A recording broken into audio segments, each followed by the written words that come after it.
Let's go from the beginning. The beginning is like this.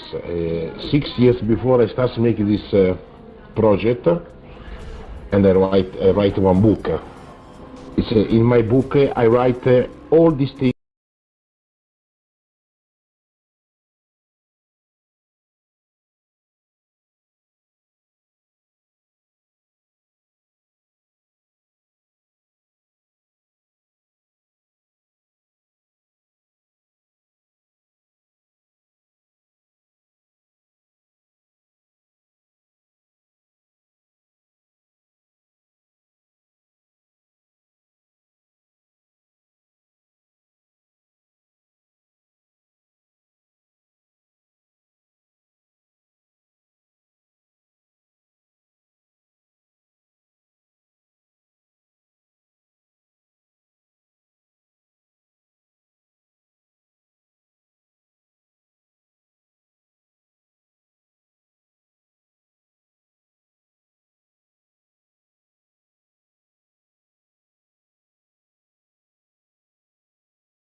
The Gray Stage by Greg Fernandez Jr., Mind Body Soul Productions, 2020.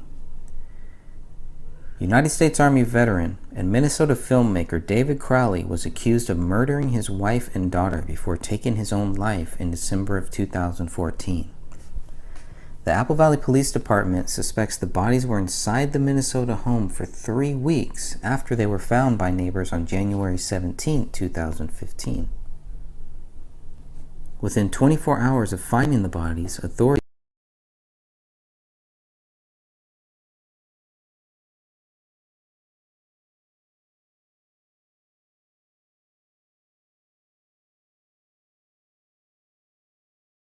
The Gray Stage by Greg Fernandez Jr., Mind Body Soul Productions, 2020. United States Army veteran and Minnesota filmmaker David Crowley was accused of murdering his wife and daughter before taking his own life in December of 2014. The Apple Valley Police Department suspects the bodies were inside the Minnesota home for 3 weeks after they were found by neighbors on January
Let's go from the beginning. The beginning is like this.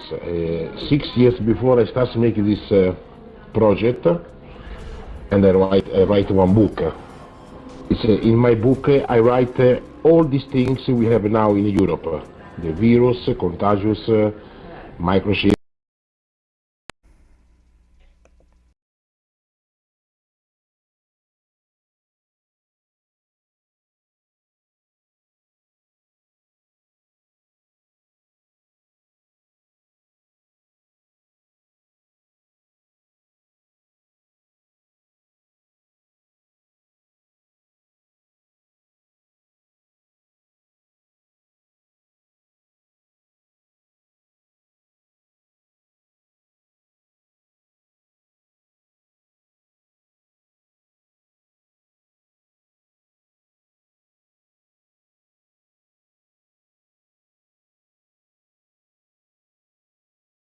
The Gray Stage by Greg Fernandez Jr., Mind by Soul Productions, 2020. United States Army veteran and Minnesota filmmaker David Crowley was accused of murdering his wife and daughter before taking his own life in December of 2014. The Apple Valley Police Department suspects the bodies were inside the Minnesota home for 3 weeks after they were found by neighbors on January 17, 2015.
Alright, and I'm happy to say that we are just about complete with this book. The book is just about done.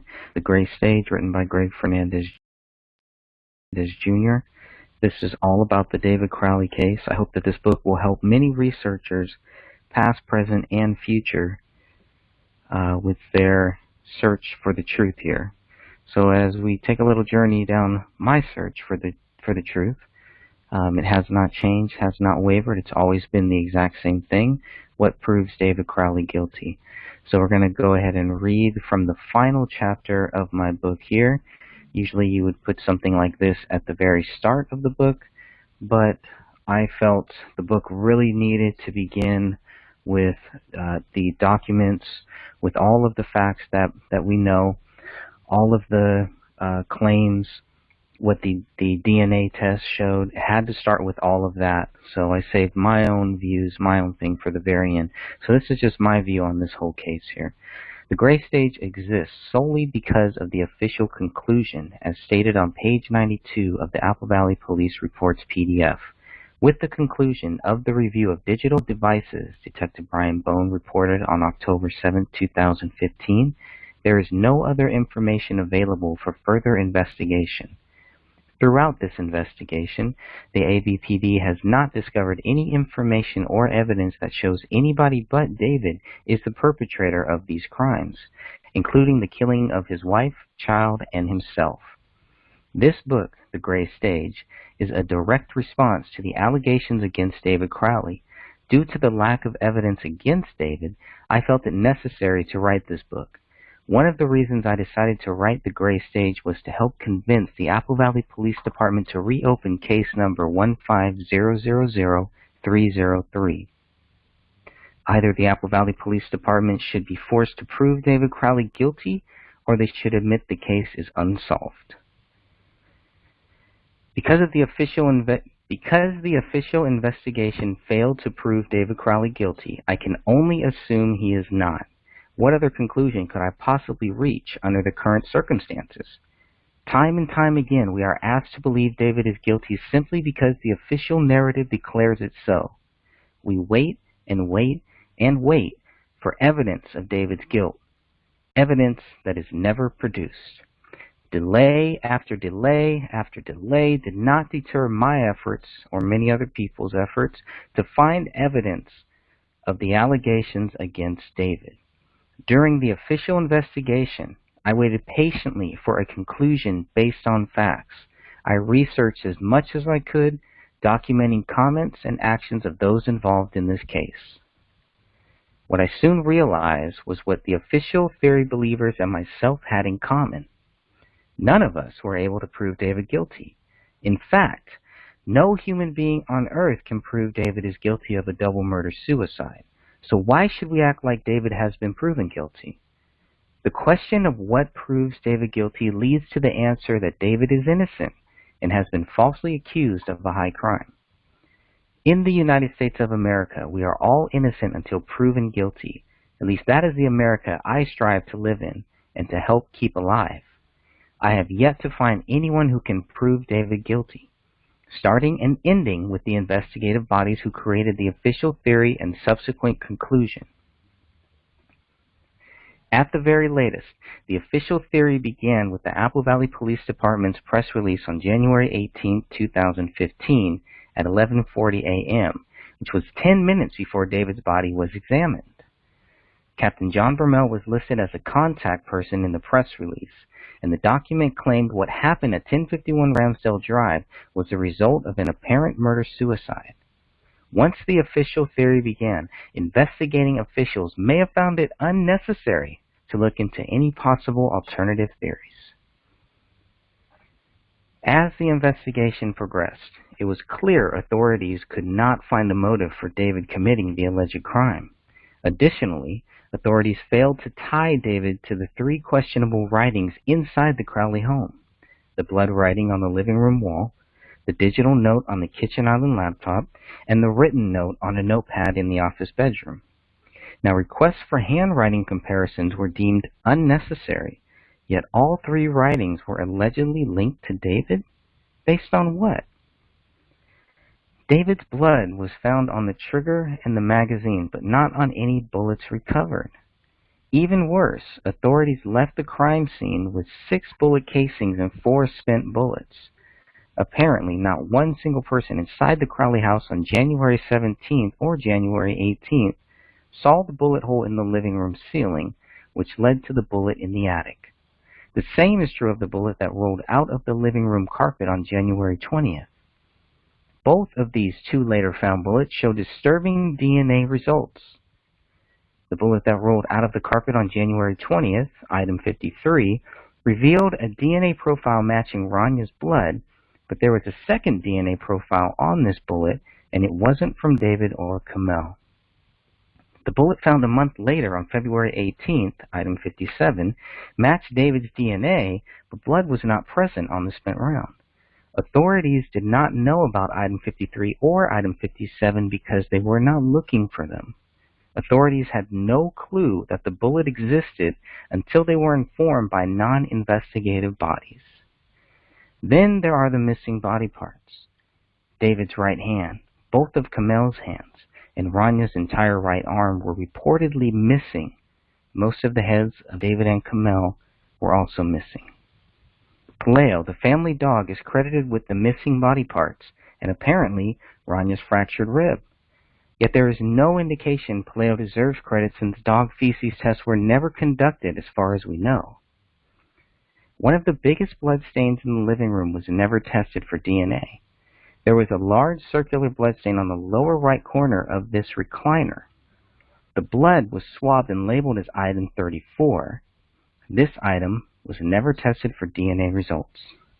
Plain and simple, this was a staged event. Some believe David staged the scene, while others believe the scene was staged by parties other than David Crowley. Either way, I believe this was a staged event. I believe David has been falsely accused, and unless authorities can prove the double murder-suicide theory, this case should be reopened, and the status should be changed from exceptionally cleared to unsolved. Thank you all very much. That is the final chapter of the book, The Gray Stage by Greg Fernandez, coming out very, very soon. The rough cut just finished, and I hope to have the final version out soon. Thank you all. God bless. A black Springfield XD40 handgun, item 1A, was found on the living room floor, several inches from David's left hand, according to Detective Tommy Booth. The presence of blood was found on the grip, item A1-1, the slide, item A1-2, the trigger, item A1-3, and the muzzle, item A1-4 of the gun. Ridge detail blood was found on the magazine, item 1B, and labeled as item 1B-1. 2 cartridges were removed from the magazine and labeled as item 1B1 and item 1B2. Item 1C was a live round found in the chamber of the handgun. So here we have 3 live rounds found in the gun. Hairs and fibers were found on the gun and the magazine, and they were labeled as item 1A-5 and item 1B-2. Okay, now there are several blood mixtures found on the gun, specifically on the trigger, item 1A-3, and the magazine, item 1B-1. DNA results show blood of 2 or more individuals on the trigger, with one of those individuals being David Crowley. The blood did not match Kamel, but Rania could not be excluded as a possible contributor. That's in BCA Reports and Documents, page 310 of 488. David's DNA profile matches the blood on the magazine, which also had a blood mixture of 2 or more people. Kamel and Rania could not be excluded as possible contributors. Detective Brian Bone reported that the crime scene team found a total of 6 empty spent cartridges. The crime scene team also found 3 bullet fragments in the carpet. Bone wrote that due to the lighting in the house and not wanting to disturb any evidence, we suspended a detailed search of the house until the BCA crime scene team finished processing the scene. According to Detective Bone, the BCA CTS processed the scene in detail. After the scene was processed, Bone continued, we were able to move the rug that the bodies were found on. Now this will be the same rug that 3 days later on January 20th, item 53, which is a bullet that'll be tied to Rania, item 53 rolls out of this same carpet. So they didn't find item 53, but they did find a hole in the floor, but not in the ceiling. 2 big misses, huge misses, right in front of their faces. Okay, based on the firearms report completed on May 22nd, 2015, the gun, item 1A, fired 6 cartridge casings and 6 bullets. The cartridge casings are labeled as item 2, 3, 9, 30, 36, and 37. The bullets are labeled as items 42, 43, 44, 45, 53, and 57. Now, they did find an unspent bullet that was recovered. This is item 7, but it was not examined either. Even though it was found where these bodies were, could have had DNA as much as some of the shells did, but nothing. No, we're good. So a single source DNA profile matching Kamel was found on 3 of the 6 spent bullets, item 42, item 43, and item 44. This is interesting because autopsy reports state Kamel was shot twice. So how is it that the single source DNA of 3 bullets matched Kamel? Because so much of her head was missing, is it possible she was actually shot 3 times like many people have brought up and keep bringing up? Looking at this, I can understand why they keep bringing it up. It's a big question here. Okay, item 45 is the bullet that was shot into the living room floor, leaving bullet fragments on the hardwood floor, and then it lodged itself into the south wall of the basement.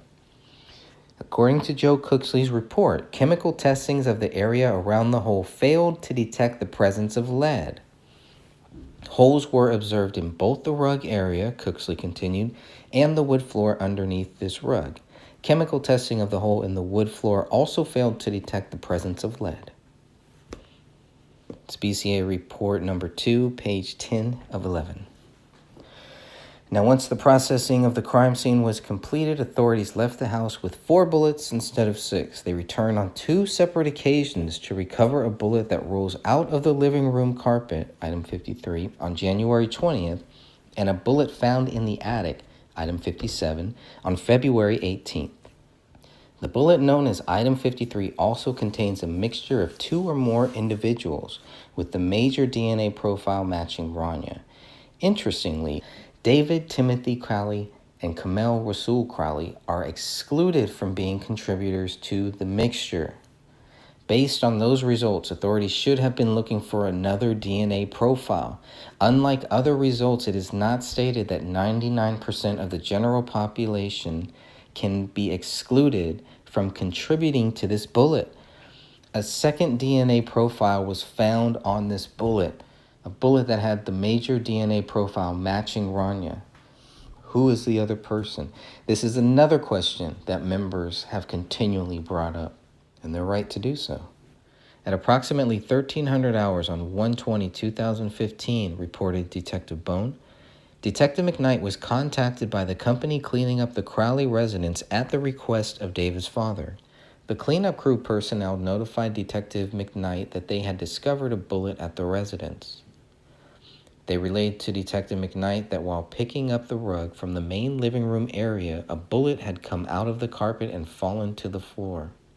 When authorities are notified about a bullet hole in the living room ceiling, they again return to the Crowley residence on February 18th. Characteristics of the hole, Joe Cooksley wrote in his report, and its surrounding area indicate that a projectile was traveling generally west to east as it entered the ceiling and exited in the attic. It's BCA Lab Report number 2 on page 8. After examining the bullet hole in the ceiling, authorities find another bullet, item 57, in the attic above the living room, near the front door. Blood is not found on this bullet, but the DNA profile does match David Crowley. The DNA profile does not match Kamel and Rania. Authorities appear to have a hard time connecting item 57 to the gun. In an attempt to make a connection, authorities use item 31, which is a bullet fragment. According to the firearms report, item 57 against item 31 showed the presence of matching features. This means that item 1 fired item 31.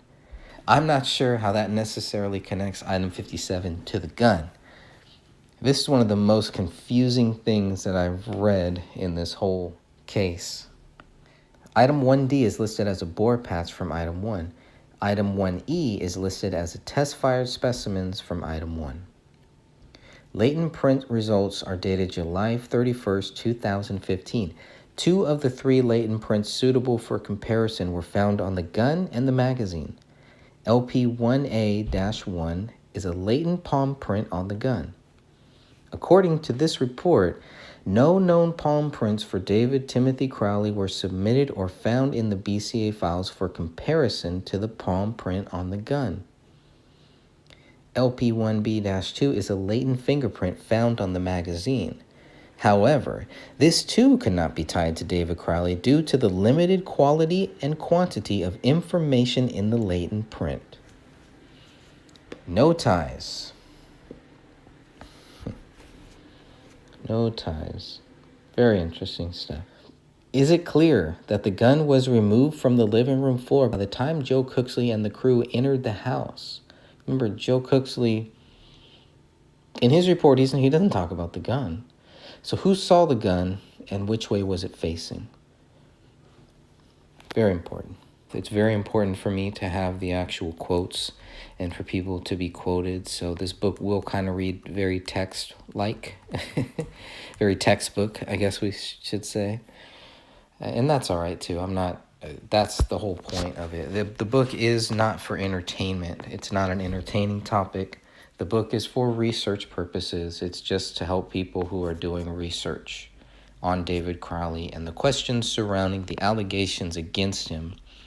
David Crowley accused of a double murder-suicide, murdering his wife and his child and then killing himself inside of their home, writing Allahu Akbar in his wife's blood, apparently, though there's really no clear way for anyone to tell who actually wrote. We know it was Kamel's blood. The blood on the wall was tested. That's Kamel's blood. There's no doubt about that. The questions are whose hand wrote it and how do police prove that? And it's simply not here. It's not in any of the documents that we have. Not in any of the documents that I have, definitely. So that was another odd thing. And there were more odd things, and there's been a lot of interesting stuff. It's not just about what was tested. It's more interesting to me what was not tested. All of the different things that were not tested. So I go through those, try to label them as items, and really try to take all of the data that we have and put it into one book, one place that people can just begin their research. This is not meant to end anybody's research. This is just meant to be the tip of the iceberg, because that's what this really is. Even with all of the data that we have, all of these documents, there's still obviously a lot more. And the question is, if police have it, it would be mentioned here. We know what they have, and it's nothing. It really is. It's just by the fact it's a process of elimination. That's really it.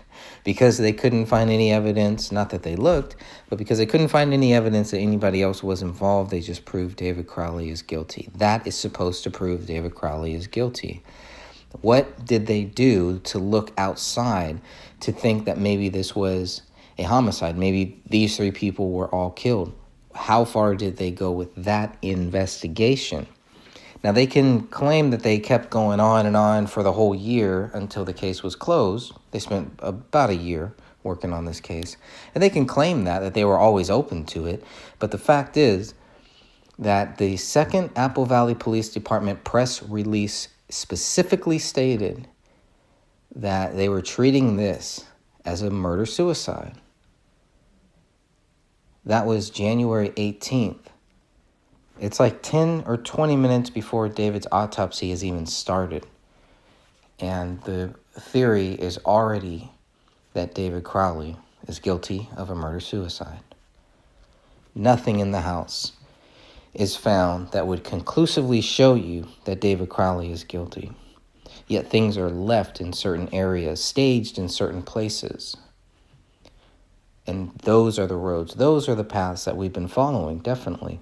But there is one clear path here. What really happened? And that's the path. That's the big path. That's the narrow path. Side roads will all lead there. And if they don't, well, then we'll have to go back and get back on track. But that is the goal, is to get to the truth. Even though you may be killed resisting, the act of resistance on a metaphysical level has value. David Crowley completed a revised script of Gray State on June 2, 2013, and asked a select group of people to review the updated version of the story. On October 23, 2013, the rough cut of Gray State The Rise was finished and ready for review. Exporting the rough cut now, David Crowley wrote on Twitter, "So stoked." On December 9, 2013, Crowley added 6 months working on Gray State The Rise. It's finally taking its final form, but holy Moses, what a shit ton of work. David, Kamel, and Rania Crowley moved into their new home in Apple Valley, Minnesota on December 13, 2013. On December 18th, David posted on Facebook that he had lost a crucial hard drive during the move to 1051 Ramsdale Drive. The only real loss after moving to a new house last weekend was a crucial hard drive for The Rise. I guess the next few weeks will be spent salvaging everything that was lost. The following day, he wrote, "File recovery sucks, but it's better than not having files to recover. This could take a few weeks." By December 27, 2013, the documentary film was getting back on track. Finally getting back on track with The Rise. She's been teaching me patience by making me work for the 660 missing clips that remain and crashing at least 6 times a day. The manuscript for Gray State was about to go through a serious revision on January 15, 2014. Some seclusion writing this weekend, David Crowley wrote on Facebook. For For those of you who read the GS script, it's about to get gutted for the necessity of a clear, concise, entertaining, and effective film. For all the chewy details that are going to get cut, well, there's always the novel. 5 days later, on January 20th, the story for Gray State had completely changed. After 2 years of trying to extract the Gray State story, I think I finally may have done it. The story has completely changed, is working beautifully, and the new outline was completed in only the last 3 days. With this new story, it will not be hard to attract funding. The following day, David Crowley explained he had rediscovered the ending to the Gray State story. It's a strange experience finally feeling genuine love for characters I've created. The most painful part of writing the conflict for these people who are precious to me is that I must now torture them, punish them, and drag them through the dirt to reveal their essence of form. Yesterday morning, I rediscovered Gray State's ending, and the final feeling captured was of such gentle sadness, I've been stuck in it ever since. On January 22nd, 2014, David was still settling into his new home, spending today building 2 big fucking new desks to create a man cave mega desk, then relocating all of the Bullet Exchange inventory to my basement. On February 2nd, David explained the plot of the fictional film Gray State. Gray State, a wounded veteran leads the insurgency against a corrupt government after his city is put under martial law. The use of force, David Crowley posted on March 7, 2014, no matter the context, should be a shameful last resort, indicating an utter defeat of intelligent faculty. This is the difference between men and children, and also why our childlike society celebrates violence in its exercise of authority. The very next day, David wrote, Sean Stone, yeah, that one, apparently wants a role in Gray State. 2 days later, on March 10, 2014, David was happily unsubscribing from liberty and conspiracy feeds on Facebook and Twitter. Too much of the backbiting derision they claim to oppose. See you guys. It's been fun. You'll still like Gray State, though. Then on March 11th, David asked the question, you know what liberty feels like? Unsubscribing from hundreds of Liberty or Death Fuck the NWO pages and Twitter accounts. This movie was steadily progressing on March 19th. Today, in place of thousands of post-it notes, David wrote on Facebook, pages of scribbles, and 30 feet of plot points, I have a 118-page script outline hybrid that may be only days away from a solid draft 1. The original Gray State story took 8 months of solid work. This story took less than 2 and is better in every way. On March 22nd, Kamel was reading the first draft of the new Gray State script, according to David's post. On May 15, 2014, David spent a very welcome morning laying the groundwork for another 6 films I've been having ideas for. It's nice to finally be free from Gray State. Boy howdy. On May 22nd, David Crowley's dream had finally come true. It just happened. I'm not sure how many details I can divulge at this point, but Gray State will be optioned in the next 2 weeks at a major budget and connected with A-list talent. We are connected with a producer who above all else wants to preserve the film's pro-liberty ideals. This is all we could have hoped for and more. Thank you all for being our strongest selling point. Let's make a movie. On June 30th, posting as the Gray State page on Facebook, David Crowley gave an update on the Gray State movie. The past month I've been meeting with some LA-based producers, crew, and other industry contacts, and together we are building the team that will combine our passions and talent and belief in Gray State to optimize its message and reach of its exposure. This has been a truly exhilarating experience. My attorney and I are reviewing the option contract this week, and once that sucker is signed, this whole Gray State thing is going to finally, irretrievably, and monstrously take off for the stratosphere. And in such a way that the message will be preserved, and perhaps even continue in sequels, TV series, and video games. Seriously, talk about taking over the mainstream. This has been my life's work for nearly 4 years, and it is extremely gratifying to be backed by such a raging horde of superfans. Thanks for all your patience, guys. See you at the premiere. September 30th, David Crowley spent some time on Facebook answering questions from his supporters. It seems like there are a lot of questions and expectations about this project. For the next 20 minutes or so, I will answer your questions directly. There are two very important posts from David Crowley that were either deleted or have been hidden from public view. One post was made on December 9, 2014, and the other was dated September 30th, 2014. The missing post from September included a question by a supporter as well as an answer by David Crowley posting as Gray State. In this post, David Crowley mentions his plans for rebuilding a trustworthy team. Asked what his biggest holdup was with the fictional movie, Crowley responded, "I'm doing this myself. I say we and team a lot, but when it comes to nuts and bolts work, writing and leveraging the product into securing Hollywood money, it's just me. I hope to change this by reinvigorating the process and rebuilding a trustworthy team." Now, we still do not know who removed or hid this post from the Gray State Facebook page or why. Hopefully this post will reappear one day. Responding to a question about when the documentary Gray State: The Rise was going to be released, David Crowley responded, "The Rise suffered a catastrophic hard loss earlier this year. I am working to get it back together, hopefully for a free online release. You guys deserve a little something. I really have to be careful though, because a mishandled doc release could absolutely sink production on the film or series. I'm treading carefully, making sure that everything works out for the best." September 30th was a very important day as David Crowley had big plans for 2015. Today's post represents the first visible beginnings of the Gray State resurrection. I can't get into too much too soon, but with the right amount of hard work, strategy, and miracle juice, the beginning of 2015 should see some amazing progress. Crowley also wrote about a new revamped website coming soon, and many of his last known conversations involved plans for the future of his projects. Over and over again on September 30th, 2014, David wrote about his vision for the Gray State franchise, a series which could be produced and released way faster than a film, has the potential to subvert the system. How can it not? Sorry guys, but Breaking Bad and Game of Thrones, while entertaining, lack a real-world purpose. Gray State will not fail you. How could it?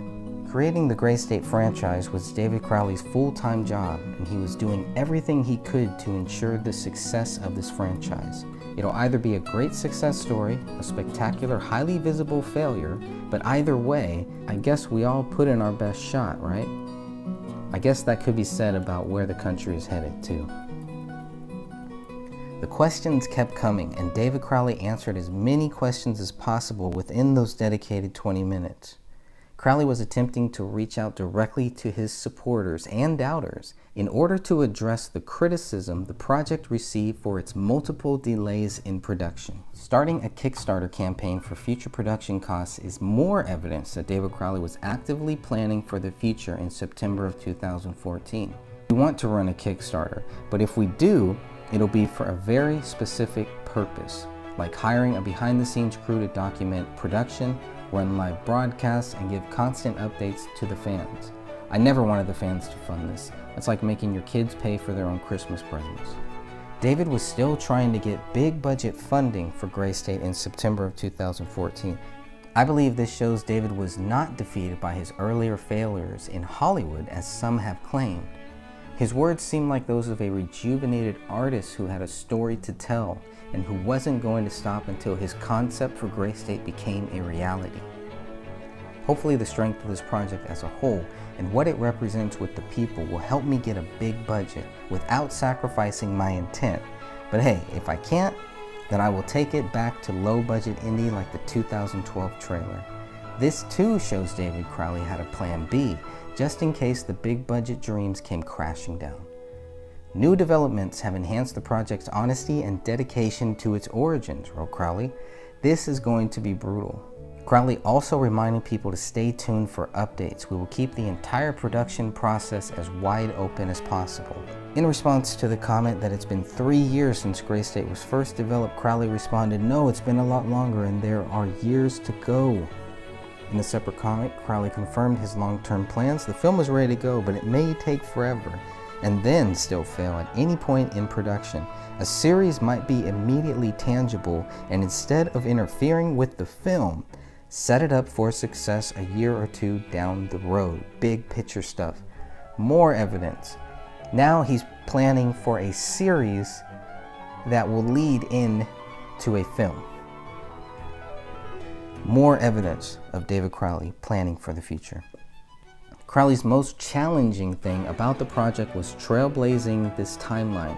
It's been either a very small team or just me alone working on this thing for years, trying to make it work. I do not just want this movie done so the fans can see it online. I want millions to get blindsided by it in theaters. So this has to be clear. In the first Apple Valley Police Department press release, this was released at 3:30 p.m. Central Standard Time on January 17, 2015, 2.5 hours after the bodies were found. And they are treating this as suspicious deaths. Saturday, January 17, 2015, at approximately 12:56 p.m., Apple Valley police officers went to the residence on Ramsdale Drive on a report of dead bodies inside the house. The initial responding officers located 3 deceased persons inside the residence.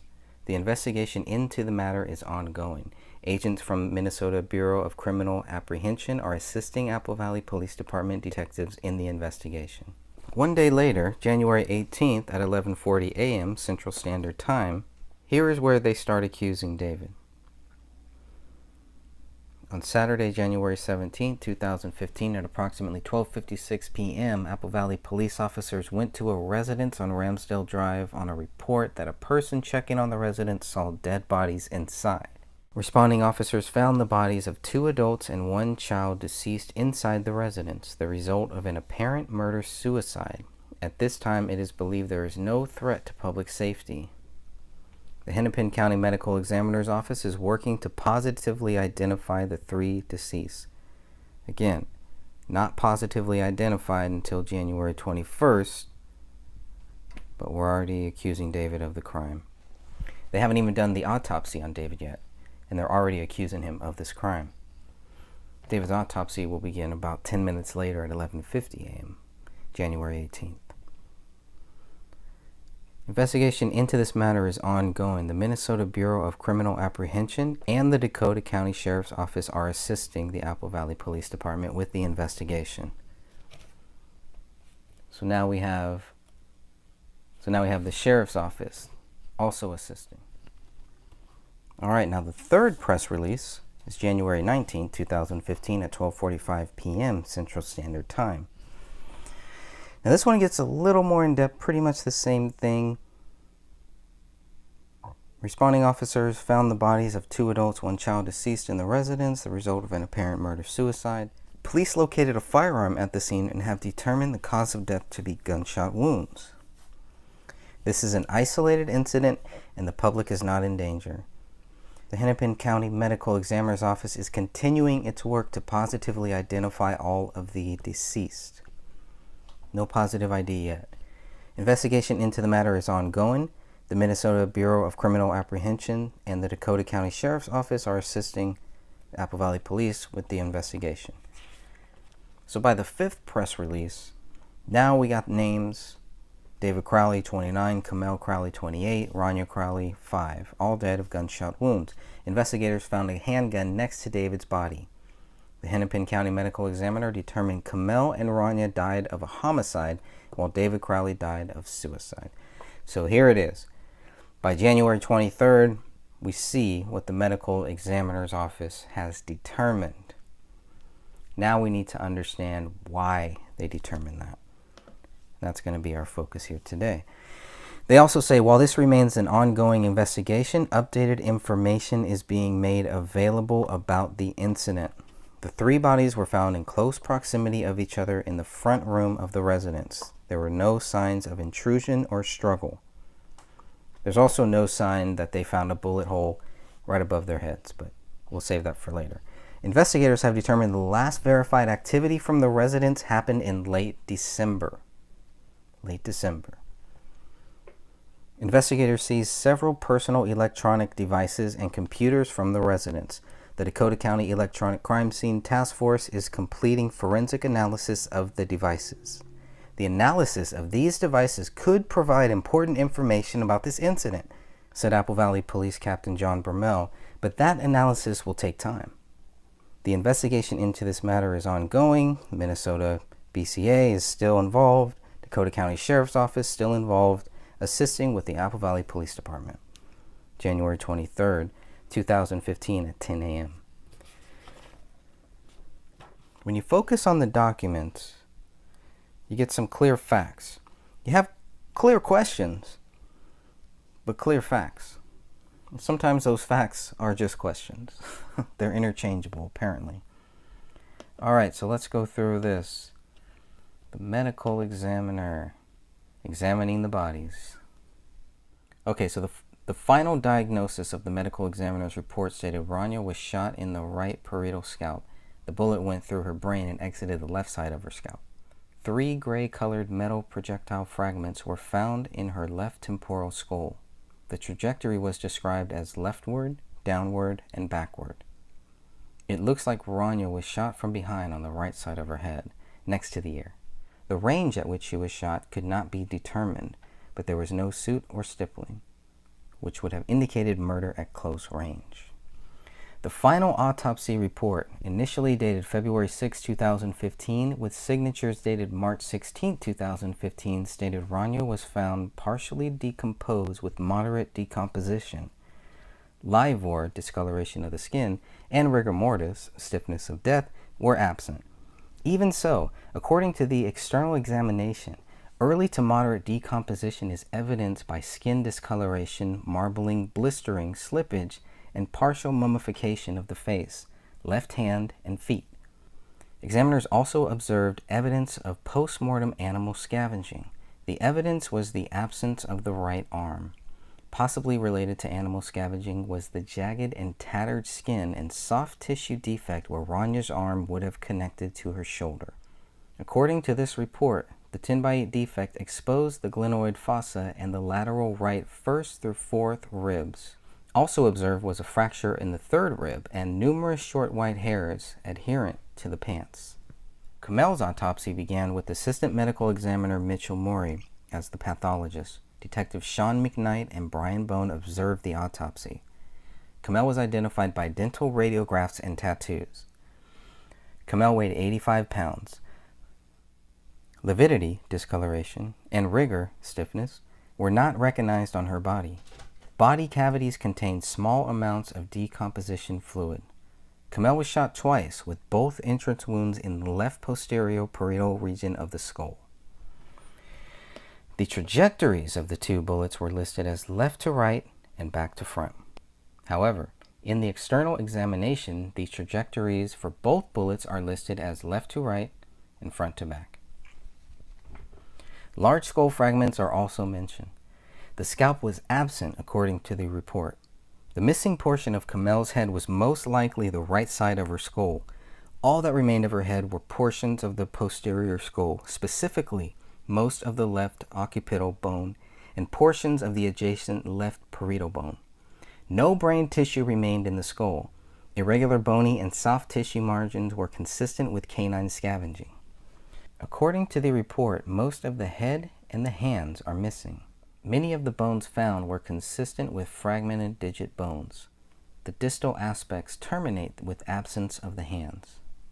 Bone fragments, wavy dark hair, and white cotton debris were all mentioned under the internal evidence section of the report. Amongst this bony material, the report continued, are 2 mandibles. One shows numerous restorations.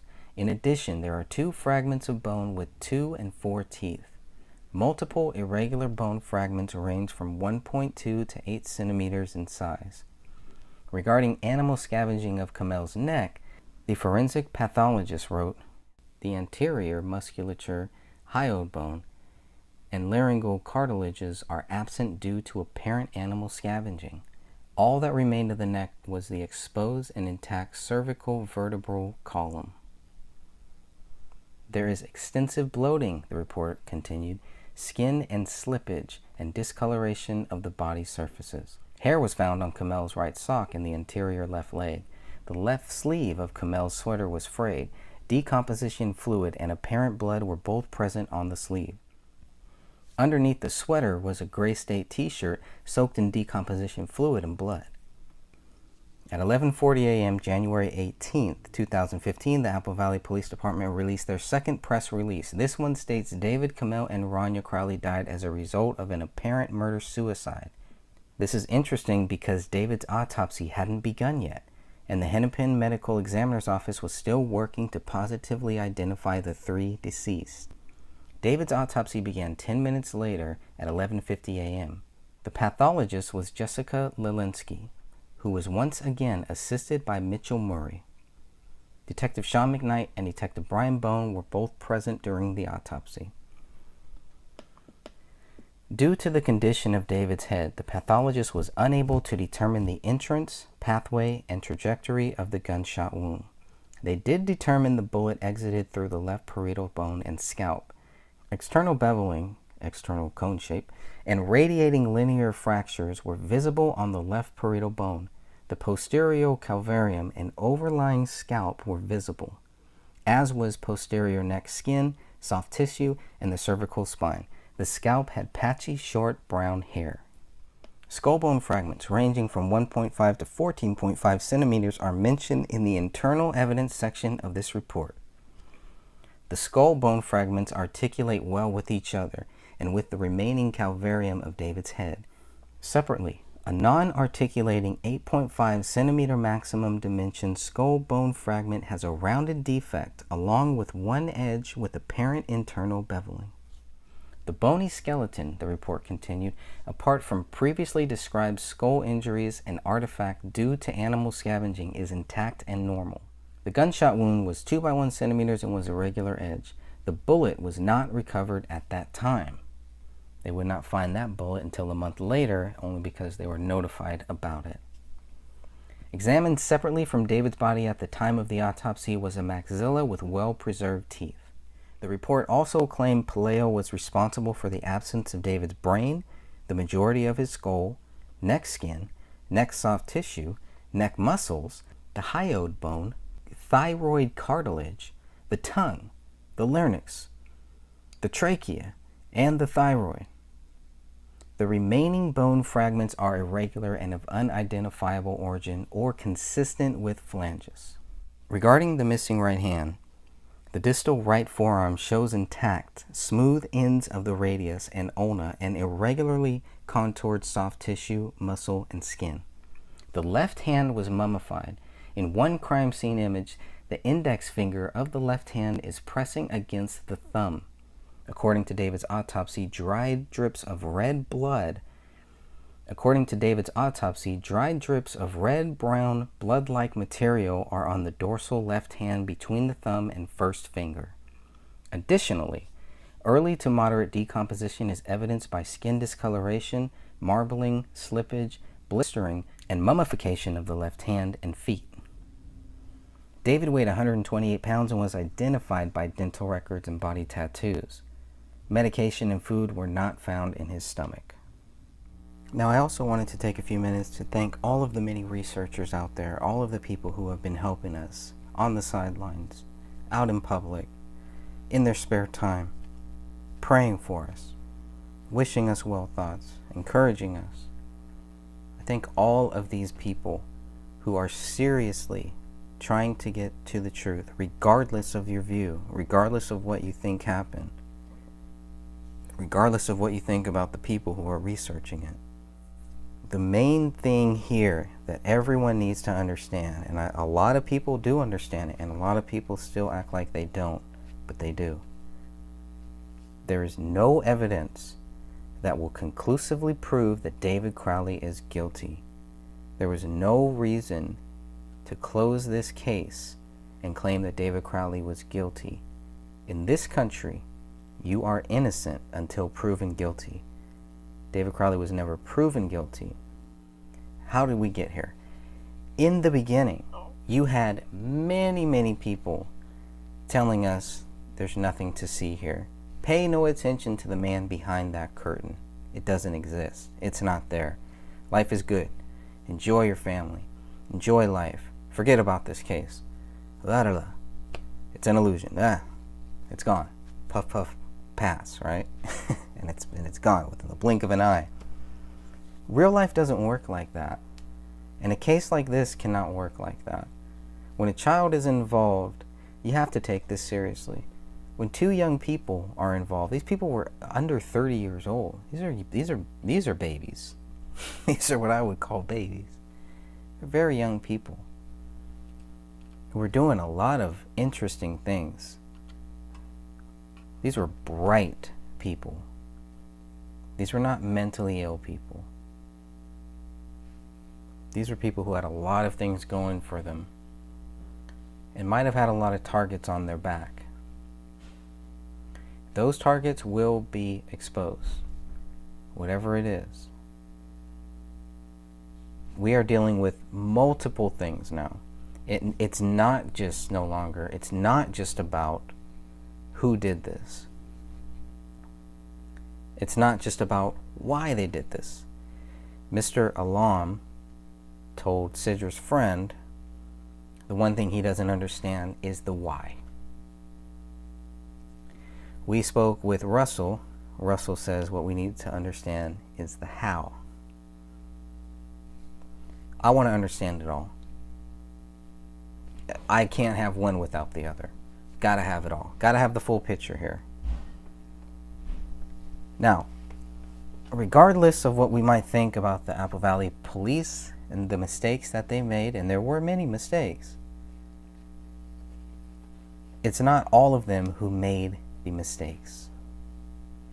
Unless we're talking about the bullet hole in the living room ceiling. They all made that one. Nobody saw it. That's clear. If there was a photo of it, or if they noticed it in the corner of one photo that they took on January 17th when they found the bodies, if there is a photo that shows that there was a bullet hole in that ceiling, that's even worse, right? But at least it was there. So a few steps are being taken right now to get that answer, to get that photo. Because the police are telling us the photo is there. If we don't ask for it, if we don't request it, if we don't demand it, if we hit stone walls, if we hit brick walls, if we don't demand that we see it, and we shouldn't have to, by the way, but if we don't, we're never going to get the answer. We're never going to get that clear answer. And it's going to be in limbo. And we can't have that with this case. There's already too many things that we're never going to know. We know that. But they never talk about the things that we are going to know, and the things that we do know right now. And the most important thing, the one thing that counts, what proves David Crowley guilty? They can't answer the question. The answer is not a logical answer. It is a logical thing to ask the question. If you do not get a logical answer, what do? You keep searching, you keep digging. And I am encouraging everyone, keep searching, keep digging. What's different about this is we're doing a lot of this stuff public. Some might say that might hurt what we're doing. It might hurt the end result. I disagree. I think that's how confident we are in this, knowing that there is no proof that shows David Crowley is guilty. I'll give them everything. I'll let them know exactly what I'm doing. It's not just about who gets to know the truth. Who decides that? Who decides who gets to know what really happened and who doesn't? Who gets to tell us when to stop looking, when to shut up? Who has the right to stand in my way looking at this case? You don't. In this country, you are innocent until proven guilty. I don't care who you are. I don't care what you did. To me, you are innocent until proven guilty, or until you confess. We don't have a confession here. We don't have a suicide note. We don't have any indication that there was a suicide note, even though early media reports led us to believe that there was, and there wasn't. On and on and on. The narrative is slowly fading away. It's slowly going back into the darkness where it belongs, because the darkness is not truth. This official story just does not stand up. And we'll get there. Thank you for listening. Until next time.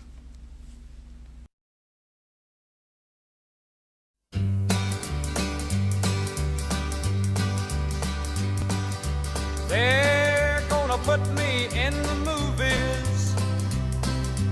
They're gonna make a big star out of me. We'll make a film about a man that's sad and lonely, and all I gotta do is act naturally. Well, I'll bet you I'm gonna be a big star. Might win an Oscar, you can't never tell. The movie's gonna make me a big star, 'cause I can play the part so well. Well, I hope you come to see me in the movie. Then I know that you'll plainly see the biggest fool that's ever hit the big time, and all I gotta do is act naturally.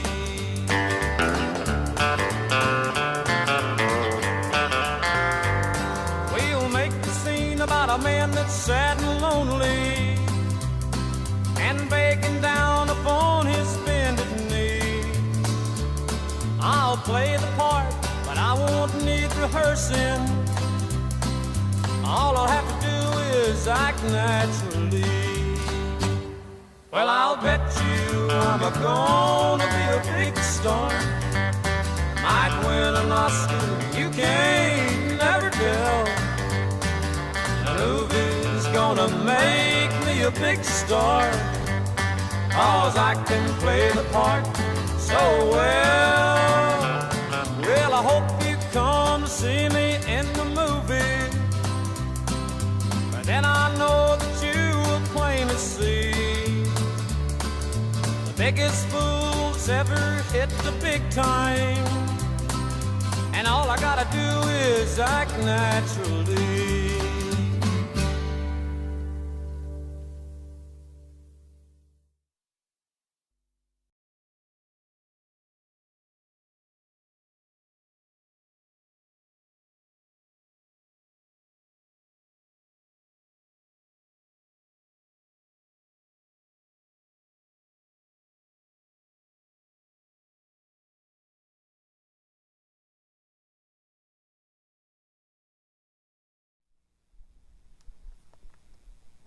On October 26, 2017, Dan Hennon interviewed Mike Boggio III, president of Michael Entertainment Group, MEG.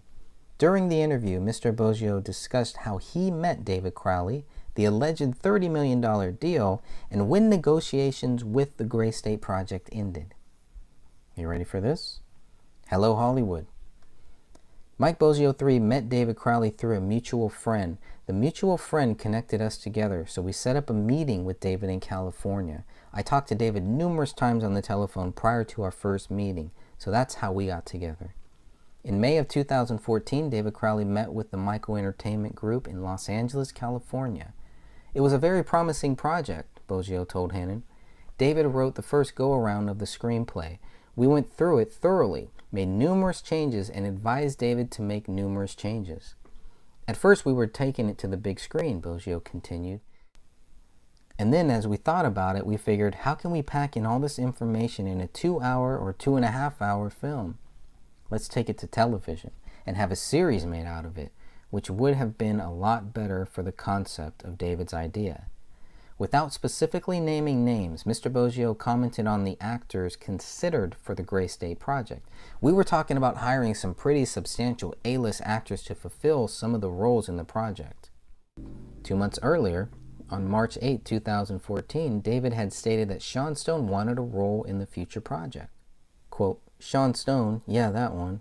apparently wants a role in Gray State. Mike Boggio thought that David's version of Gray State would be a great A&E show. It'd be a great cable network television show that could spin off into a film. A&E is also where Eric Nelson's documentary was eventually released. David was always very mature, Boggio told him, very professional, very kind and courteous and outgoing and excited. That's the key word. Mike called David's excitement about the project phenomenal. The original setting for the Gray State movie was in the Midwest Minnesota area, but MEG felt the movie setting needed to be nationwide, coast to coast, north to south. $30 million deal. We were negotiating with David at the time, Mike Boggio told Dan Hinnon. We were talking about budgets for the film. We were talking about getting into production. Like I said, we had a list of A-list actors that I'm not going to even mention in this interview, and we talked about a $25 to $30 million budget. We could easily see the budget in this film being a $25 to $30 million budget. On May 23, 2014, David Crowley posted an update about the deal with Michael Entertainment Group. Quote, "It just happened. I'm not sure how many details I can divulge at this point, but Gray State will be optioned within the next 2 weeks at a major budget and connected with A-list talent. We are connected with a producer who above all else wants to preserve the film's pro-liberty ideals. This is all we could have hoped for and more. Thank you all for being our strongest selling point. Let's make a movie." So there were negotiations, Boggio explained. We were actually trying to option a screenplay. When we option a screenplay, we option a screenplay for a certain amount of time. I think we were going for 24 months, if I remember right. And within that 24 months, we had to get into production with the film. Otherwise, the option goes back to David. So that's what our negotiations were with David at the time. Mr. Boggio then clarified, when we talk about $25 to $30 million, that's what we budgeted for the film project. That's what we budgeted for everything to do from start to finish. As far as MEG's last conversation with David went, according to Mike Boggio, it was sometime in September of 2014, and those negotiations continued until David died. We actually met face-to-face in Hollywood, Boggio relayed to Hinnon, sat down right on Sunset Boulevard. Sometime in that time frame with David. David was out in California, flew out for the night, just to come to sit down with us to discuss the updates on the screenplay and discuss the concept and everything else. So that's when we sat down and he actually made a new trailer. We're sitting in there watching the trailer and then we discussed, hey, let's think about taking this to television. And we gave him the reason why. You get picked up by a network, and it was just off the heels of Sons of Anarchy leaving that network. So we figured this could be a good spin-off for the network that Sons of Anarchy was on.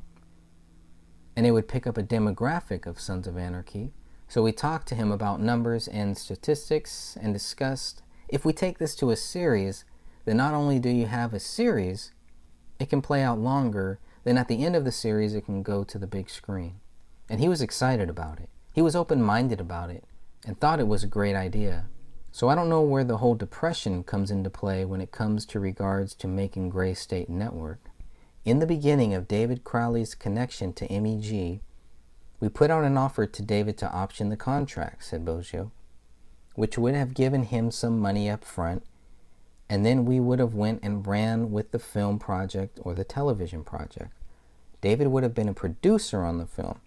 So he would have been paid to be a producer on the film. And then he would have reaped some of the benefits of whatever the film grossed. We all would have. David had an idea, and it was a very, very, very strong idea, and that's why we all got together. Asked about the allegations that David walked away from the project, or if MEG decided not to go forward with the project, Mike Boggio seemed to deny both allegations. We didn't fire David, or we didn't get rid of David, however that went, and he didn't walk away from us. I mean, there was never any of that. And I don't even know where those two ideas came from. Nothing to my knowledge. Again, we never told David to get lost. I tried contacting David after our September meeting or discussion. I tried contacting David for months to discuss things. I didn't hear from him or anything. So I was getting a little nervous myself. Not nervous for our business transactions. David and I became friends. Not only were we business acquaintances, but we became friends. I called him on the holidays and wished him a happy Thanksgiving to him and his family. I did that numerous times until I heard the very strange, disturbing news. So when Mike received news of David's death, he was in total shock. I didn't believe it. So Christmas comes, Boggio continued. December 2014, I guess it is, comes around. I called David on Christmas, around Christmas time, to wish him and Camille and the baby happy holidays. I went out of town for New Year's. When I got back, I called him to wish him a happy New Year, and then I still didn't hear anything. So I felt it was kind of weird. So I contacted a mutual friend that David and I both had and asked this person. Let me take a step backward. Prior to that, I called this person saying, man, I haven't heard from David in at least a month. Have you heard from him? He's like, nah, but it's the holidays. You guys got him in the studio writing. When he gets into that writing mode, he shuts down and he secludes himself and he just focuses on what he has to do. I'll run by and see him and see the family and see how things are going. And I'm like, all right, cool. So like another month goes by, and then after New Year's, after I left David a Happy New Year's message on his voicemail, I called this person and said, man, I still haven't heard from him. Did you go over there for the holidays? The mutual friend had not gone to David's house yet. And then like the next day, the guy calls me and says, did you hear? And when he told me, I was in total shock. Owning the Gray State franchise. Who owns the rights? Who owns them now? If the deal with MEG was only with David, where did Danny Mason fit in? I have no idea what David and Danny's deals were, said Boggio. I can't answer to that. We had nothing behind that. We didn't have anything to do with that whatsoever. We didn't advise David to do that, so I don't even know why. I know that was brought up when we were doing our interview with Eric Nelson, but other than that, I have no idea why David did that, to be honest with you. Dan Hinton then asked if the script still had value. Well, when all this transpired, Boggio answered, we backed away. We backed away because of all the conspiracy theories and everywhere else. For a long time, for at least over a year, we didn't even discuss it. We just figured it was too toxic to even be involved with. Whoever got involved, I know since then they've made something. I know there were a couple guys out there that contacted me saying, hey man, we made this thing, we want you to see it, what's your thoughts? We never even got involved. Then we had a conversation at least a year, if not a little longer than a year after David's death, with David's dad, and I think it was Danny Mason. I think it was. I can't remember for sure, but we had a conversation with them about picking this thing back up and running with it because as far as I remember, David's dad got the rights to the film. Or got the rights to David's estate. So he wanted to do something with it. We started talking with David's dad and then nothing ever transpired out of it. 4 months after the bodies were found, Dan informed Mike Boggio III, Danny Mason was already in process of getting the Gray State trademarked with an attorney. At the end of the interview, Mike Boggio made his view very clear. We always had a pleasant experience with David. We never saw any downside to David whatsoever. Very, very motivated young man. It was actually a pleasure working with David. He took all of our ideas and all of our thoughts and took them to heart and never balked about it whatsoever to us. If he did something on his own time or around someone else, we were never privy to that whatsoever. Please consider watching the full interview with Mike Boggio III posted here. All right, that sounds good. Hello, my name is Dan Hennon. Today is October 26th, 2017, and I'm going to be interviewing Michael Boggio III, president at Michael Entertainment Group, MEG. Hello, Michael. How are you today? Good. Very good this morning. Glad to be able to get on the line and speak with you. You've got some important, I think, pieces of the puzzle that relate to this entire David Crowley case that has gotten very strange over the last couple of years. Not only the alleged murder-suicide, but the aftermath and everything else here that went along with it. But more importantly, Eric Nelson has made a documentary called A Gray State, and I would like to get your honest thoughts on the movie, on the documentary, and first and foremost, have you seen it? I have not seen it yet. Okay. And just for the listeners out there, the movie's is not out in theaters. It's not public yet. It has made its rounds through a series of film festivals and whatnot, and private screenings. But so you have not seen it, and now are you in the film? We are. Yeah, my partner and myself are. Okay. We interview with Eric Nelson out in California at least a year and a half ago. So it's been quite a while. Oh, I see. So 2015 roughly. Yeah, I think it was July of 2015. Okay. Yeah, they came out. They interviewed us, myself, in Minneapolis here, and that was June of 2016. So. I was going to say it's 2016 we did. Oh, okay. July of 2016. Yeah. Okay, good. So they made their rounds and they did that. How was that? How was that process, and what type of questions did they come up with? They just asked us questions about our affiliation with the project and how we got involved with David and where it led to, and how long we knew David, how many meetings did we have with David, and pretty much what transpired during our relationship with David is what was discussed in the interview. Okay, good. And also for the listeners out there, Michael Entertainment Group, or MEG, was founded in 2013. So along with Michael O'Donnell was the other. David Crowley referred to you as the Mikes, and so that was, so you're roughly a fairly new company at the time, because you were in talks with David in the time frame of, I believe it was May through September of 2014. So this is a 1-year-old company at the time. Is that correct? Well, between Mike and myself, we've been in the industry for a long time, and we decided to partner up together and start our own company. So that's how that transpired. So it's not like, we are a new startup company at the time, but we were both in the industry for many, many, many years. Oh, very good. And then how did, and so that interview was good. You felt that was good. You haven't seen obviously the final product, but not yet. No. Okay. How did David Crowley and the Gray State Project come into communication? How did you guys connect? Did you reach out to him, or did he reach out to you fellas? We have a mutual friend, and the mutual friend connected us together. So we set up a meeting with David in California. I talked to David numerous times on the telephone prior to our first meeting. So that's how we got together. Oh, perfect. And then it got to a point where David flew out there along with Kamel and met with you guys in May of 2014. And Mike O'Donnell wrote in I think it was the Dystopia article from Alec Wilkinson that he said, quote, "It was a roadmap for the next American Revolution." And then your quote was, "This was our most promising project." Can you elaborate a little more on those two quotes? Well, I can't speak for Mike O'Donnell, but I can speak for myself. It was a very promising project. David wrote the first go-around of the screenplay. We went through it thoroughly, made numerous changes, advised David to make numerous changes. And so it was a very promising project. At first we were taking it to the big screen, and then as we thought about it, we figured, how can we pack in all this information in a 2-hour or 2.5-hour film? Let's take it to television. Let's take it network and have a series made out of it, which would have been, a lot better for the concept of the idea of David's idea.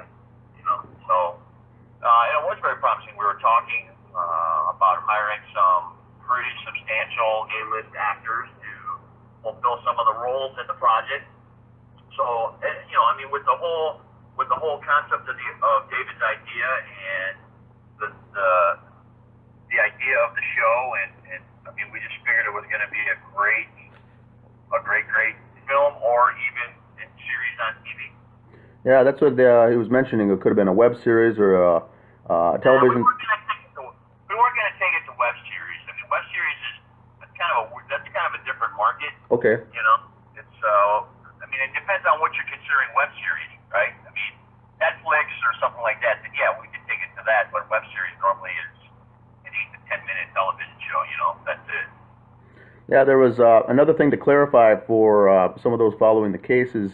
In looking at the interview with that Mitch Heil came out with recently, and after he dropped off the project at the time, and He was more, and I think some of the other Gray State members were looking to get this movie done and focusing on a one-effort movie to focus on, whereas David Crowley was looking at this project more as a franchise, more of different outgrowths from it, and have it, long-term deal with the documentary, the movie, the series, potentially. I mean, everything. It was the whole thing, and I think that's what kind of turned off Mitch Heil at that point, because he was like, let's just do this one thing and let's get it done.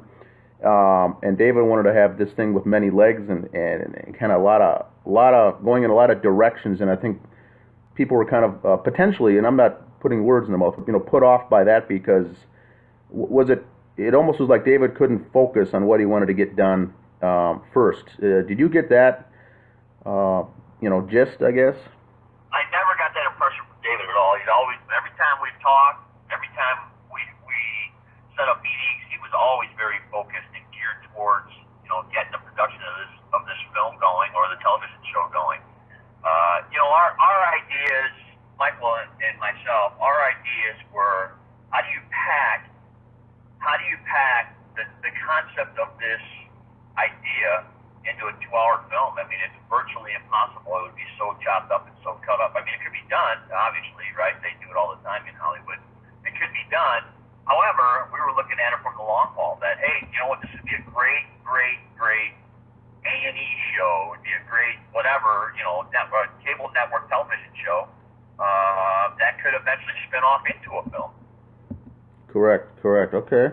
David's ideas, he had so many different ideas and so many different angles that this thing could have lasted on cable network. Very good. So he was very professional, very business professional, and very mature for his age. I mean, for a young guy coming out doing all of this, did you find him to be very mature, or a loose cannon that didn't have his head in the right spot, and like that? We never saw David as a loose cannon. David was always very mature, very professional, very kind and courteous, and outgoing and excited. That's the key word for me with that question, is excited. The amount of excitement with him was, with regards to the project, was phenomenal. I mean, how he was in his personal life, I have no idea, because we never got to that point, right? Yeah. I talked to David numerous times on the telephone in between our meetings over that period of time, and he was always very, very professional and like I said, very excited.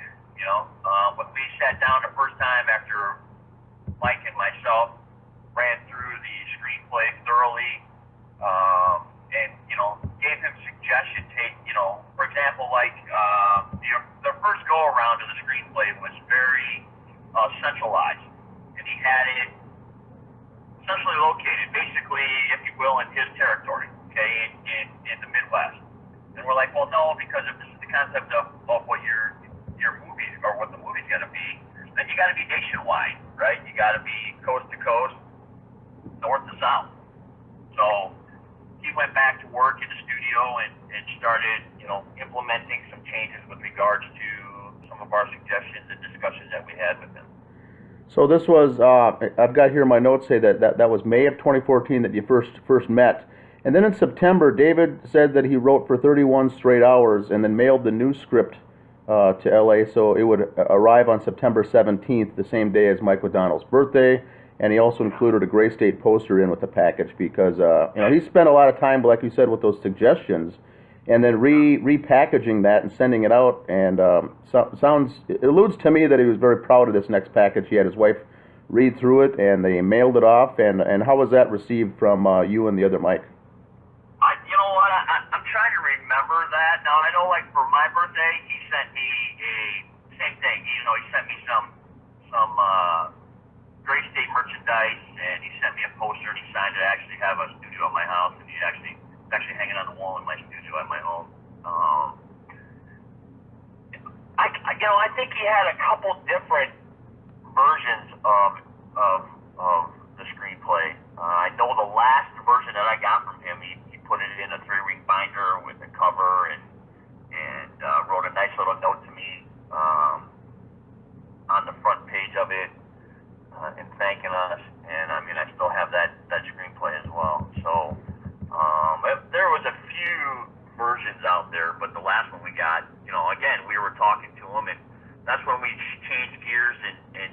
decided that, hey, maybe this should go to television, this should go to cable network, because there's so much information we can pack into this thing, that it would be better because it would get a longer run. So, and David was excited about that. Yeah, yep. Now, are you familiar with the quote from Jordan Page that came out saying that David and Gray State was in the middle of a $30 million deal from a company in Hollywood? Is that partially true? Is that half true?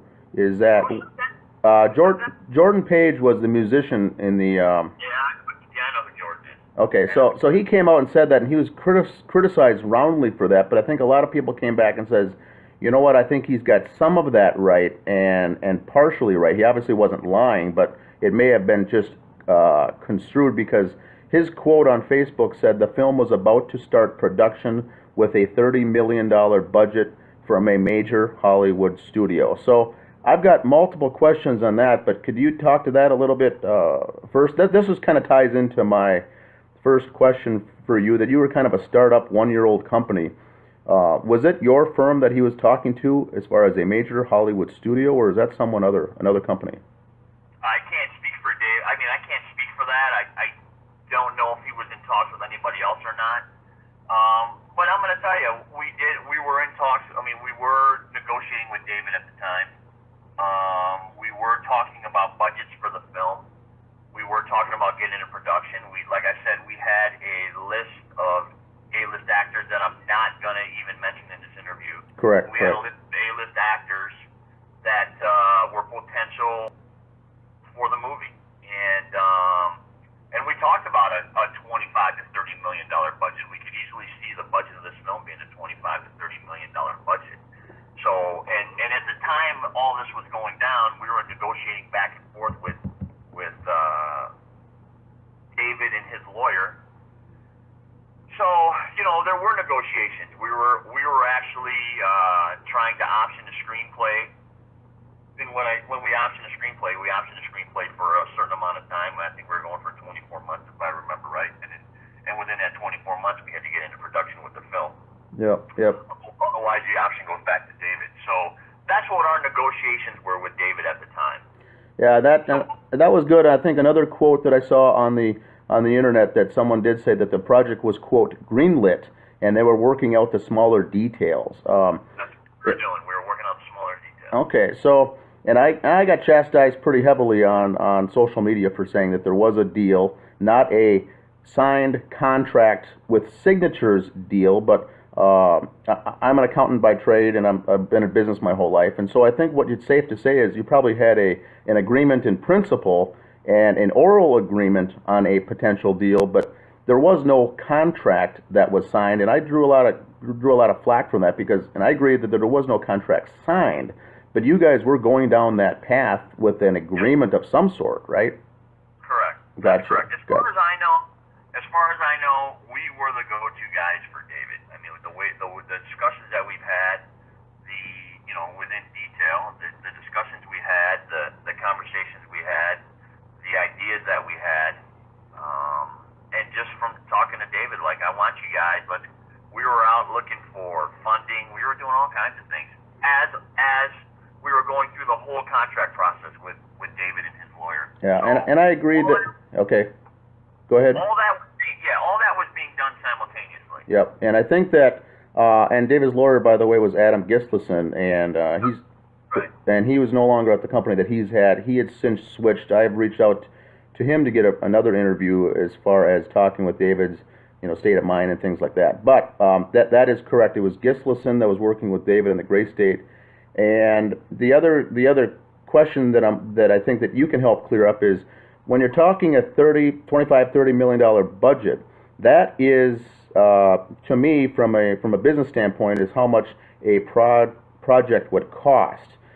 People are taking that David signed a $30 million deal, therefore he was sitting on a check written to himself for $30 million, and he was rich. That is not, and never would be, the case. He would have gotten installment payments, correct, if this deal would have gone down to himself, or installments of some sort of a deal. But he was never at any time sitting on $25 to $30 million in his bank account ever, right? Never. No. Correct. Yeah, and that's what.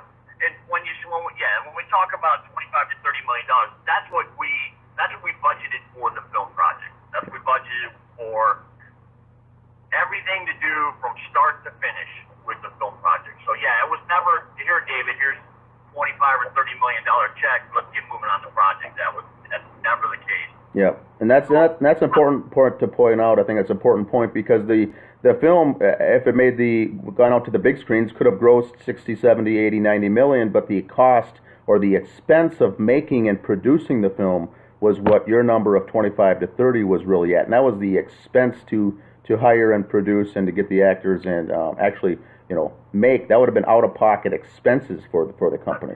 Okay, very good.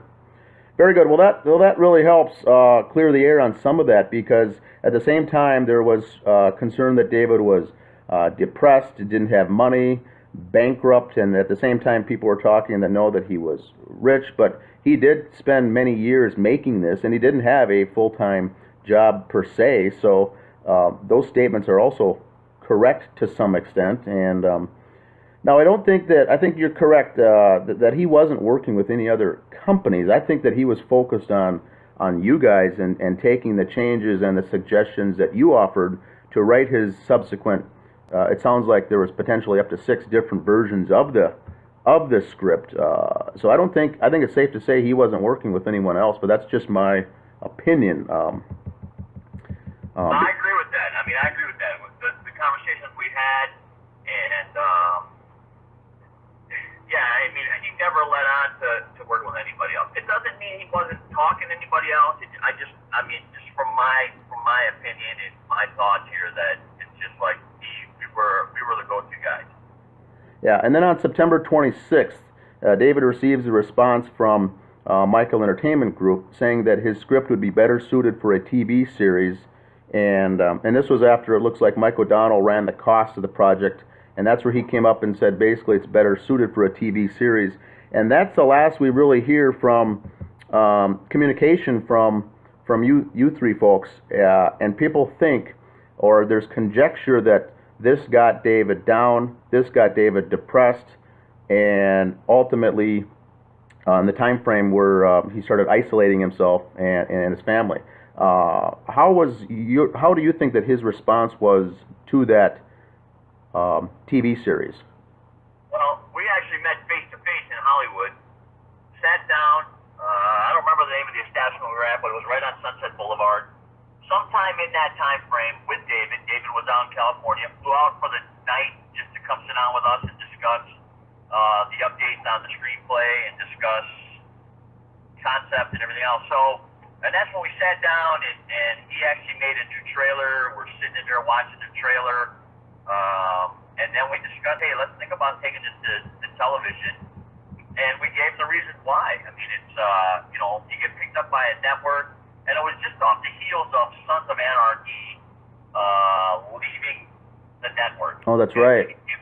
Yes. And so we figured this could be a good spin-off for the network that Sons of Anarchy was on, and it would pick up the demographics of Sons of Anarchy. So, we talked to him about numbers and statistics and discussed, if we take this to series, then not only do you have a series, it can play out longer, then at the end of the series you can go to big screen.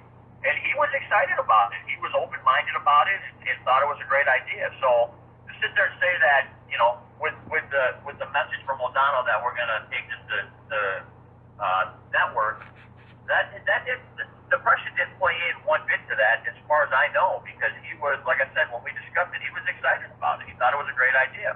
And if we could follow through with that, then let's, and discuss it, and it's the right move, then we could go that route. So I don't know where the whole depression comes into play when it comes to regards to taking Gray State Network.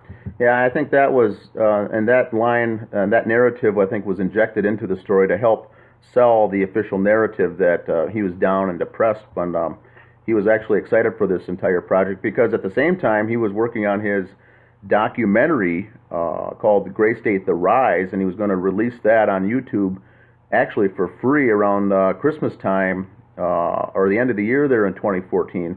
which was basically he was putting the final finishing touches on that. Now, were you involved at all with the Great State The Rise, or did he mention and talk to you guys about that piece, or is that just an individual project that he was working on the side? Yeah, we weren't involved with that at all. I mean, we knew he was doing it. He was talking about doing it, but we had no involvement with that whatsoever. And so, releasing a documentary like that, 2.5-hour documentary called The Rise, he was going to give it away essentially for free on YouTube just to get the message out, inform people, educate the public. And that kind of flies in the face of folks saying that David was doing all this for the money. He was out for the money. He was out to get rich. He was trying to make a boatload of money on all these projects. And that was not David's personality. Can you talk to that a little bit? He knew he was going to make some money on this, but he was not out there. He was more to get the message out and his script. Is that correct, or was he a gold digger per se in Hollywood, trying to hoping you guys would bite on this story so he could become a millionaire? Well, I can't speak for what his thought process is, but I can tell you from my run-ins with David, money is always a factor. I don't care what you do in business, money's a factor, right? David's an artist. David was an artist through and through, period, okay? He had an artist mindset, and he had a belief in what he was doing, okay? And he did it for the love of what he was doing. However, in the back of your mind, you're always thinking about money. And we discussed money with David. I don't remember the parameters of what we discussed, but we discussed money with David. And David's from my recollection, David's first love was the art that he was performing, okay? But there was always money as a factor. I mean, everybody's in business to make money. I'm not in business to give stuff away for free and, at the end of the day, be, who I am. I mean, it's a matter of there's always a money factor. Now, with our deal with David, I'm not going to discuss figures or anything like that, but our deal with David, we put out an offer to David to option the contract, which would have gave him some money up front, and then we would have went and ran with the film project or the television project. David would have been a producer on the film, so he would have been getting paid to be a producer on the film, and then he would have reaped some of the benefits of whatever the film grossed. We all would have. So that was the factor here, and it wasn't like David was a money-hungry grabbing guy and he was trying to weasel his way into Hollywood. David had an idea, and it was a very, very, very strong idea, and so that's why we all got together. But again, he did it for the love of the art, but also knowing that, hey, this could be a payday. Correct. Oh, very good. That's all good information. Trying to get the listeners to this, kind of get their head around David's personality and his mentality, because of a lot of that, in your talk right there, your description ties in with everyone that I've talked to. It aligns in with his personality. I never met David myself, never even spoke to him, so I started following this case after the bodies were found, but that's very much in alignment with what I've been hearing.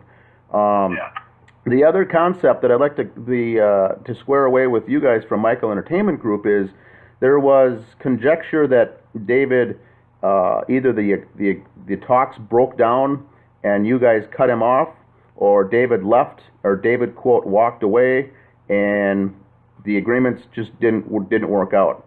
So it ultimately got down to there's two types of people out there following this case. They fall into two camps. One believed that Michael Entertainment Group essentially fired David or broke off the talks and says, screw you, get lost. Or David said, I know I got the offer, I'm all set to make big bucks. You know what, it's not for me because I want to run I do not want to be just a producer. I want to be the director on the film, and I don't want anything changed. I don't want anything altered with this script. Therefore, see you later. I'm going to move and part ways. Those are the two camps that we're dealing with, and if you could talk to that a little bit as far as what you think was more of the truth. Either one of them. Neither one of those even came into play when we were in discussions with David. And David knew he wasn't going to be the director. We discussed that early on with David because he wasn't a known director. So our budget, David couldn't be the director. We would have needed a top name director in the industry, which has clout. Okay, so and David knew that from day one, and David was fine with that. David was going to be actually in the AD. We were going to make David the assistant to the director, and that's what we discussed with David. So we didn't fire David, or we didn't get rid of David, or however that went, and he didn't walk away from us. I mean, there was never any of that, and I don't even know where those two ideas came from. Yeah, I think there was at least to my knowledge. At least to my knowledge. Yeah. I mean, again, we didn't tell. We never told David to get lost. Yeah, and I think. I tried contacting David after our September meeting or discussion. I tried contacting David for months to discuss things with nothing. I mean, I didn't hear from him or anything, and so I was getting a little nervous myself. Not nervous for our business transaction, but just nervous because I couldn't. I mean, listen, David and I became friends.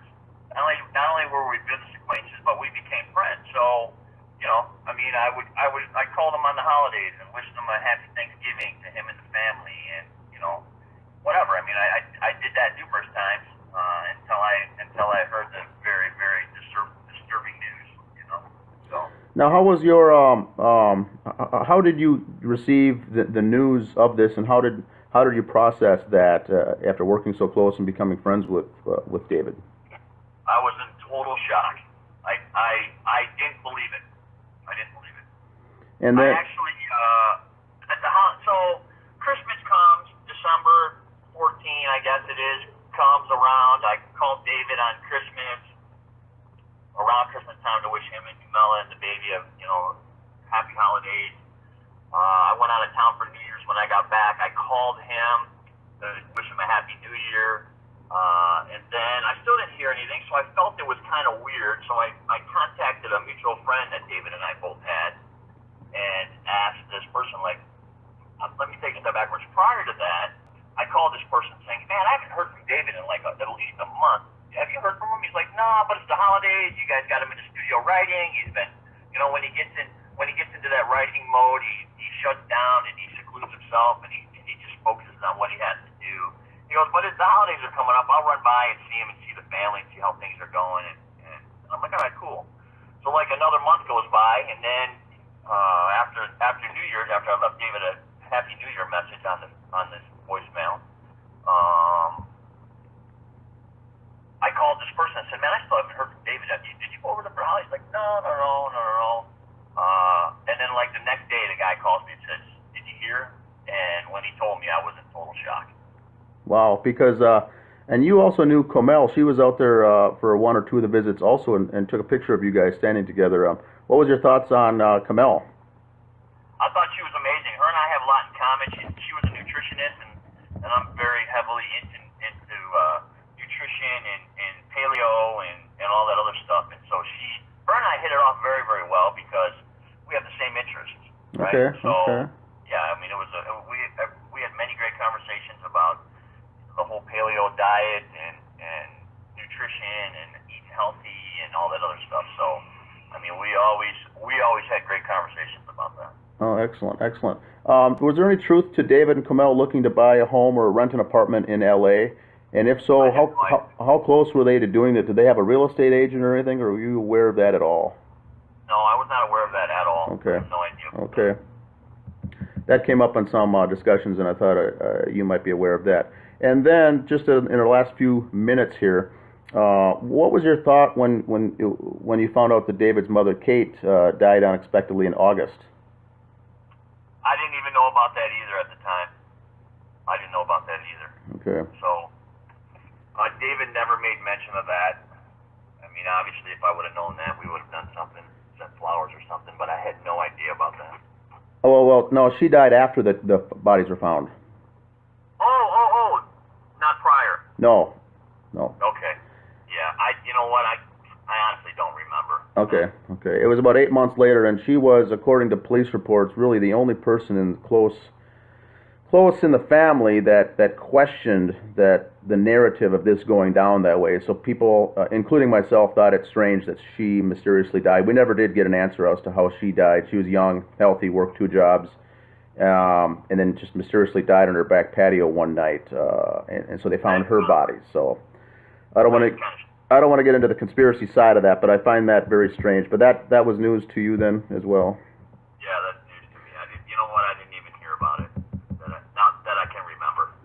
Now, at the end of it looks like my last question here is more legal related with Adam Gislason, and you might be able to have some comment on this, being in the business. Now, David went to his main character star in the program, as Danny August Mason was his main actor, and wanted to get him out of the program, out of the copyright, out of any rights in the film, and so went to his lawyer Gislason to send Danny in an email, an attachment that just says, here you go, here's a form to sign to release your rights to this film, we're moving forward without you.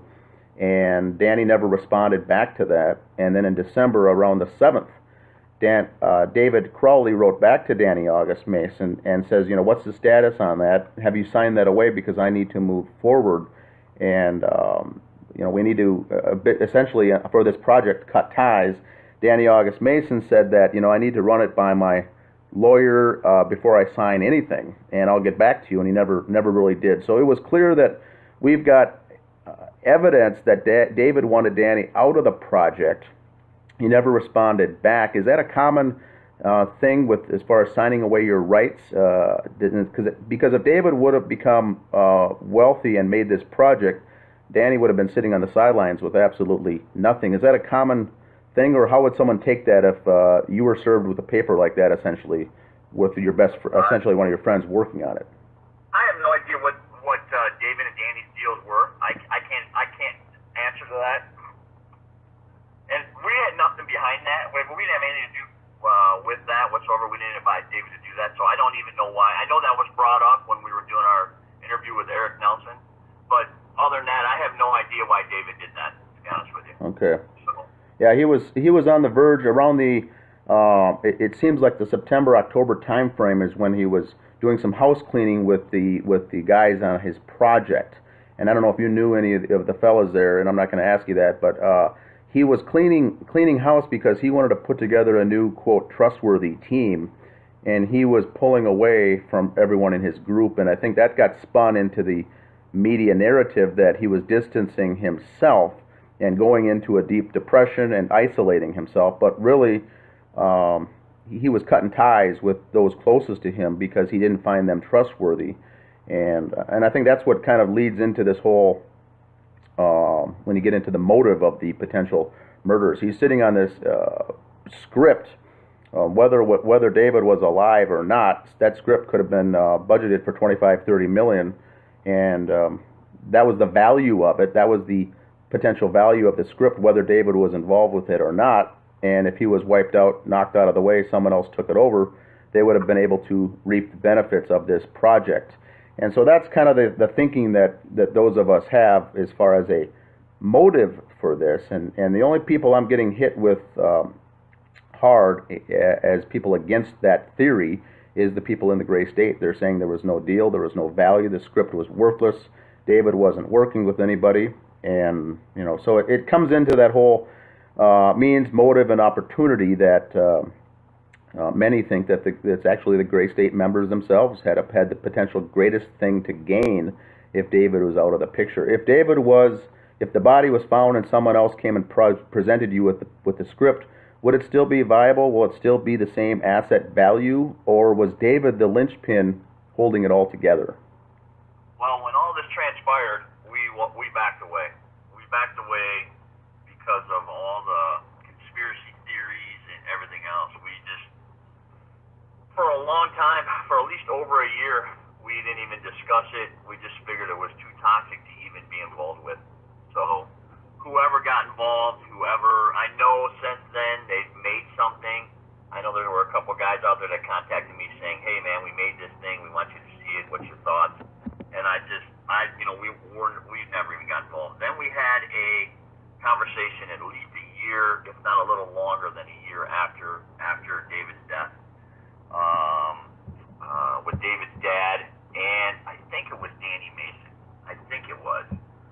I can't remember for sure, but we had a conversation with them about picking this thing back up and running with it because, as far as I remember, David's dad got the rights to the film, or got the rights to David's estate. So Yeah. he wanted to do something with it. So we started talking with David's dad, and then nothing ever transpired out of it. Yeah, and it seems like I would bet that the other person would have been Danny August Mason, because 4 months after the bodies were found, Danny was already in process of getting the Gray State name trademark with an attorney to get the the name and a phrase Gray State trademarked already. So he was moving forward with the project. So it must have been him, was what would be my guess. Yeah, it must have been. Okay.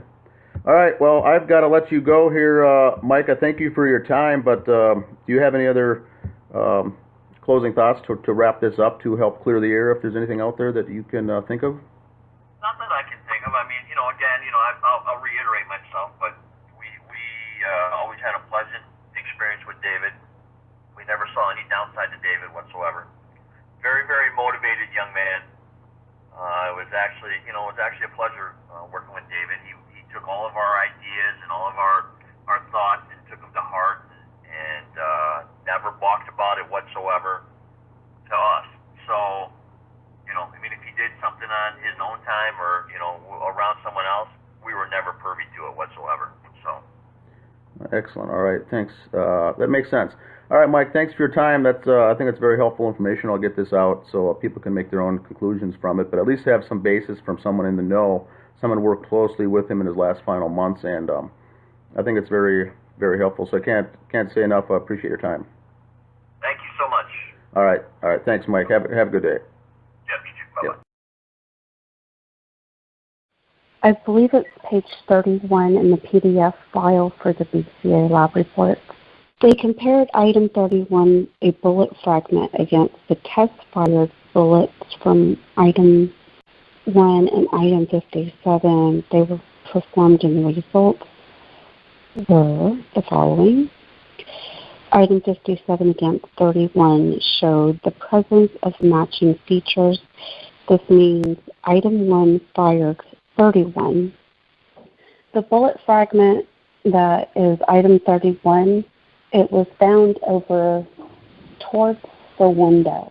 There's a casing that was found there also. That's closer to where David would have been, I think. That makes me think they're not 100% sure this came from the same gun. And how can they be if they found it 1 month later? They shouldn't be. So. That's the impression that I'm getting also. I'm looking at the photos. It would be item 30 would have been the casing that they found over by the window.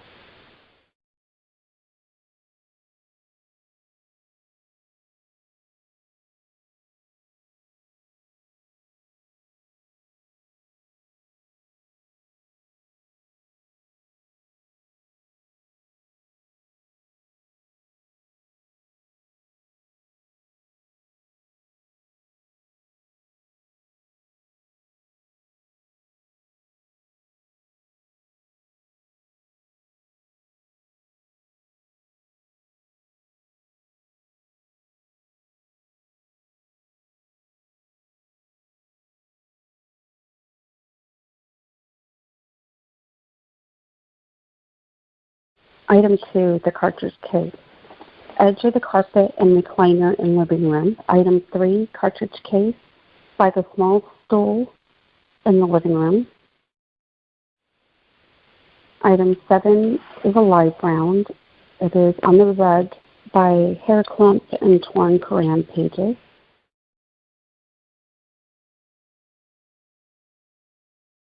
Item 9 is a cartridge case on the rug by the Quran page.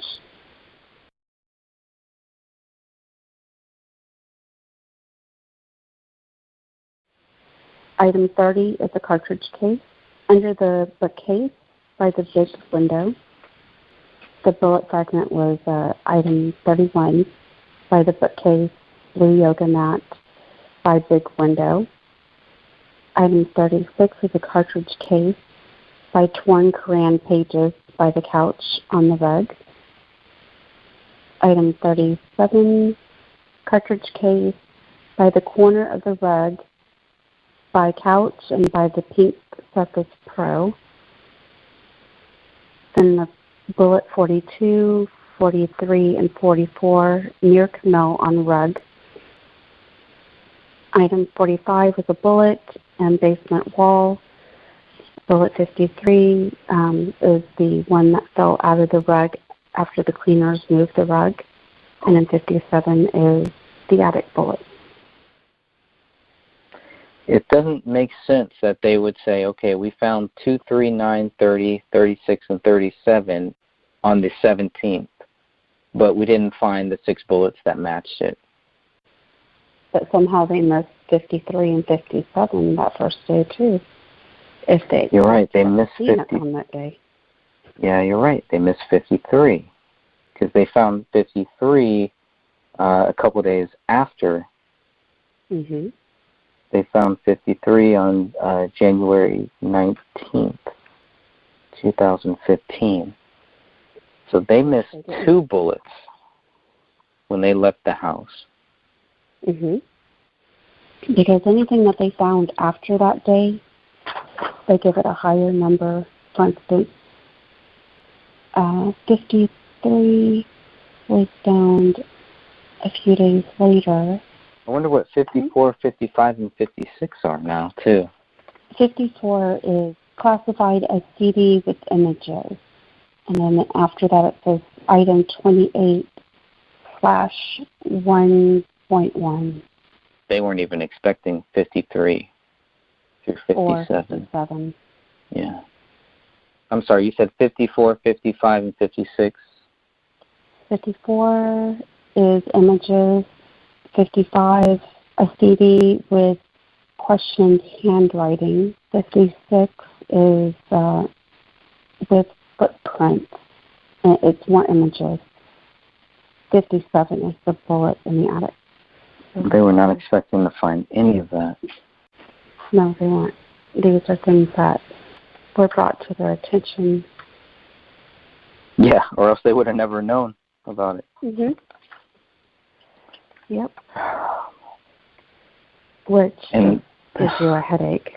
Because I mean, come on, okay, things outside of the house, like an extra journal, whatever, other stuff later, yeah, but anything in the house, man, you guys should not have missed anything inside of that house, period. I think it's a known fact that there's no blood, no flesh, nothing. None of Camel's blood or flesh were found on the daughter and vice versa. Not a single sample that was DNA tested had David or Rainey's blood in it. It would be interesting to see if the rest of the blood that was taken, that they took samples of, even comes back with their DNA on it. I mean, how is it possible that 3 people were brutally shot in a house, but there's no mixtures of their blood? That just can't be. They can't all die in the same room at the same time. You can't have the mother and daughter die in the same room at the same time. It just doesn't add up. That part just does not add up. Tommy Booth had gone through and had picked the items that should have been tested. The rest were then being held at the BCA lab. These were random tests. So the odds of David and Rainey's blood not being found is just, I mean, it just leaves you thinking, how is that even possible? It is almost like, and this is just an assumption, to me, it seems like David and Rainey were killed someplace else, brought back, and then Camille was killed there. And that's the only explanation for why just her blood is found. But like I said, it's an assumption. I am not saying that as a fact. Right. Because I don't have the actual proof besides DNA. Well, and is there any of David's blood, any of his flesh, found on any of the other 2? No. No, the only DNA found of David is on the gun and the magazine. And then there's touch DNA that was on the bullet in the attic and the knife. When you touch something, you leave hundreds of little skin cells. Logically, if he stepped in her blood and left footprints, there would be DNA from him if he was barefoot. There would be. Skin cells will be in there. Just like the wall. Unless he wore gloves and he wrote on that wall, his DNA would have been in those samples. Especially because he's like rubbing against the wall. There's no fingerprints. How do you tie it to David Crowley? That's right. Unless gloves were worn or if they used some type of item to write it with, but they didn't take the scarf into evidence. So Right. I know that several people had discussed the scarf that looked bloody. That was never taken in evidence, so I'm fairly certain it no longer exists. Which is crazy. I mean, come on. Yeah, I agree. Why not test the clothing? Just to rule out any other intruder or anything like that. I mean, just think of the evidence that could be on there. Not only would there have been the gunshot residue, but they would have also shown other DNA. Several of the tests, I believe it was 7 tests, came back with mixed DNA of 2 to 3 more people. Yet, we don't know if that was contaminated. We don't know if that could have been DNA left by whoever committed the murders. Right. We don't know what to think. But if we would have had the clothing at least tested, we could find out if there was signs of the killer on there, anything. I mean, there's just so much more information. But it's very frustrating. Yeah, I can definitely see that. The more that we look at this, the more we see there's nothing that ties David Crowley to any of this. Why would they think that David Crowley would have written this on the wall in his wife's blood? The cement to Allah now on the post or on the notepad, I don't believe that the now was even written by David. I believe it was written by another person. His N's are completely different. The O is different. The W. He writes his N's in almost like a lowercase kind of rounded N. That one, it looks like it was written by a left-handed person. There's different things throughout the crime scene where you sit there and you look at it, and it's like the person who wrote the now on that note, I'm fairly certain is the one who wrote on the wall. Some of the writing just lines up with it, the angle. I've come to the conclusion that David didn't do this, even in the reports. Detective Bone, he states over and over that no forced entry, there was no signs of struggle, no apparent missing items. So the only conclusion he can come up with is the fact that David did this, because he didn't see signs of forced entry. And then you're thinking to yourself that the back door was left open? Why would there be forced entry? Like the Submit to Allah, which is really, really weird, was spelled one way, and then you look at the wall, and the Allah Akbar is written in a different way than the Allah is on the notepad. Right. David, from all reports, he was very consistent in the things that he did. So why would he spell Allah one way and Allah a different way on the wall? I think I can say with certainty that this was not an Islamic hit. But could it have been something made to look like one? Oh yeah. And then the other question is, well, was that David who made it, who wanted to make it look like something that it wasn't? I have thought about that. I just don't see the rationality behind it, but I also don't see the rationality of killing your wife and child. Right. Which is why they had to make him look crazy. They had to make him look crazy, or else then it's like, well, there's no way he would have done this. So they had to go to that crazy point.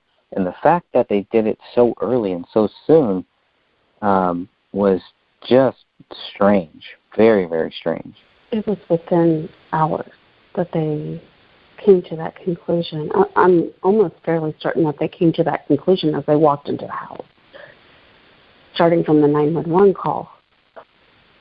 Yeah, that's where they got the first line. I think, like I stated before, the really big thing that keeps bugging me is the lack of DNA or mixture DNA found in Camille's blood. Right. It still bugs me.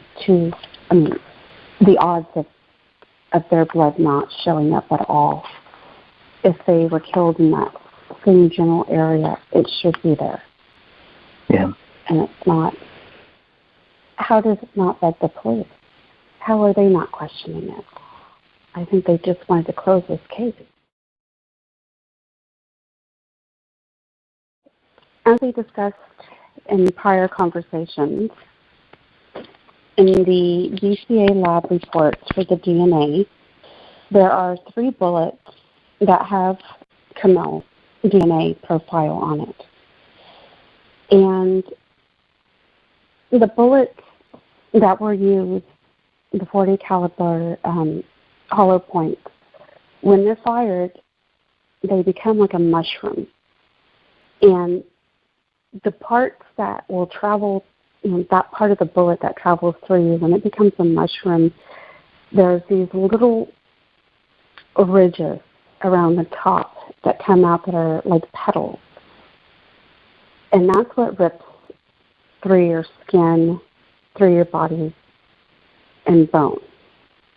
It will collect all that around those little ridges. And so the 3 bullets, 42, 43, and item 44, all had just Camille's DNA on it, which would leave the assumption that all 3 had gone through Camille's body. Most of her head was missing, and her hands were missing. So we honestly don't have an actual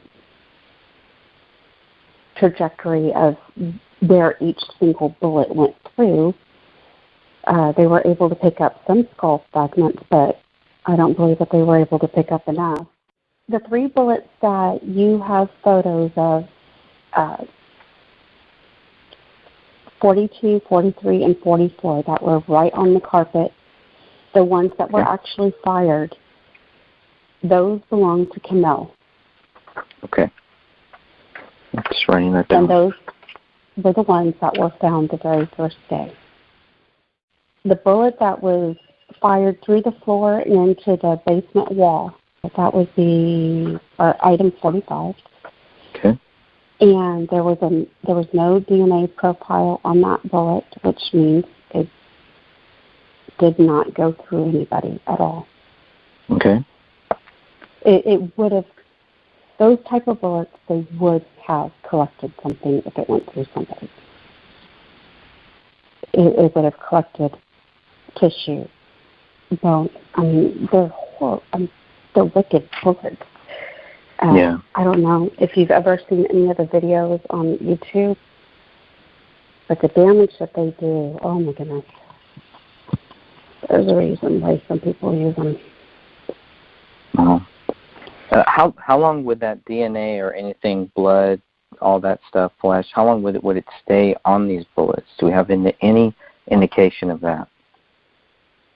Well, they're inside a house, and so it's in a controlled environment. There's not rain or rushing water or anything like that coming down on them.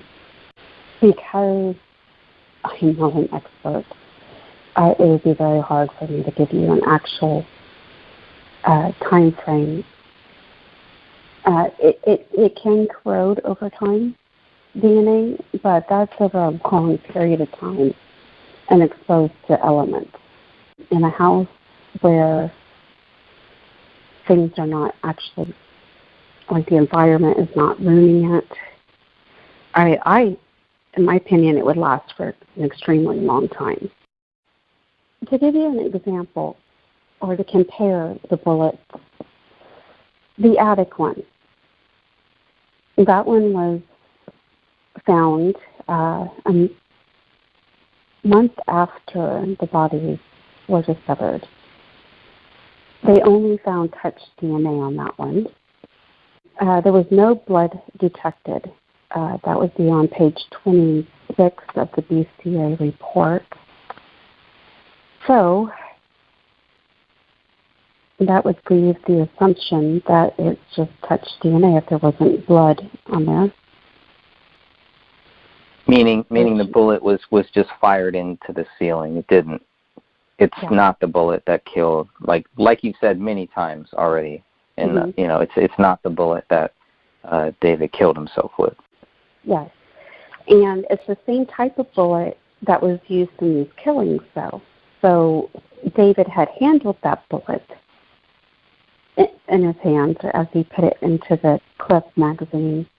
So that DNA still stayed on that bullet, even after fired and gone through the ceiling and landed in the attic someplace. All right, so here is the big 485-page PDF. Now, it can be a little bit overwhelming when you download a PDF and you see that it's 485 pages. I get it, but it's worth it. It is worth going through. And I'm going to try to give you a little teaser here of why you should go through this, I guess.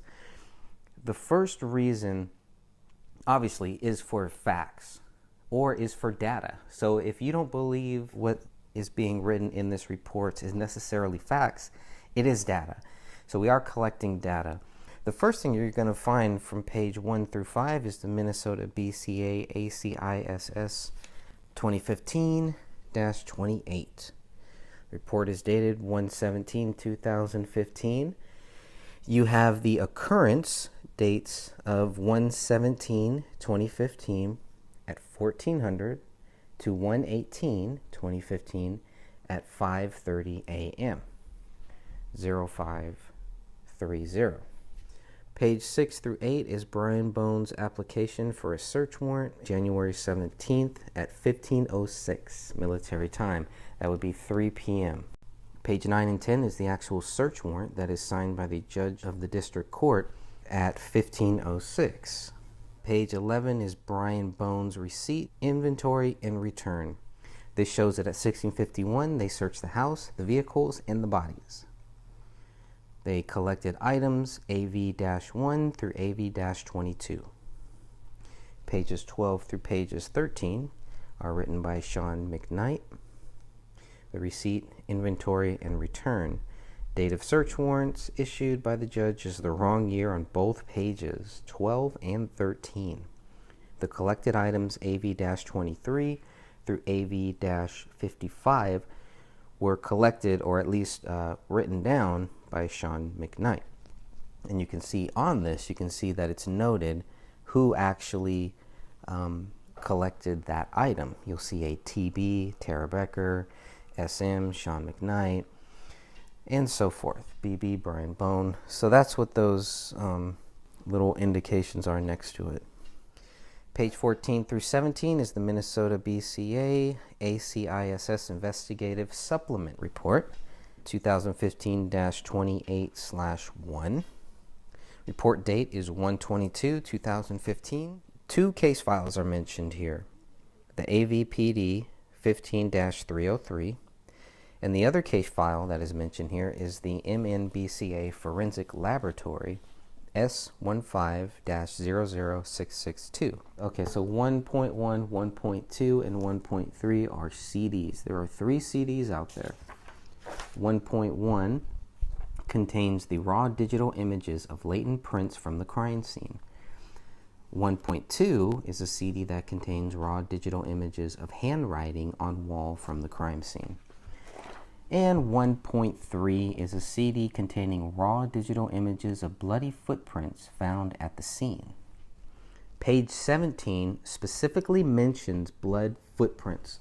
Now, I know that there is an image out there, a couple of them out there, that when I first saw the pictures of bloody prints on the kitchen living room area floor, I thought they were handprints. I really did. I go back and forth sometimes, but I do, right now at least, I do believe, yes, they are footprints. So I've been looking at any evidence of them being either footprints or any mention of them being fingerprints. But here they are specifically mentioned on page 17 as footprints. So we're going to start there. Okay, we're going to say, okay, this is what the BCA, this is what the investigators concluded at this point, that they were footprints. What's even more interesting is that you can clearly see that it is one foot. It is a right foot. So here's what I have some notes for about page 18 and 19. This is a laboratory analysis request at the attention of Tommy Booth. The estimated due date for these latent prints would be 4/26/2015. The estimated due date for the question documents, which we'll cover later, would be 4/26/2015. So they're saying by 4/26/2015, they should have some answers about the latent prints and about the question documents. The circumstances and purpose of the analysis is for the latent print comparison and the handwriting analysis comparison. Sticking with that document on page 19, the document was submitted by Elizabeth Elyers of the BCA and received by Carol David on January 26, 2015 at 11:17:48. Page 20 is interesting because it's a draft page. Draft is written 3 times in red on this page, and there's really not much to this. This was filled out, and this is, okay, so we're getting into the ACISS report. Now remember, ACISS report 2015-28. And what you're going to see is a lot of these documents are going to have the same name, ACISS report 2015-28, but then it's going to have a /2/3. Let's go to page 21. MNBCA ACISS attachment 2015-28/3. The report date is 1/26. This is the preliminary autopsy. Okay, so page 23, 24, and 25 are the press release report about this case regarding David, Kamel, and Rania, released by the Hennepin County Medical Examiner's Office. And it basically says David died as a result of a suicide, Kamel died as a result of a homicide, Rania died as a result of a homicide. By 1/21, there's no doubt in their mind. Or they wouldn't have released those documents. But they needed to, especially for public panic, and really especially just for all of the conspiracies. But I didn't think that they really gave the conspiracies any chance. They did not even want to consider a conspiracy here. That's the way I saw it. I don't see any. I mean, you can read these police reports and you can clearly see they're very careful to mention the public is not in danger. Everything is fine. We got this case solved. That's pretty much all we were getting. And that just fueled so many conspiracies. And instead of helping these conspiracy theorists kind of understand what was really happening, a lot of people just went silent. They went dark. And I can understand, it really puts the investigators in a very tough spot, especially if they really do want to help the public understand what happened here. It's a very tough spot now because it is an ongoing investigation. But at the same time, they're completely discrediting any possible theory of foul play. They're completely glossing over any possible explanation, any reason, anything that might show that they cannot prove David Crowley is guilty. It's one thing to accuse him, but it's another thing to actually prove it. They were successful in accusing him to a point, and up to a certain date is what I think. They were very successful in trying to convince the public and trying to convince the average person that David Crowley was guilty. They failed, and they continue to fail. And the reason the case needs to be reopened is because they will continue to fail to prove David Crowley is guilty, because they cannot prove it. I truly, honestly believe that. Now, can I prove that they cannot prove it? Yes. If these documents, if what I have, if everything that I've seen is what they base their theory on, unless they have secret knowledge, some hidden information, unless they have things that we're not seeing, yes, I believe we can prove that they cannot prove David Crowley is guilty based on their evidence, based on their documents, based on their photographs, based on their reports, based on their comments, based on everything they have given us. There is no way that the police, that these investigators can look at the documents, look at the photos, look at everything they've given us and say, okay, you will understand now why David Crowley is guilty. They really didn't even try. They were already thinking it didn't matter what they told us. We were still going to think David Crowley was not guilty. That's their own fault.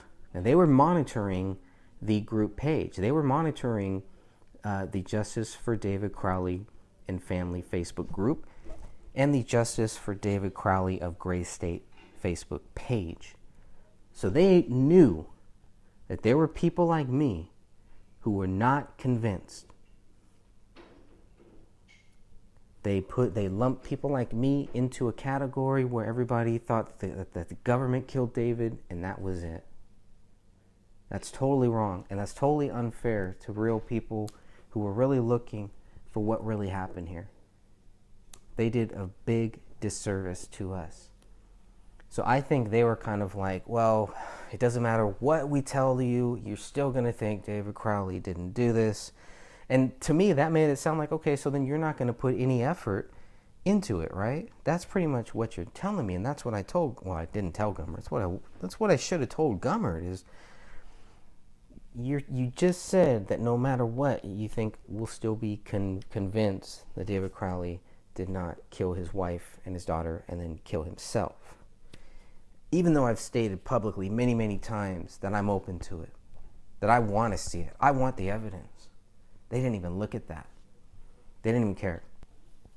Because it wasn't about that. Those are the people they should have been focusing on, not the people who were set that the government killed David, or that David was part of some global conspiracy, or it's going to release some movie that was going to change the whole world, or whatever. So they did a very big disservice to the public, because they did not help us understand. They didn't even take the time, really. So anyways, Gummert did. Gummert at least took the time to answer those questions. He tried to back out, kind of, not really back out, but he, at first he was not going to answer those questions. But he's a man of his word. Gummert is a man of his word, and he answered those questions, and I thank him for that. Page 26 is ACISS attachment 2015-28/4, report date 1/26/2015, and this is in regards to the latent prints of David Crowley and the DD-214, which is his military record. That was requested by Chris Olson. Status was approved, and the approved date is 1/26/2015. The record originating date is 1/26/2015. It says on January 21st, 2015, oh, here we go. Here's the FBI thing now. Because it was always, were the FBI involved? Were the Department of Homeland Security involved? Were the FBI involved? Who was involved? So now we have the one mention of the FBI in these documents. I think this is the only mention that you'll ever see. And it's only for Olson to request from the FBI, from the Minnesota FBI, David Crowley's fingerprint card taken by the U.S. military on 6/24/2003. And this FBI agent, Travis Yarberg, sent Olson David's DD-214 on January 21st, 2015. This shows they had David's fingerprint. This is going to be one of the most important things that you're going to read in these documents, simply because of they have one match to David's fingerprint, one. And it's on the notebook in the office bedroom. That's it. They don't have a fingerprint. They don't have a palm print of David's on that gun. They can't do it. Now you could say, well, it's because the gun was there for 3 weeks. You could say it's because of the dog. Whatever you want to say. That is a fact. They could not put the gun in David's hand. That's a big thing. It's a huge thing. It's one more reason to reopen this case, I think. You talk about the smoking gun. The bloody gun might be the smoking gun.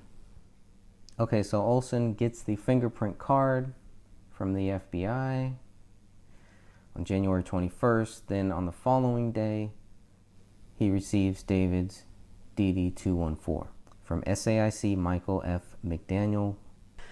So even though we were told that the FBI were not involved, technically they weren't, and technically they were, right? They weren't involved in the investigation. There's no proof that they were involved in the investigation, but they were contacted.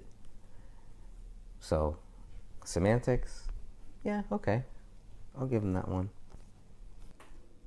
And then page 28 through 31, another ACISS crime scene supplement, 2015-28/5.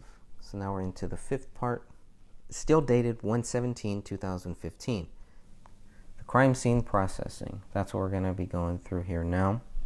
The BCA received a call at 14:17. They arrived at 15:30. Their work was completed on 1/18 on the following day at 4:30. The BCA, on page 28, you'll see the BCA took 800 photographs. They took a photograph of the exterior, the interior, general area, point of entry, no. Point of exit is no. Shoe prints, no.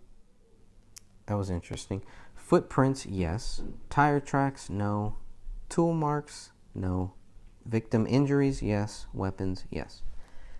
So when you think about just another thing, going back to those shoe prints, I did notice that comparisons to the officer's shoe prints were made to shoe prints in the snow.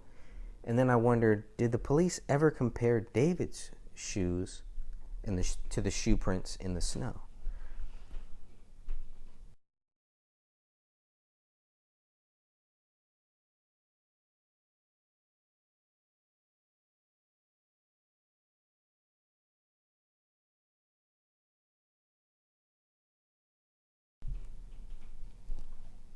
And then I wondered if the police ever compared David's shoes to the shoe prints in the snow.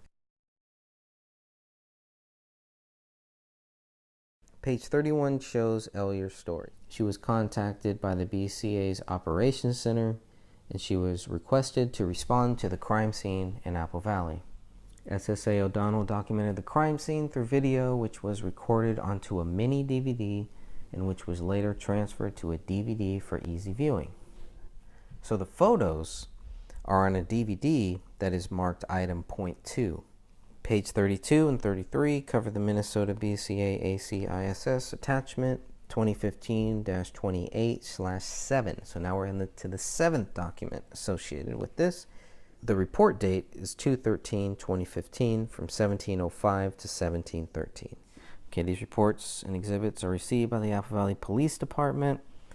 Report by Chris Olson on 2/13/2015. S.A. Olson received 20 PDF files. 20 PDF files.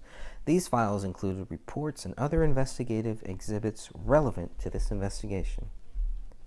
If you look at page 34 through 37, you get half a list of the top 200 donors. Start with number 1, and it's a big jump from number 1 to number 2. Okay, so page 38, you'll see here, we got the training here that Kamel and David took. If you're looking at page 40, you'll see Kamel's training verification through Quorum Security Incorporated. Page 43 has the gun that David gave to Danny Mason as a gift. Page 44, Kamel's firearms bill of sale, purchased on 7/25/2009 at the Gun Zone in Dallas, Texas. She paid with a check, total of $508.76. She bought a Springfield XD 40 caliber, serial number US 163310, signed by Kamel. Page 45 through 47 is David's training verification certificate.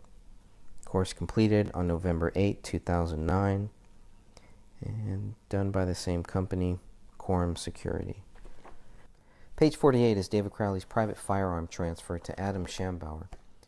It's dated September 17, 2010. It's given as a gift, and it's from the AR-15. It is the lower receiver, serial number 61242. Page 49 is a private firearms transfer from David Crowley to David Stark, dated June 17, 2012, conducted as a sale. David sold Mr. Stark a Springfield XD 40 caliber subcompact, serial number US 163310.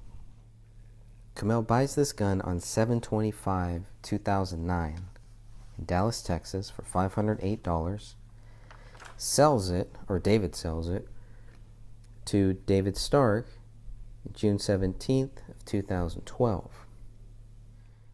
Page 50 through 133 are the police reports. And here we go again, the police reports. There are some police reports in here, and there are some police reports that are missing. The ones that are missing look like it's generally the ones at the end of the 94 pages. So that's curious. The last update that we get where the case is exceptionally cleared is not in this set of police reports. That's a big deal. The other interesting thing to notice about this is some of what was censored in the 94-page PDF is not censored here. So there is some good data there. There is some good stuff to actually go through. And it'd be good to have a full comparison of everything about what is blocked out in the original 94 pages, and then compare that to what is not blocked out here in these 70 some odd pages that we have of police reports. Page 134, 137 is the BCA lab analysis request by Tommy Booth.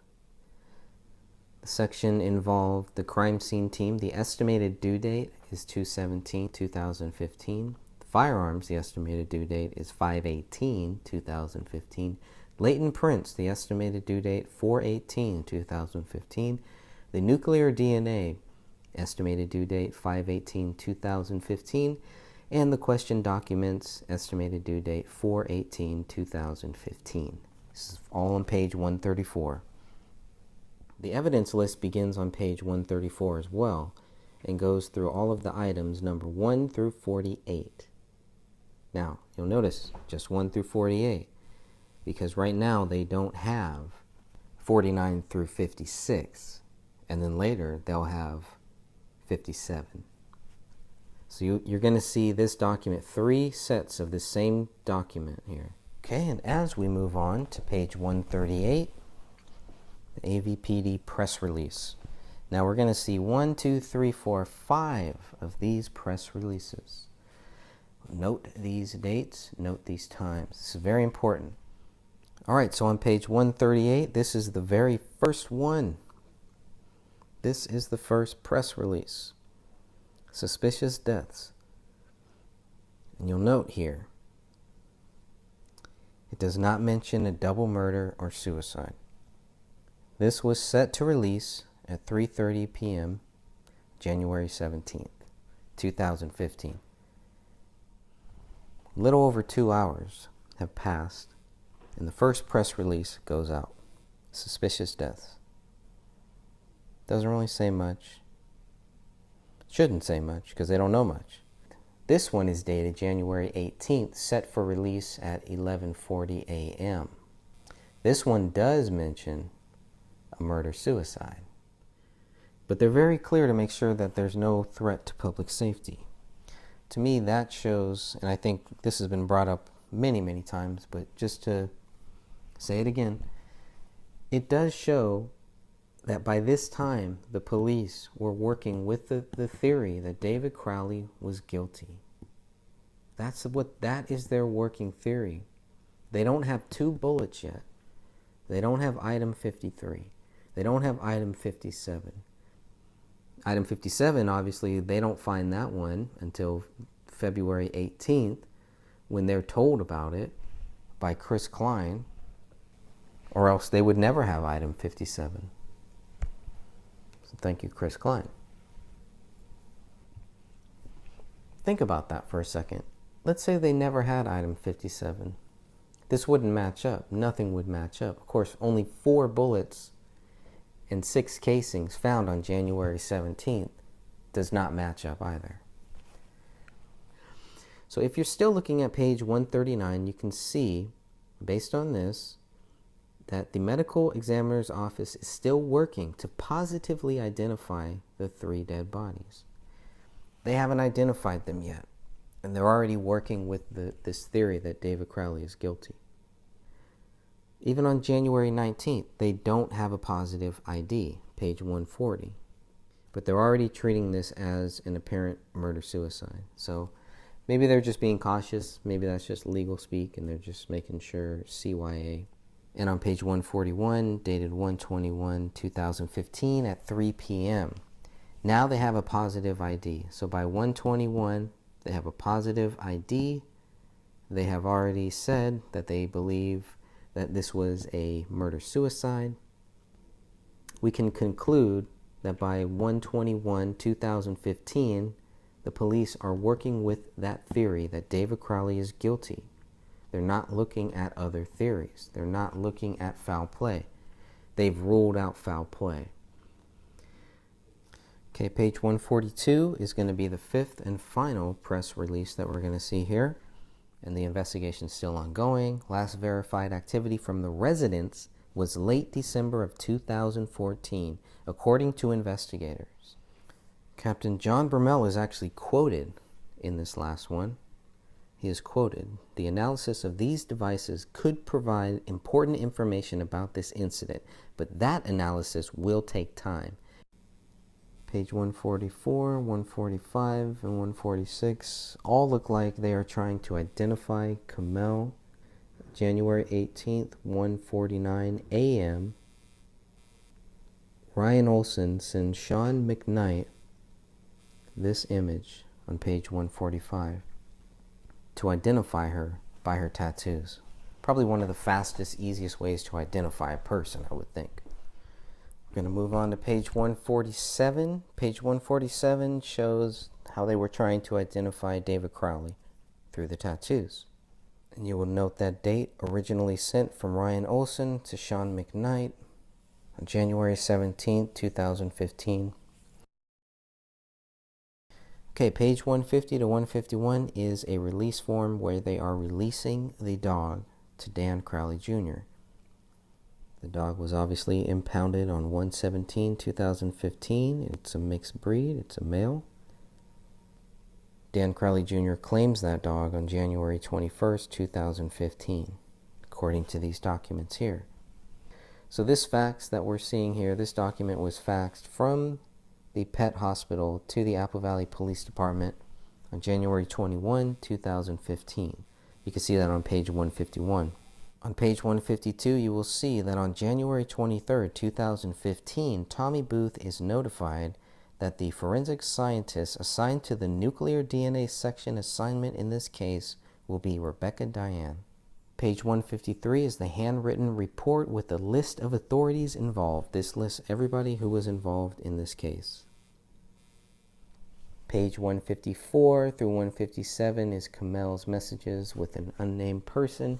The dates include Monday, November 24th at 9:57 a.m., where she met with somebody at a coffee house.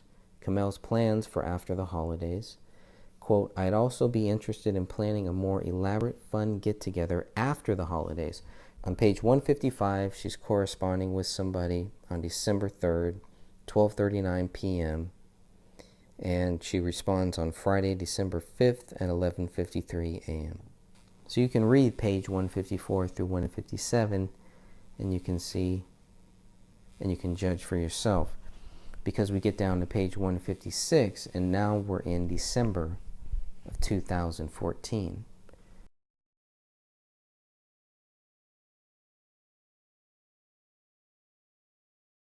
Page 158 shows what guns were taken from the house on January 18th, 2015. There are 9 in total. On page 159, you'll see that Brian Bone is trying to get access to David Crowley's Dropbox. He is requesting a preservation of the account and any account associated with this specific Gmail account, crawls04@gmail.com. Page 160 through 162, we're back to the BCA Forensic Science Service, filled out by the AVPD, Brian Bone. This is for the nuclear DNA test. Specifically, look at what it says under latent prints here. Elimination principles from all principles? No. Major case prints, finger/palms for crimes against people? No. Is the evidence process? No. DNA cases, known DNA samples from all principles? Yes and no. Still on page 161. It clearly says yes and no. Both of those boxes are marked on page 161. Page 162, the elimination principles names David, Kamel, and Rania. All right, page 164 shows Joe Cooksley as the forensic scientist assigned to the crime scene team. Page 165 shows that Catherine Roach is the forensic specialist assigned to the nuclear DNA section. Page 166 through 318 shows David Crowley's Facebook account activity. Page 319 through 332 is David Crowley's conversation with Brendan J.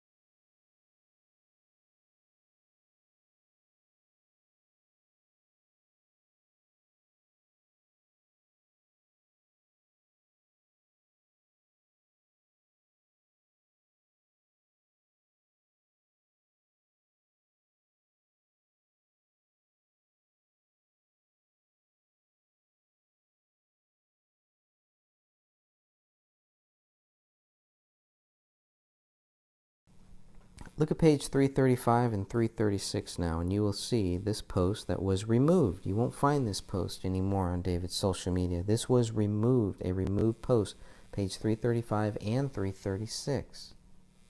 So the police were able to get a record of this.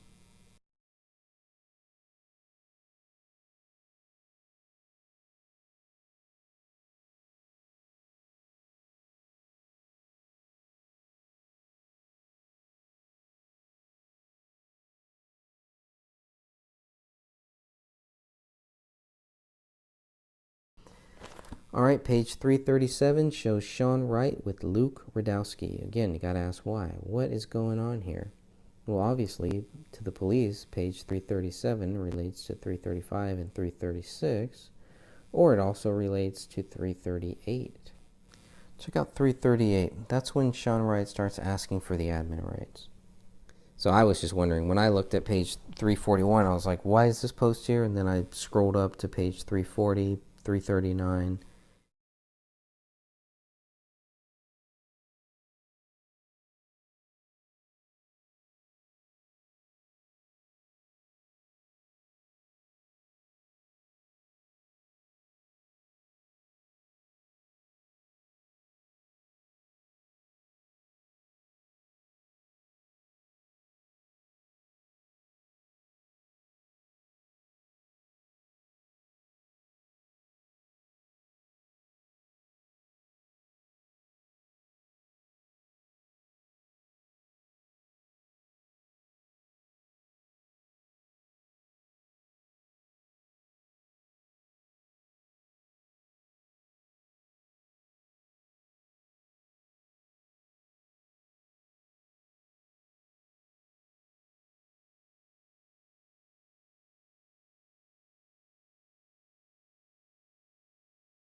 Now, the thing is, if they already think David Crowley is guilty at this point, why are they doing all this? Why are they going through all this stuff? I don't know.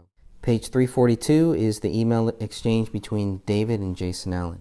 Now, Jason Allen forwards this email to Sean McKnight on January 20th, 2015. David sent this email on 12/17/2014. He was planning for the future. He was actively planning for his future. How does that equal a suicide? How do they go from planning your future to committing a double murder suicide?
Page 345 is a picture of David, Danny Mason, and others on Facebook.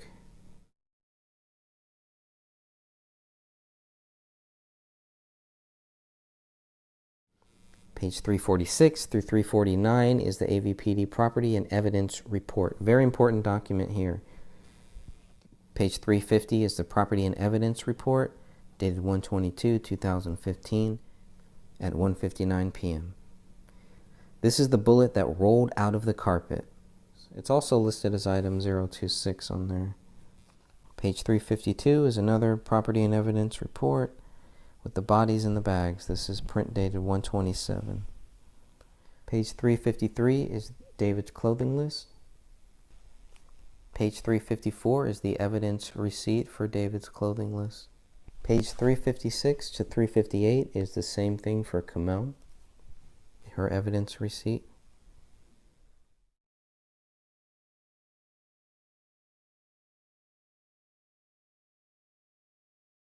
Page 362 is the property release form for the same bullet that was found on January 20th that rolled out of the carpet. Very interesting. The item number 53 was found on January 20th. Okay, page 363 to 367, forensic laboratory analysis requests for nuclear DNA comparisons for item 50, item 51, and item 52. David's known blood sample, Kamel's known blood sample, and Ranya's known blood sample. They also requested nuclear DNA comparisons for item 53. That was submitted on 1/23/2015 at 10:05. Page 368 to 372 is Brian Bones' application for a search warrant and supporting affidavit and search warrant. 373 to 375, Brian Bones / Sean McKnight receipt, inventory, and return. Now we're getting to the nitty-gritty. AV-1 through AV-55. You'll notice on page 373, dated 1/17/2015, but on page 374, it is dated 1/17/2014. Simple error, minor error. Here we have 23 through 44. Looking at page 375, going to AV-55. 367 is the receipt of filing search warrant. Contains a copy of the warrant. 378, AVPD Detective Michael Tietz to AT&T National Compliance Center for AT&T, sent on 1/22/2015. Page 379 shows AVPD's attempt to contact T-Mobile. Page 380 through 384 is a search warrant application for AT&T phone record 651-333-0072 between the dates of 9/1/14 and 1/21/2015, signed on 1/22. Page 385 to 389 is a search warrant for AT&T phone record 212-470-5794 between the dates of 1/1/2014 and 1/21/2015. Page 390 to 394 is a search warrant for the T-Mobile phone 254-616-0461 between the dates of 1/1/2014 and 1/21/2015. Page 395 is a search warrant for the AT&T phone record 612-999-4890 between the dates of 9/1/2014 and 1/21/2015. Page 396 to 399 is when Gummert learns in regards to Rania School that David and Kamel had multiple emergency contact numbers on file at the school, including the number 612-999-4890. Page 400 to 404 is Sean McKnight's search warrant for the computers and digital media storage, and the list of items are included.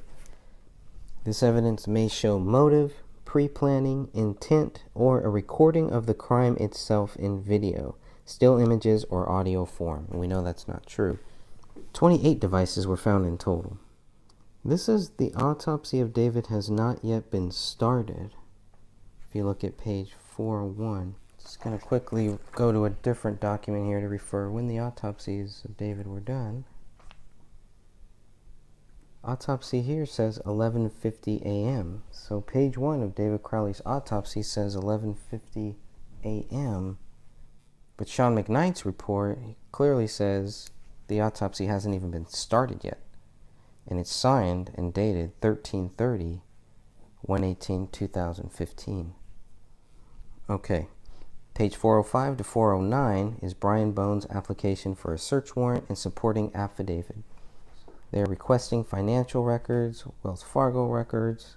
On page 407, there's indications of financial trouble. From what they say, Detective Bone thought money and debt can be a contributing factor to motive in cases of homicides. He doesn't specifically say this case on page 407, but he mentions that they might have financial trouble. There's indications. What are the indications of their financial trouble? Because people told them that? Page 410 through page 413, David Crowley's financial records warrant and application requested by Brian Bone on 2/2/2015 at 2:13 p.m. They are requesting AAA credit screening and financial records. Page 414 to 418, Kamel's financial records warrant and application, also requested by Brian Bone on 2/2/2015 at 2:13 p.m. Page 419 to 421 cover David Crowley's Dropbox search warrant and application. This is also requested on the same date, 2/2/2015, 2:13 p.m. by Brian Bone. Page 422 to 427 is the Equifax request from AVPD with the warrant attached. This is requested by Brian Bone on 2/4/2015 at 4:22 p.m. They are specifically requesting financial records for Kamel. Page 428 through 432 is pretty much the same thing, but for David Crowley, it's an Equifax warrant and application. Same date, 2/4/2015 at 4:22. They want David's financial records. So they have this stuff. And we see at the very end of this, again, there is very little proof of any financial trouble from what I can see here. And that doesn't include David's pending deal for his Hollywood project. And it doesn't include the $14,000 check that was left on their front doorstep. And they're still saying that there's indications of financial trouble. With the $14,000 check found on the front doorstep, it's hard for me to believe there's indications of financial trouble. Why aren't the police seeing the same thing? Why aren't investigators seeing that same thing? Why did Mason Hendricks not want this to be made public? Did not want this in the police reports that were given to us? He told me that. Because this kills that story. This kills the whole theory that they had major money problems. Page 433 is the Apple Valley Police Department Incident Recall Report from Sidra And this one is dated 10/18/2014. This is when Sidra goes to the Crowley house and is turned away. She wants to go see her sister. She goes there to pick up one of her dad's cars. She does not see her sister. She does not see her niece. She only sees David. From what she says, David won't let her in, won't let her see them, and she's worried. Who wouldn't be worried? You should be worried. This is the second call. This is Sidra's second call to 911. The first call you'll see on page 343. And that one happened same date, 10/18/2014. This call was at 19:08. They arrive at 19:30, and this is closed at 19:51. That's page 434. Take a look at that one. 2 calls within 2 hours. So she's in the lobby of the police office asking for assistance getting the cars back. The police can't help since it's a civil issue. All right, page 435 to 436. Back to the BCA ACISS Crime Scene Supplemental Report. This is 2015-28/8. The report date is 2/18/2015 from 0 to 0. This is item 57, a bullet found a month later. Police will try to tie this bullet to David's murder weapon. I don't think that they'll be very successful. The call was received at 2/18/2015 at 16:30. The time that they arrived is 17:30, and the time completed is 19:30. 2 hours. Exactly.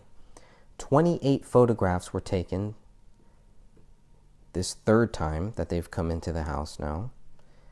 They recovered a spent bullet, Christopher Olson. On Wednesday, February 18th, 2015, Special Agent Lance Lehman is contacted by the BCA's Operations Center to respond to 1051 Ramsdale Drive. Lance Lehman is briefed by BCA Special Agent Chris Olson, and the purpose of this event was to document and recover a spent bullet from the attic. And the BCA crime scene team was on site as well, including Joe Cooksley, who was there on the first day, on January 17, 2015. He was there, and Beth Wolf. Special Agent Lehman took the 28 photos, item 8.1. This is all on page 437. Really good stuff here. The record original date is 2/19/2015 at 9:55 by Lance Lehman. Page 439 to page 442 are the crime scene drawings. Very interesting stuff here, especially when you think about the 3 different dates and you look at the dates on here. So there's no doubt they had to update this twice. Page 443, the Minnesota BCA ACISS lab result attachment. The report date is 2/3/2015 for nuclear DNA. And this is 2015-28/10. Page 444 is the Forensic Science Laboratory report on the examination of the physical evidence. For nuclear DNA, it lists items 1 through 53. That's it. That's what they're testing for nuclear DNA in this document at this point, up until this point. Page 446 are the results of the lab exam. This is the blood. Presence of blood is found on the pistol, item 1A, in 4 areas. It's 1A-1, which is the grip of the gun, 1A-2, which is the slide of the gun, 1A-3, which is the trigger of the gun, and 1A-4, which is the muzzle of the gun. They also find presence of blood on the magazine, item 1B, in 1 area called IB-1. They find blood on the knife, which is item 8, in 4 areas, 3 samples collected. 8-1, which is the blade, 8-2, which is the inside, 8-3, which is the handle.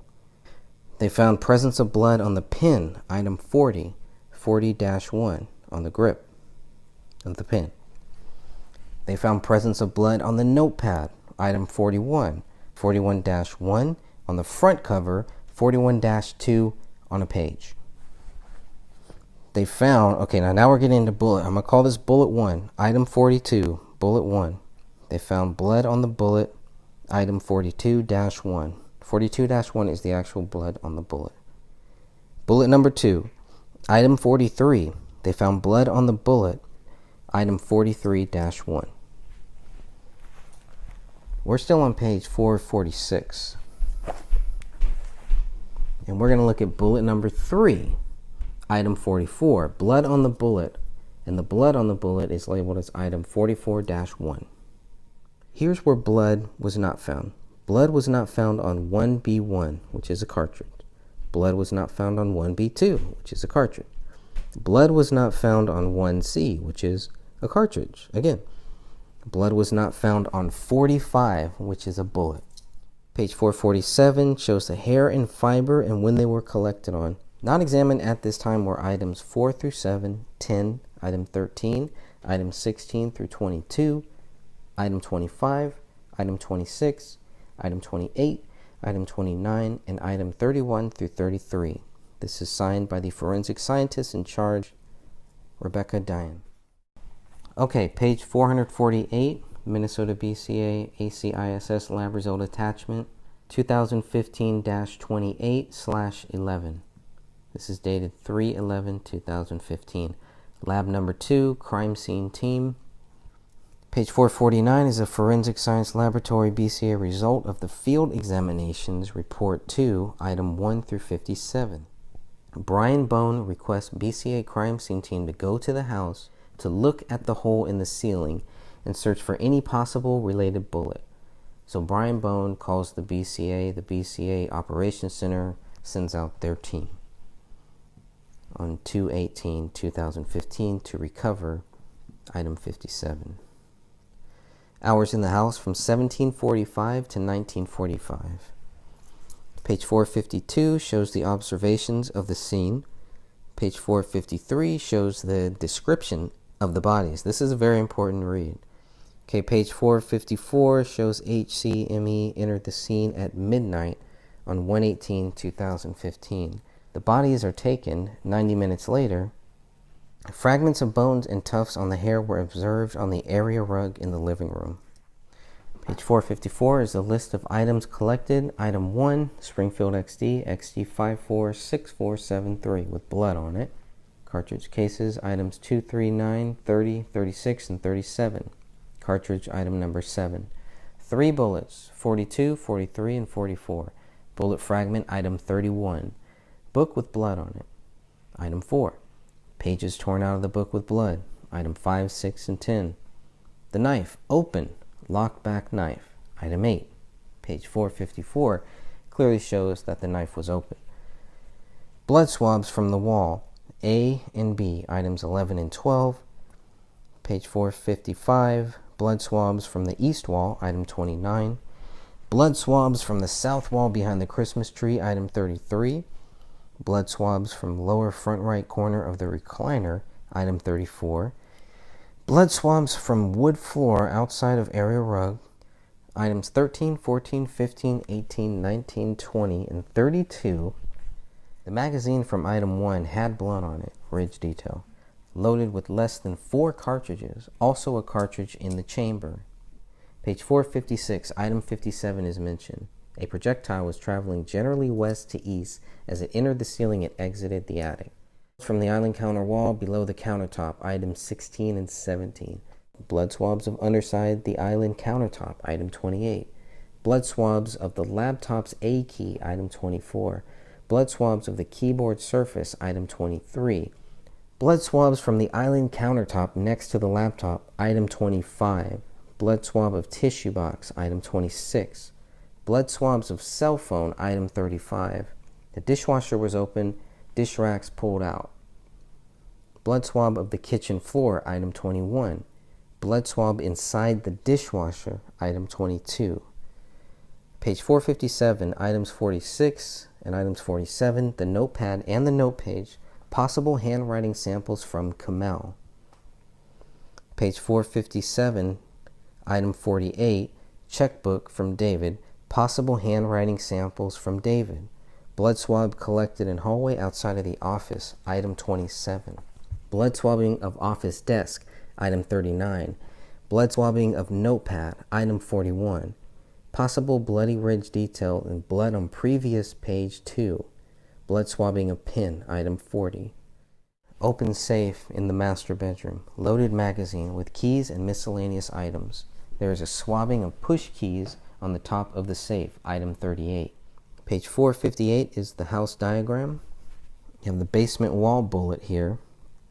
You have the hole in the south wall. Chemical testing failed to detect the presence of lead. Bullet, item 45, was retrieved from inside of the wall near the hole in the basement. This is all the basement wall bullet. The bullet hole in the living room was underneath the area rug.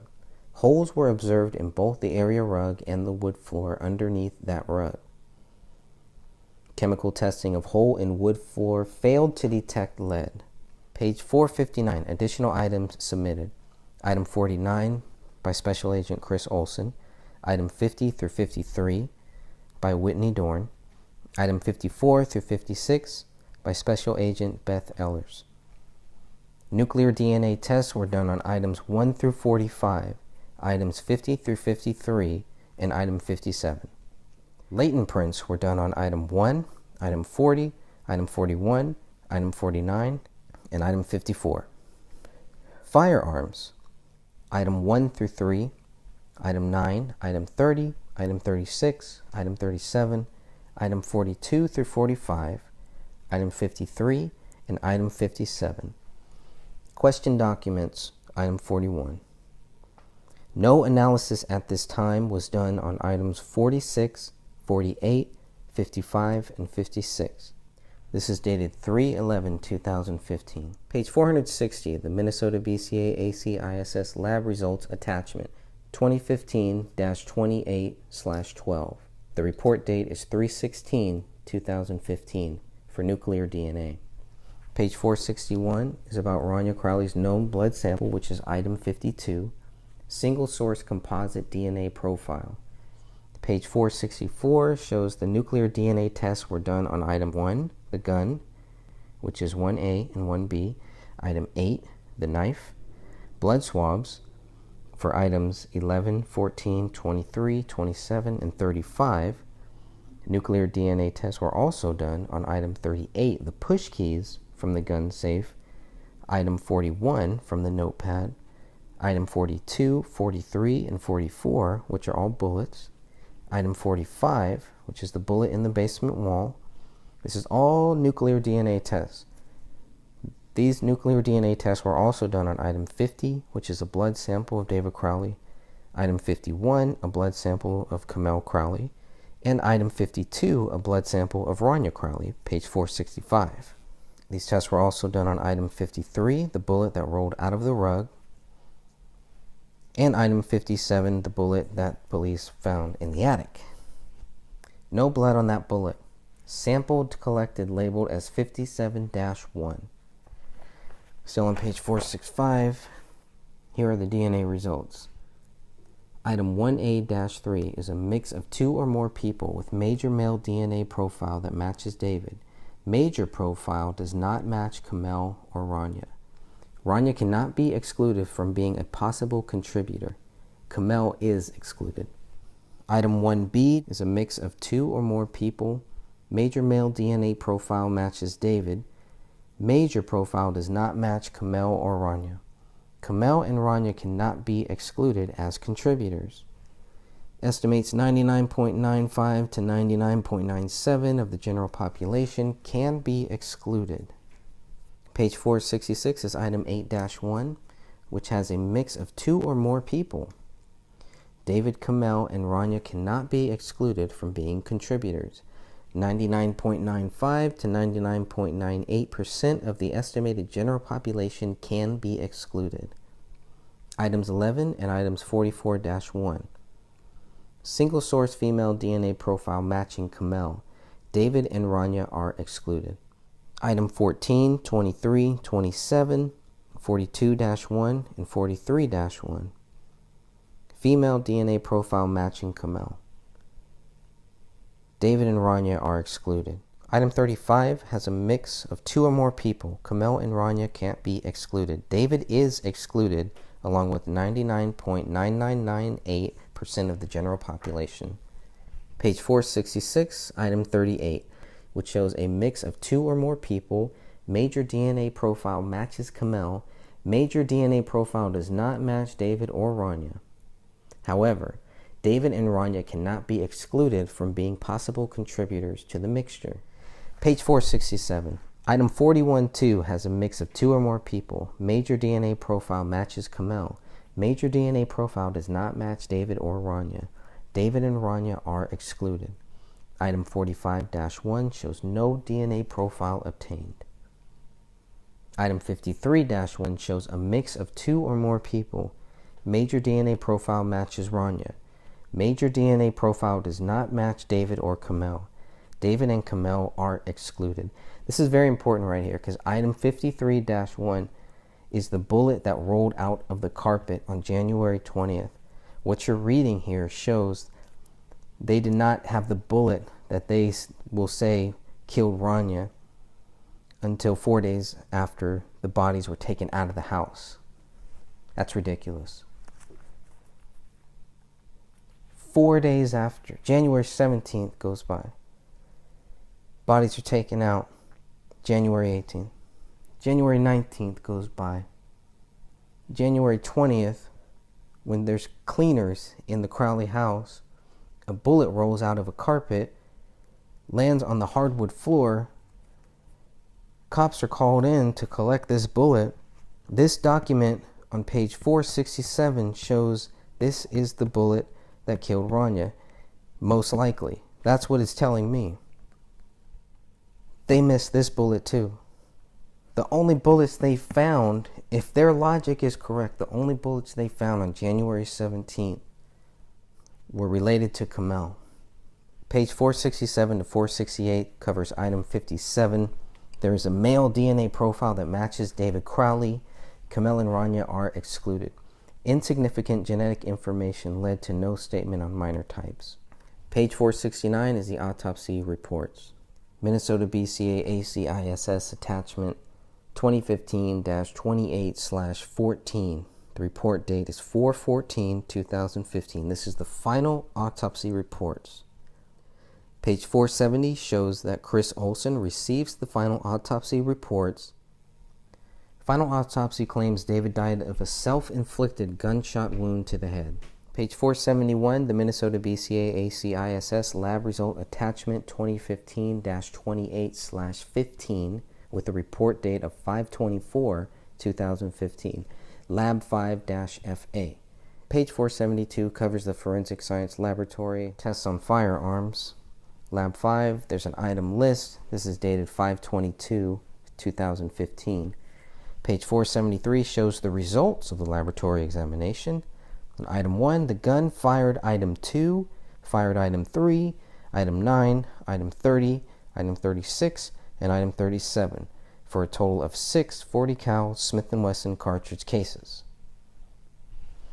Now, item 1 also fired item 42, item 43, item 44, item 45, item 53, and item 57, for a total of 6 .40 caliber Smith & Wesson bullets.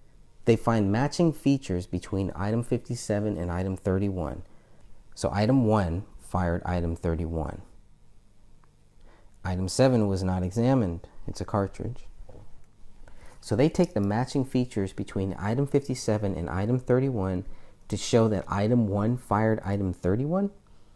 Examinations of item 42, 43, 44, 45, 53, and 57 showed them to be consistent with bullets from the Winchester PXD1 brand cartridges.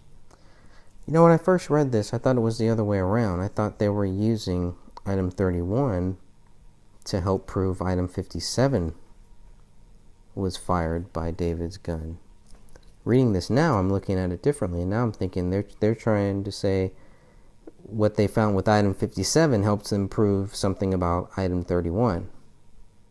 They don't even know that David's gun fired item 57, and they're going to use item 57 to help prove that David fired item 31. Lisa Kinsella is the forensic scientist here. Page 474 is the Minnesota BCA ACISS lab result attachment 2015-28/16. The report date is 7/2/2015. Lab 6. This includes a list of question documents, includes 41A-1 to 41A-59. Lots of items to cover here. Okay, page 476, we're talking about blood. Item 41A-20A. 2 ESDA lifts taken of impressions found on the front side of page 20 of item 41, the spiral notepad. Item 41A-21A. 2 SDA lifts taken of impressions found on the front side of page 21 of item 41. So the comparisons will not be done at this time. If you're looking on page 477, comparisons of item 41A-30 and question writings and photographs saved, item 55, will not be conducted at this time. Still in the handwriting now with page 478 with alternate light source examining results. Exams of item 41, front, back, 59 pages inside, failed to reveal any latent writing material. Items 41A-1 through 41A-59. So they go all through these 59 pages. 41 is the notepad.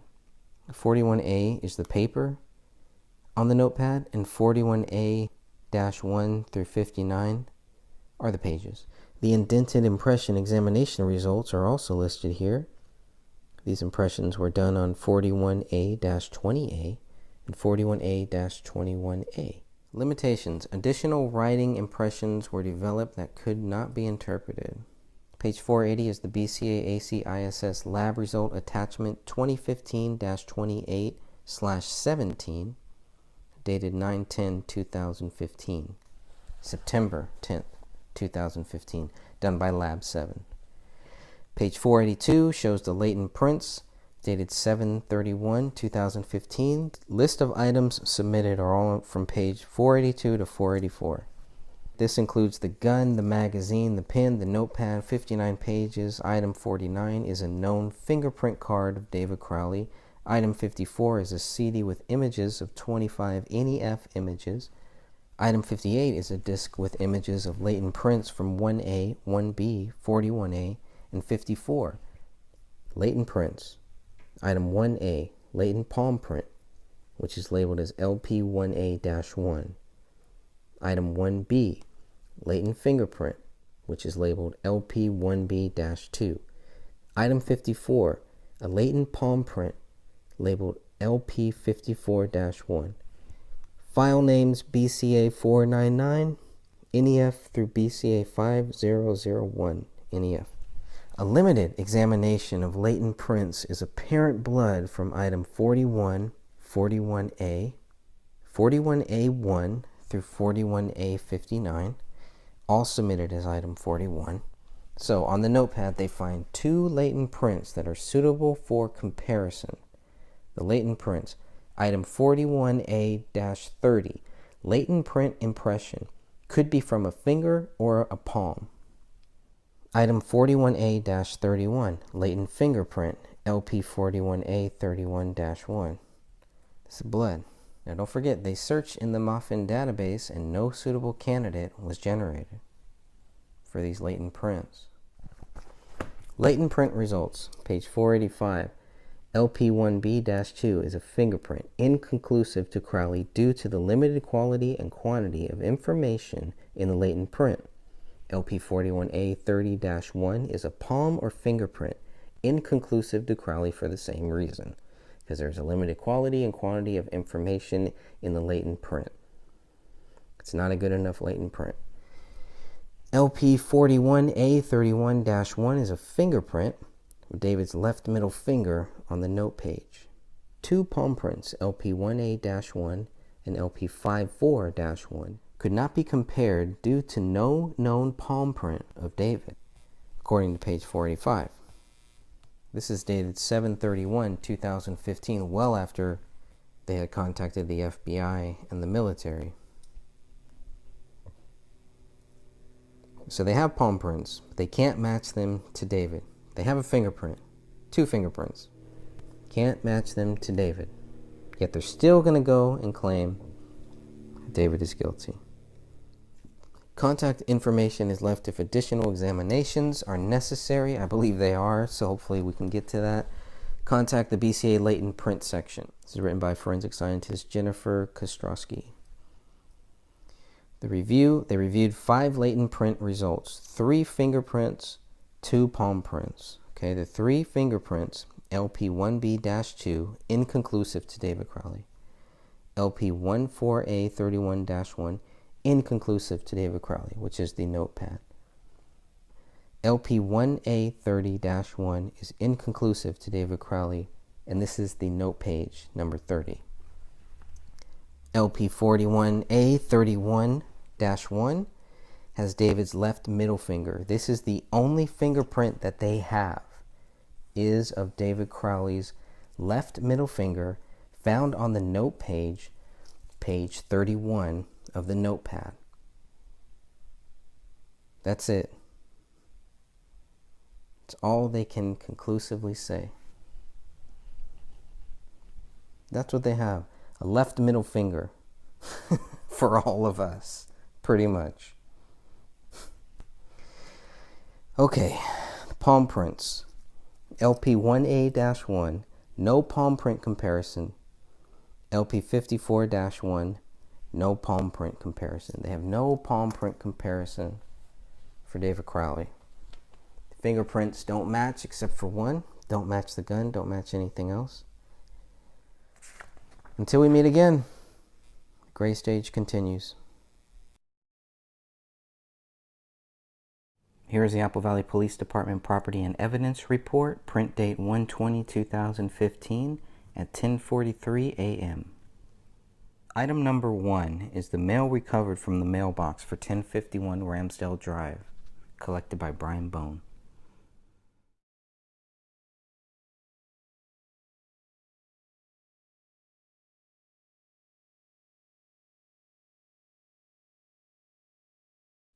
Item number 2 is a toy wrapped in black and white gift wrap labeled From Uncle Danny, collected by Brian Bone, AV2. Item number 3 is a brown paper bag containing a bill, a black flashlight, VFW mailing, a card with check for $14,000 from Daniel Crowley, and a gift from Sue and Al containing a coloring book, collected by Brian Bone. In the notes section of item 3, which is also AV-3, this says, contains check, be sure to properly destroy.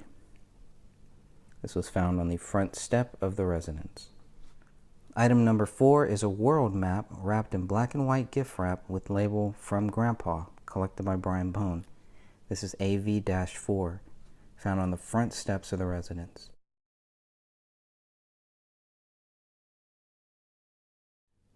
Item number 5 is a bundle of assorted shooting targets, also collected by Brian Bone.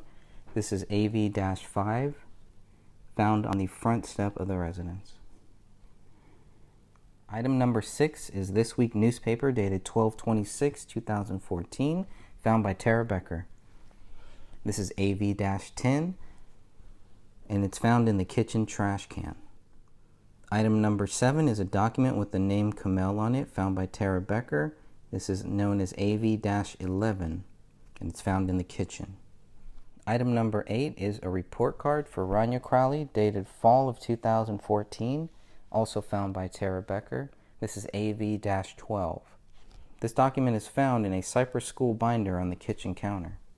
Item number 9 is a document with a list of contributions. This is also AV-36. This is found in the office printer.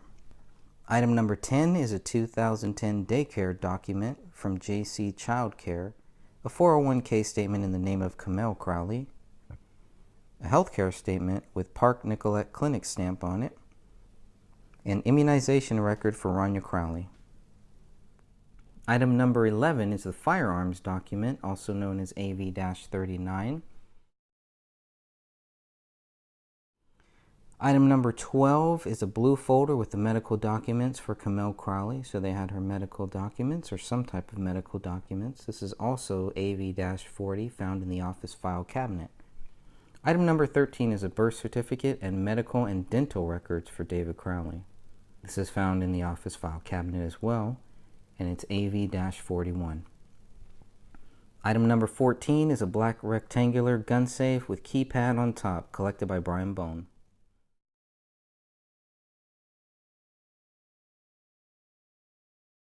Item number 15 is a Springfield Armory handgun magazine containing 11 rounds of .40 cal Smith & Wesson ammunition, collected by Brian Bone.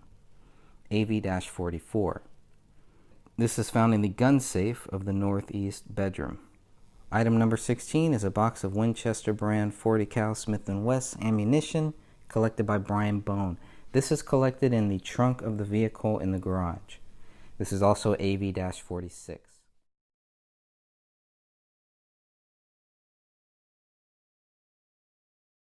Item number 17 is a black plastic Springfield Armory gun case containing manuals, also collected by Brian Bone. This is AV-47. It is a gun case found in the trunk of the vehicle in the garage. Item number 18 is a Marlin Model 60 rifle collected by Michael Tietz. This is also AV-48. It is a weapon in the southeast downstairs bedroom. Item number 19 is a gun case containing a HK USP 40 handgun found by Michael Tietz. And this is also found in the southeast downstairs bedroom. This is AV-49. Item number 20 is a Remington Model 700 rifle with scope and DBM collected by Michael Tietz. This is also AV-50, and this is found in the southeast downstairs bedroom. Item number 21 is a Remington Model 700 rifle with HFP collected by Michael Tietz. This is AV-51 in a black Pelican case with item AV-50, found together with AV-50. And this was found in the southeast downstairs bedroom as well. Item number 22 is a black plastic gun case containing DPMS AR-15 with scope, handguard, and black flashlight. This is AV-52, and it's also found in the southeast downstairs bedroom. And lastly, we have item number 26, which is a bullet found at the residence after a call from the cleaning crew. And this is ammo found on the scene at 1/20/2015, print date 1/22/2015. This is the bullet that rolled out of the carpet when the cleaners were there on January 20th. 3 days after the bodies were found. This bullet will eventually be tied to Rania, meaning they did not find the bullet that they're going to say most likely killed Rania till 3 days later. Item number 27 is one bag identified as 15-0366 David Crowley, contains clothing from victim, list of bag inventory scanned into case file. And this was given to them by the Hennepin Medical Examiner's Office. Item number 28 is one bag identified as 15-0367 Camille Crowley, contains clothing from victim, list of bag inventory scanned into case file. This is the clothing for Camille.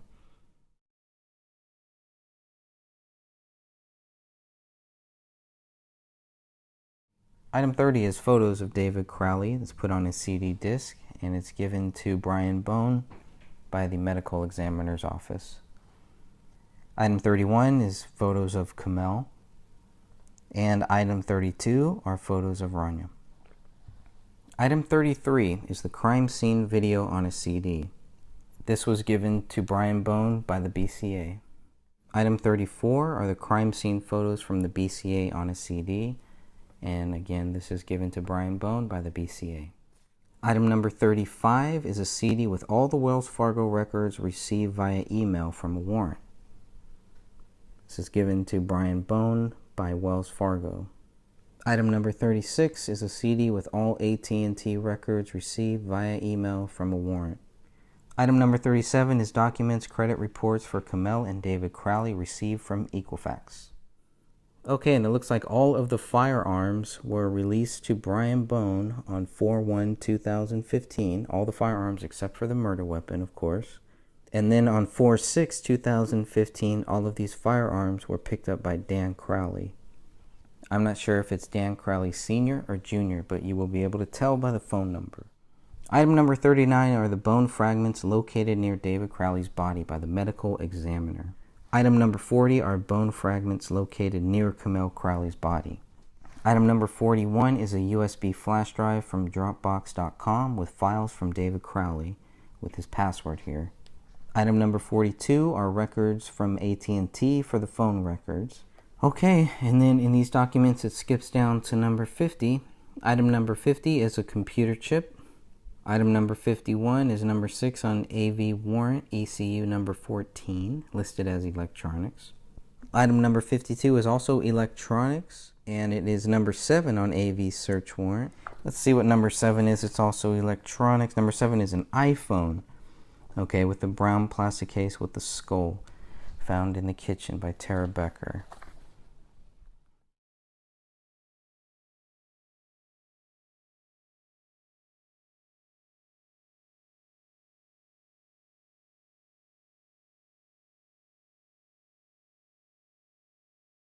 Item number 53 is number 9 on the AV search warrant. Okay, number 54 is number 13 on the AV search warrant, which is an iMac computer. It's like it's found in the kitchen. Item number 55 is number 26 on the AV search warrant. Let's look at number 26. Miscellaneous power cords. Okay. Item number 56 is number 35 on the AV search warrant. It's also electronics. Let's look at what number 35 on the AV search warrant. It is a Pelican case with 6 hard drives. Item number 57 is number 20 on the AV search warrant. Let's take a look at what number 20 is on the AV search warrant. And that is a password list. Okay, password list. There we go. Item number 58 is number 21 on the AV search list, which is another password list. 2 password lists here. Item number 59 is number 22 on the AV search warrant, which is a hard drive, rugged LaCie, LACIE, orange color. Oh, one of those big ones. Okay. Item number 60 is number 24 on the AV search warrant. I don't know why they can't just list this for us, but whatever. Let's go ahead and find number 24 is a black jump drive. So item number 60 is a black jump drive. Item number 61, which is number 25 on the AV search warrant, is a card reader with scan disk, 64-bit. Okay, number 62 is number 27. Number 27 is a Lexar card reader with memory card. Item number 63 is number 28 on the AV search warrant. And 28 is a hard drive with iron enema on it. Item number 64 is number 30 in the AV search warrant. It's also electronics. Let's take a look at what number 30 is. It's a Seagate Anchor 008. Item number 65 is number 32 on the AV search warrant. And 32 is another hard drive, a Maxon. Item number 66 is number 33 on the AV search warrant. AV33 on the search warrant is a blue USB thumb drive. There you go. Item number 67 is number 34 on the AV search warrant, and number 34 is a Skillcraft USB thumb drive. Item number 68 is number 37 on the AV search warrant. It's also electronics. They have 37 listed as a hard drive. And this name is interesting. Go ahead and look that name up. Tell me what you find. Item number 69 is number 42 on the AV search warrant. And 42 is a phone with a black case. Item number 70 is number 45 on the AV search warrant. And 45, let's take a look at what that is. 45 is a tablet with a pink case. Item number 71 is number 23 on the AV search warrant. Looks like hard drive for family photos. Number 23, I'm going to go back just to check that. A Toshiba hard drive, family pictures. Okay, number 72. Item number 72 is number 8 on the AV search warrant. And this has Black Mac laptop. It's a computer. And item number 73 is the ECU record. It is a CD disc. Okay, so that was 57 pages of Apple Valley Police Department property and evidence reports covering all of the items. You'll notice there were some items missing, specifically items 23, 24, 25, 38, 43, 44, 45, 46, 47, 48, and 49. So I'm going to try to find out what these other items are that I was unable to find here. I guess there will be a part 2 once I find out what those other items are. Okay, everyone, thanks for staying. Thanks for listening. The gray stage continues. We will get to the bottom of this. Truth is on our side. Never give up.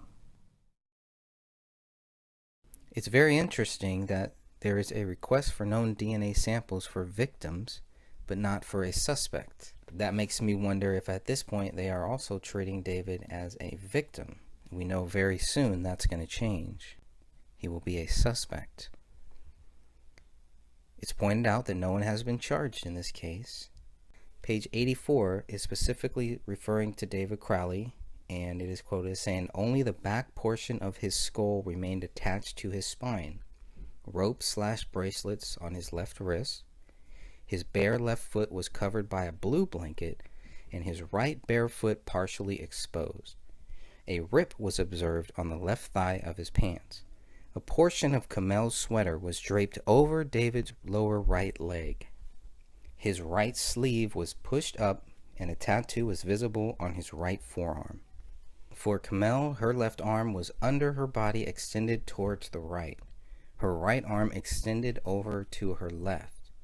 Both of her hands appeared to be missing. Only a portion of her skull appeared to be attached to her spine. They also noted a rip in the rear right leg, and they state that she was lying on top of a blue blanket. For Rania, she was lying on her left side with her left hand extended out to her front. Her right arm was missing. She had a blue top with white polka dots that was pulled up around her neck, exposing her torso, and she was barefoot.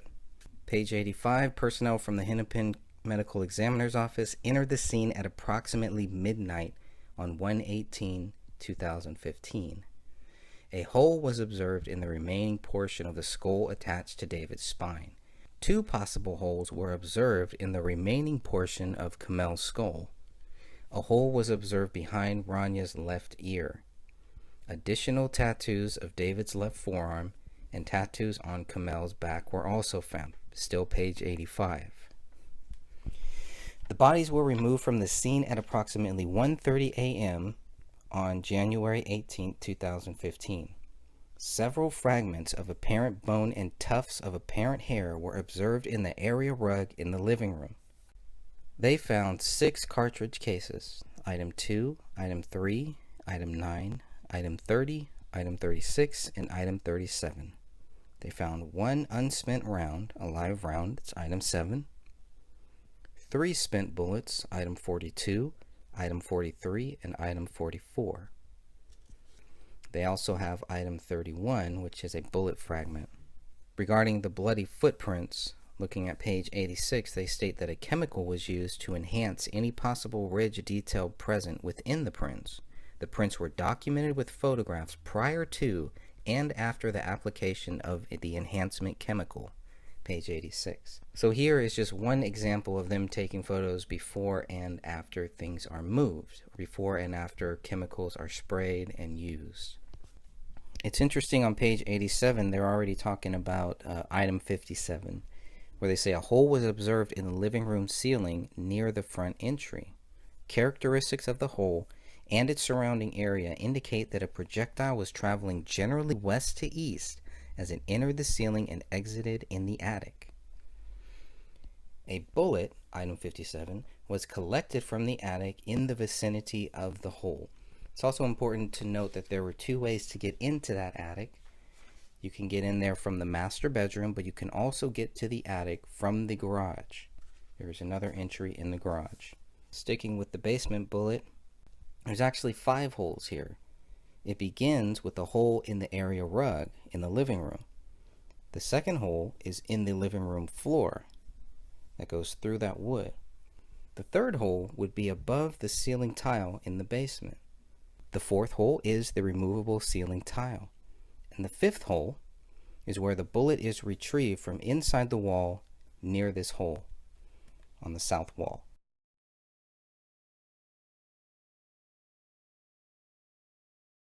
Going back to the description of David, looking at page 101 now, we see that there is a rip in the navy blue shirt, quote, ripped on bottom.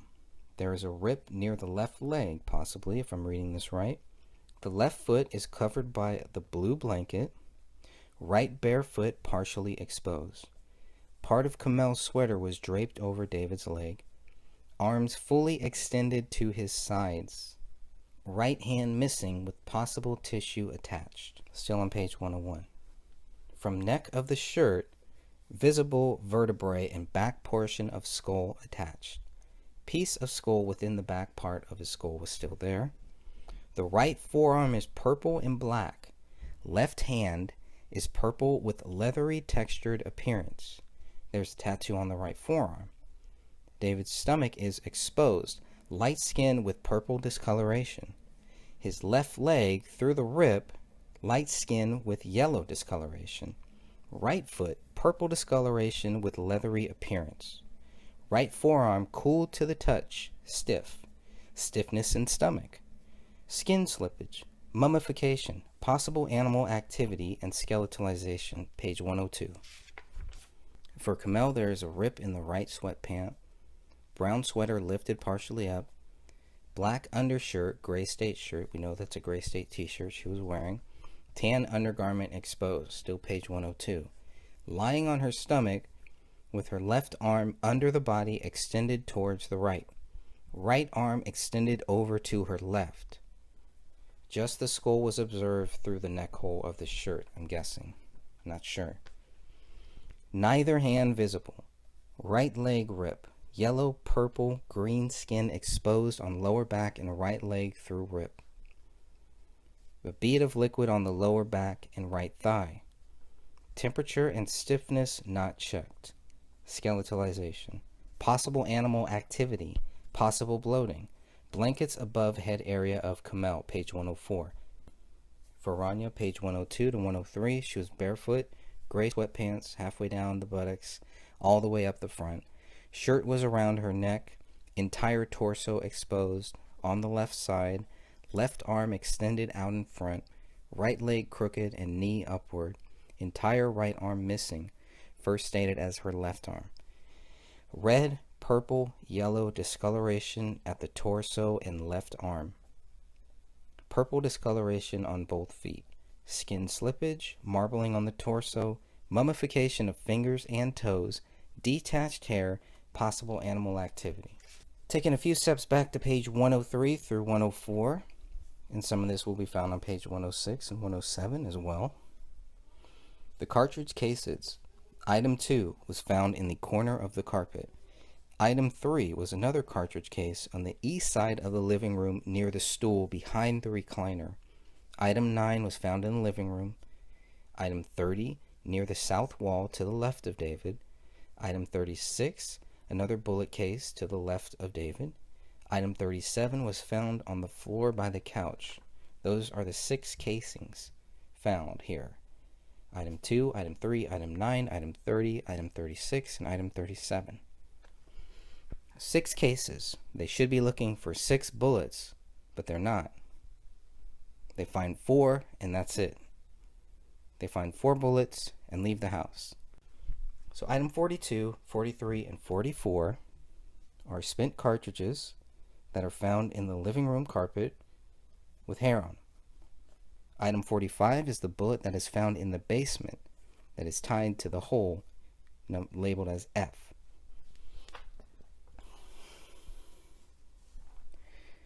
Item 45 is the bullet from the basement that is tied to the hole labeled F.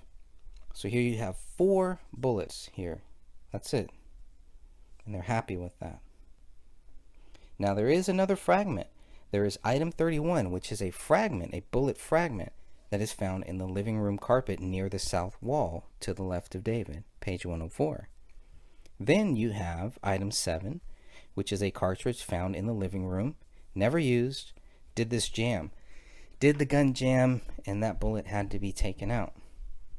Why is this bullet, why is there one live round, one unspent round found in the same area as Kamel, in the same area as where these 3 bodies are? Okay, if you look at this, if you were to look at 42, 43, 44, and 45, okay, we know that those are bullets found, right? Item 31, you could try to tie that to one of the other bullets. They still leave the house with 6 cartridge cases and only 4 bullets. And there's 2 other bullets in the house that they won't find till 2 days later and 1 month later. Unacceptable. Unacceptable. So right now we're going to look at all of the photos that we have. I've tried to separate them and sort them so that I can give you all of the different photos that we have of the front of the house, back of the house, west side, east side, etc., room by room, based on all of the photos that we have from the Apple Valley Police Department and from the BCA. We're starting here at the front of the house. Good thing to note is the snow. Note where those presents are. It's very important to know the distance of this window here and how high you would have to be up to actually see anything on the ground, or to actually see where those bodies were, or to even possibly see where the blood writing was. It's not as easy as some might think. So again, this is just the front of the house that we're covering here in this section, based on all of the photos that we have. Not in particular order, but I try to give it some type of order here. And you can see the way that the presents are laid up. This is after Colin Prochnow stacked them up too, so it's not like this is how they were found. We don't really know how the presents were found. Colin Prochnow knows, and maybe he stacked them up the same way that he saw them. I'm not sure, but I think it's very important to note that this is not exactly how the presents were found. They were more scattered. Based on what Colin told the cops, they were more scattered down. These presents were probably out there for about 3 weeks, I believe. You can see the window there, and you can see the curtain a little bit open. You can see that in several of these curtains here, and the window curtains, they're kind of open. Note the snow too. It's also very important to note the snow. You can see another cable going there. But you can see that the driveway, there's no snow there. How much snow is on the roof, and is this common? Is this just the way that it should be? I wonder if by looking at the snow on the roof, could you get a good view, a good idea of what the snowfall was like, when the last snowfall was. Obviously you can go and you can actually look that up. Several different websites that you can look it up. Dan Hinnon has looked that up, and I guess it really wasn't that snowy. It wasn't really snowing at this time. Snow was on the ground, but that was about it. All right. It is a common courtesy in this state to blow out or to shovel your neighbor's driveway. So Colin Prochnow did that at least once, maybe twice, to this house. We're not really sure. But he didn't hear anything, didn't see anything. There was no activity in this house as far as they knew. For at least before Christmas. I think Judy Prochnow said the last time they had seen the Crowleys was before Christmas. Nice little town here, some nice shots. Some of the shots I don't really understand why the police took, but that's alright. You can see everything is taped up here. But again, look at those shingles, look at how much snow is on top there. And we get another wide view, another angle here from across the street. Police cars are there, police tape is there. It's an interesting area. It's an interesting home. If you look at the home now, if you were to compare the home how it is right now to these photos that we're looking at, there have been some major improvements, not just physically but also spiritually, from what I was told. So you can see these presents. Obviously the big question is, well, how do the presents last for that long? And they don't look soaked, they don't look wet. I mean, the bag does look wet, everything does kind of look wet. That's just my view on it. So I don't know what type of wrapping paper that would have been, but very curious to see that. Okay, thanks a lot. We've just gone through the front of the house. And we're now going to look at the presents and the front door as well. So we're going to get a little closer view of those presents, of how they were. Again, this is not how the presents were found, but this is how Colin Prochnow stacked them up.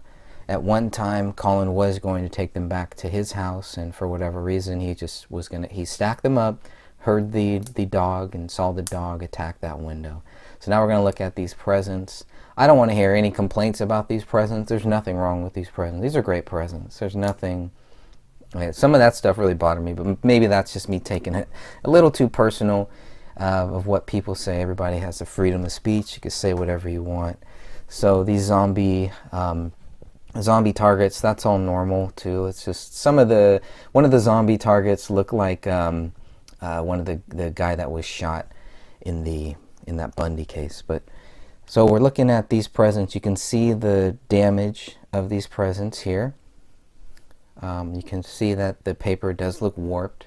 Yeah, there's that brown bag, and inside that brown bag is where that $14,000 check is going to be, along with the bill from David's lawyer. Both of those things are in there.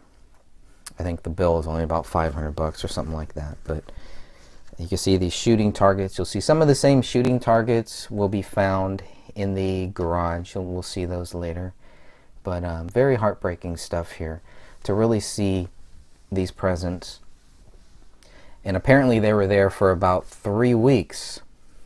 And I know some people have raised some questions about, wow, they look really good for being there for 3 weeks. And I would have to agree, especially if those paper targets were just set up like that, just set out there. But if there's no snowfall, okay, and they were kind of scattered around as well. That's the interesting one right there. And there is another very interesting one. These zombies, I'm not sure what's up with the whole zombie thing, but inside this one is a world map, and I believe that is from Ranya's grandfather. Very cool map. I actually want that map. I need a map like that. This one is an interesting toy. We happened to get this for my nephew on the same year that I was looking at these photos. And it is a very frustrating toy here. I don't know if you've ever tried that, but this is brain work. This is good for the child's brain. There was a lot of good things here. Coloring crayons, just I don't know. Okay, I'm not going to go off on some of the comments about what people have made about those presents, but now we see this flashlight here. We're seeing some of these other gifts. Wounded veterans are in crisis. The VFW. This is a gift to Rania from her aunt, and that's awesome. That's great. And you can see Rania draw. She draws a lot, right? She's always drawing. Always got that stuff out. So they got her a nice little pack there. I think these presents are great. So I'm not. And here's that world map. Nice world map there. And there is the invoice for $50. Okay, I said a few hundred. Okay, obviously it's not. It was for $50 to Hothead Productions, which is David Crowley. There's the front of the house. We're going to look at the front door. They're very clear to focus. Take multiple shots of that front door and to just see no forced entry, I guess is what they're looking for. This is one of their... so they believe there was no forced entry because they're looking at the door. Door looks good. We're even going to look at the inside of the door here. We're going to come back to the inside of the door as well. You can see some shoes there. And you can see some of this door looks brand new. Some of it looks old. Just an interesting thing about the door. And they're just showing there no forced entry. Some scratches, some marks, some things like that. And they're very clear to focus on that. It almost looks like it was kicked in or something. It's weird. I thought that was kind of odd, but that wood on the last part was kind of strange. So here's the mailbox. You can see this nice mailbox here for 3 people.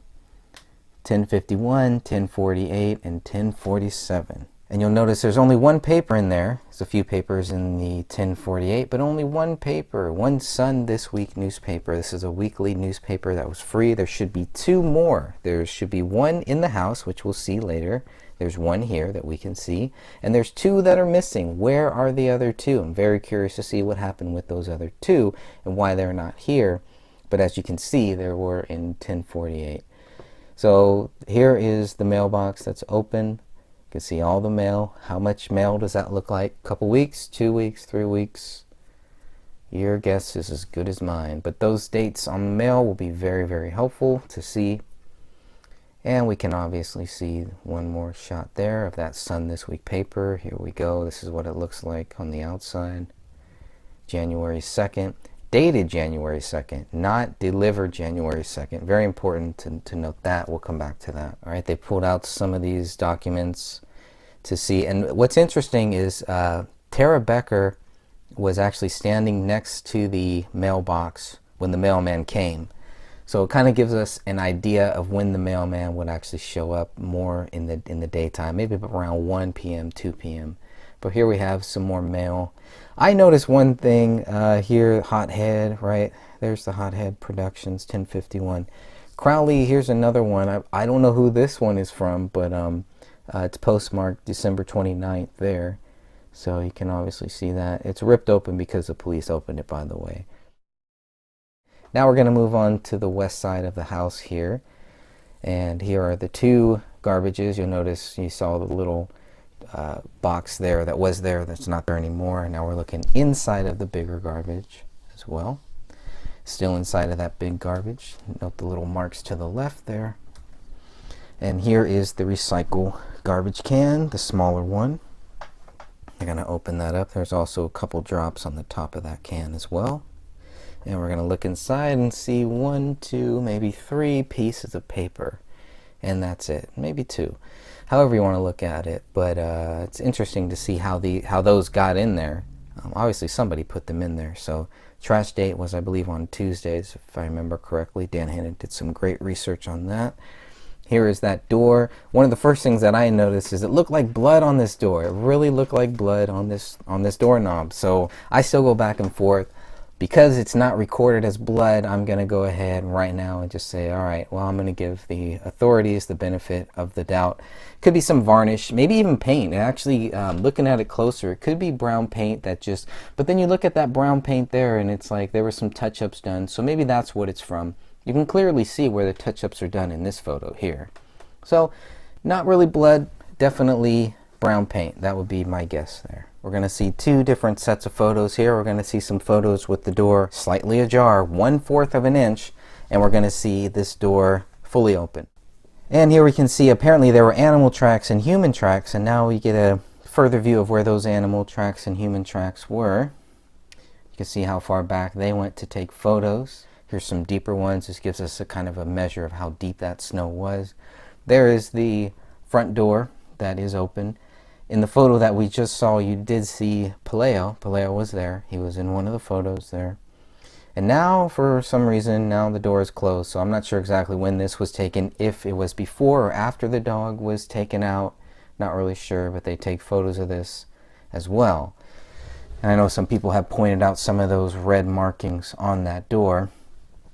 And so it's a little misleading. I don't know. Maybe that's not the right word for it, but that's okay. I mean, that door, you can clearly see right now it is closed, but I'm not sure what those little red marks are, what's going on there, but it's definitely something. And again, it doesn't have to be blood. I'm not saying it's blood, but it's something. It's some markings. That's all we know for sure. But we know these photos here, again, I'm not really sure. You can see they're getting darker. Maybe the sun is going down, and I'm not sure. Now the door is fully open, so now with the door completely open, we can just walk right in, right? So here's another extended view back there. That gives you kind of a good view of that window and how the dog might have pawed at the window. We're now inside of the house, looking inside here, looking at that door, trying to see if there's anything of value here. And I believe this again goes back to I'm not sure what that little piece is, that little black piece is there, but that open door was probably one more thing. They said no forced entry, because there wouldn't need to be any forced entry. Now they're looking at these shoes, calculating these shoes and getting some measurements, because there were a lot of footprints in the backyard of the snow, in the back of the house, and I'm sure you all saw that. So it just went back to why are there so many different ways, so many different trails So they're measuring their feet, and they don't really ever come to the conclusion, I don't know how they ever could, to say that, well, all of those footprints were ours. They don't really say that. There's human tracks and there's animal tracks back there too. So it could be critters. I'm not sure what type of critters would be in this area. Obviously there was something. Couldn't have been that dog, because the dog was locked up in the house for 3 weeks according to official reports, official theory, I should say. These shoes, these Skechers, I think these are David's shoes. I think these are David's shoes from inside of the house, from behind that recliner. I could be wrong, but I thought that was interesting that they took photos of them wearing the shoes, and then in that one they had photos of them not wearing. So now we can see all of these tracks, tons of tracks there, right? Some human, mostly human, but somewhere in there are animal tracks in there as well. How deep is that snow? For all of you snow lovers and all of you experts on snow, tell me how deep that snow is, you think. I'd be very curious about that. All right, and that will lead down into the basement. You can see a little dent there. Now we're getting into the windows. We're still in the back, right? We're still in the back of the house. We can see those curtains. We want to see those curtains. One of the kitchen windows in the back was also unlocked. It wasn't open, but it was unlocked. Everything else was locked except for two things in the kitchen window and the rear slider. Everything else is locked except for those two. So there you go. So no need for forced entry. You got two ways for people to get in, right? And we're now going to look at the east side of this house. Again, you can see lines going from the top level into the basement, at least two there. And really not too much here on this side, but only thing of value is the fact that there's no windows on this side. You can see maybe some animal tracks right there on the left side, lower left side there, but other than that, that's about it for that one.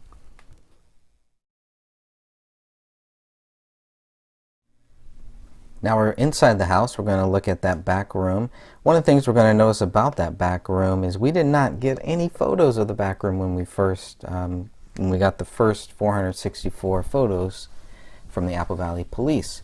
Look at all that dog poop. You can see a lot of dog poop there. I think this was one of the areas where the dog was kind of going poop. This is misleading because the basement door to the left looks closed. It apparently, in my view, it was not closed. This door was open, meaning the dog had access to it. You just saw to the left, you just saw dog food there. There was dog food.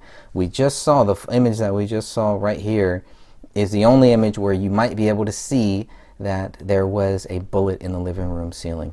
But we're looking at the kitchen right now. We're looking at this back room, and now we're going to the kitchen counter, and you can see there's some milk bones on that counter. You can see the coffee.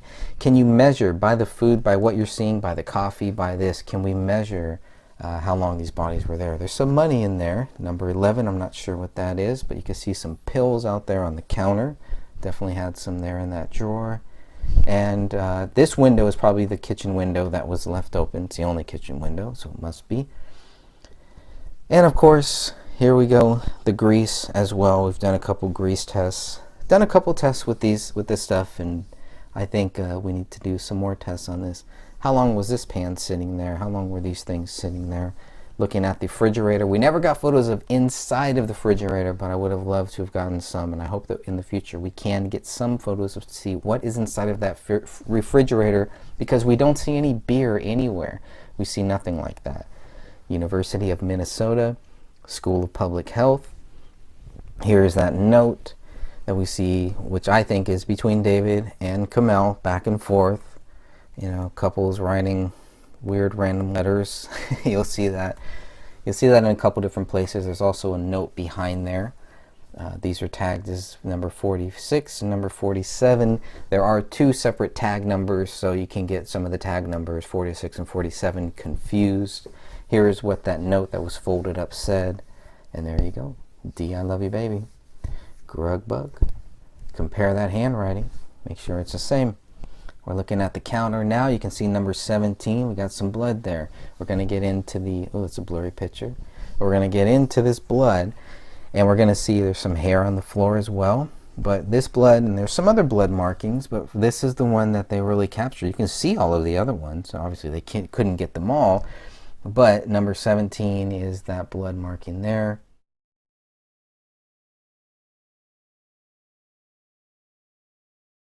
And there's number 20. This is underneath the counter, that kitchen island. This is underneath that kitchen island, this kitchen island that we're looking at here. A lot of interesting stuff here, and I don't know if there should be, I'm not sure why the cell phone is there. It's bloody, but it's placed there. There's some blood on that tissue box that we'll see as well. And we'll see a lot of interesting things here. That's number 26. Clearly see that, and that is clearly a finger from my view. But why is this here? Not only is this here, look at this, okay?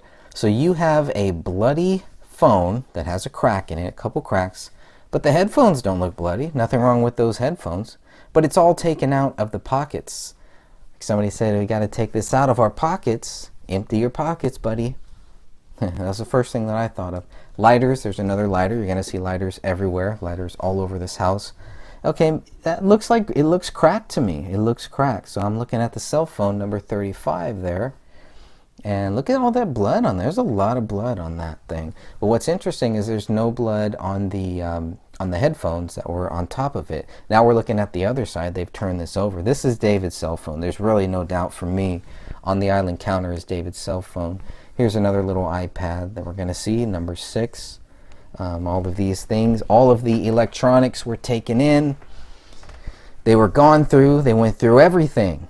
And they found no reason why David would have committed these crimes. That needs to be clear. Here's his driver's license. I mean, everything is just right out there. It's, oh, hey, I just killed everybody. I'm just going to put everything out of my pockets. And yeah, it's just, no. I'm sorry. Not following it. All right, there's some of the BCA documents there, which is kind of odd that they have all that there. And we're still looking at the counter. There's number 16. So you can see the trajectory of the blood, maybe. Are these, is this a result from somebody being shot? Is this a result from somebody wiping blood off of their hands? There's definitely blood on that cell phone. This kind of looks like that there was somebody shot there. So there we go. So now we're getting into the laptop. The laptop is one of the most important things that we're going to see here. Look at that little Bluetooth little device there. Number 24. And number 25 has some blood on the side as well. It's very important to see that. There's 25 without the label. And there's 25 with the label. And there's a lot here, right? What is going on here? Look at that. It's kind of just scattered around. It's just kind of there. It's kind of out there. But be very curious to see what those test results were. Now the MacBook Pro was off. You can see the screen is off. Here we are, another indentation. But looking at the keys, judging by the keys, number 24, you can see exactly what was written, most likely in blood, what is covered in blood and what is not. So everything, I have loved you all with all of my heart. All of those keys should be bloody. That white, I think, is more snow, more related to some type of snow. I could be wrong again, but, and there's blood all over there, all over this keyboard, there's blood. Even on the command key, you see some blood there. On the shift key, and some blood on the lower side, number 23. Almost looks like a palm print there. So you could, in theory, compare this palm print to what you see on the floor and see what is a palm and what is a foot, but I'll leave that to you. There's some hair as well. A lot of hair that's mixed in with this. You can get a closer view inside of that cup. And now we're going through not only 23 and 24, but we got ABC.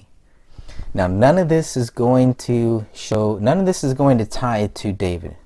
So they can't prove that David wrote this. That's the way that I interpret it. Because if they cannot tie this to David, how do they know David wrote this? They're claiming David wrote 3 things in 3 separate rooms. Okay, you can claim that, but can you prove it? And the answer is no. Did you try to prove it? Yes. And the results showed no. Why?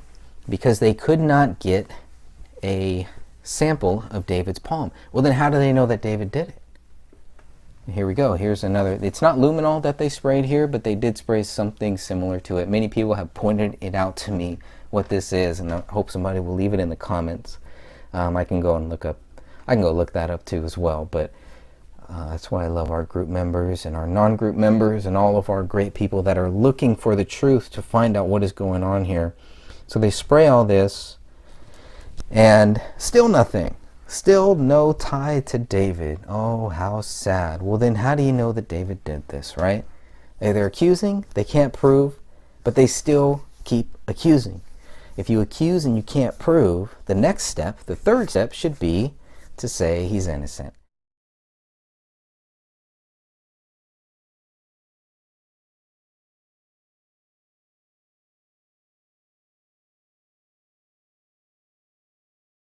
Okay, here's one of the only pictures that we have that shows I have loved you all with all my heart, and now it's gone. All of a sudden it's gone, right? There it is. So once they start swabbing this, they start taking it out, and there we can see a closer view of some of the playlist stuff.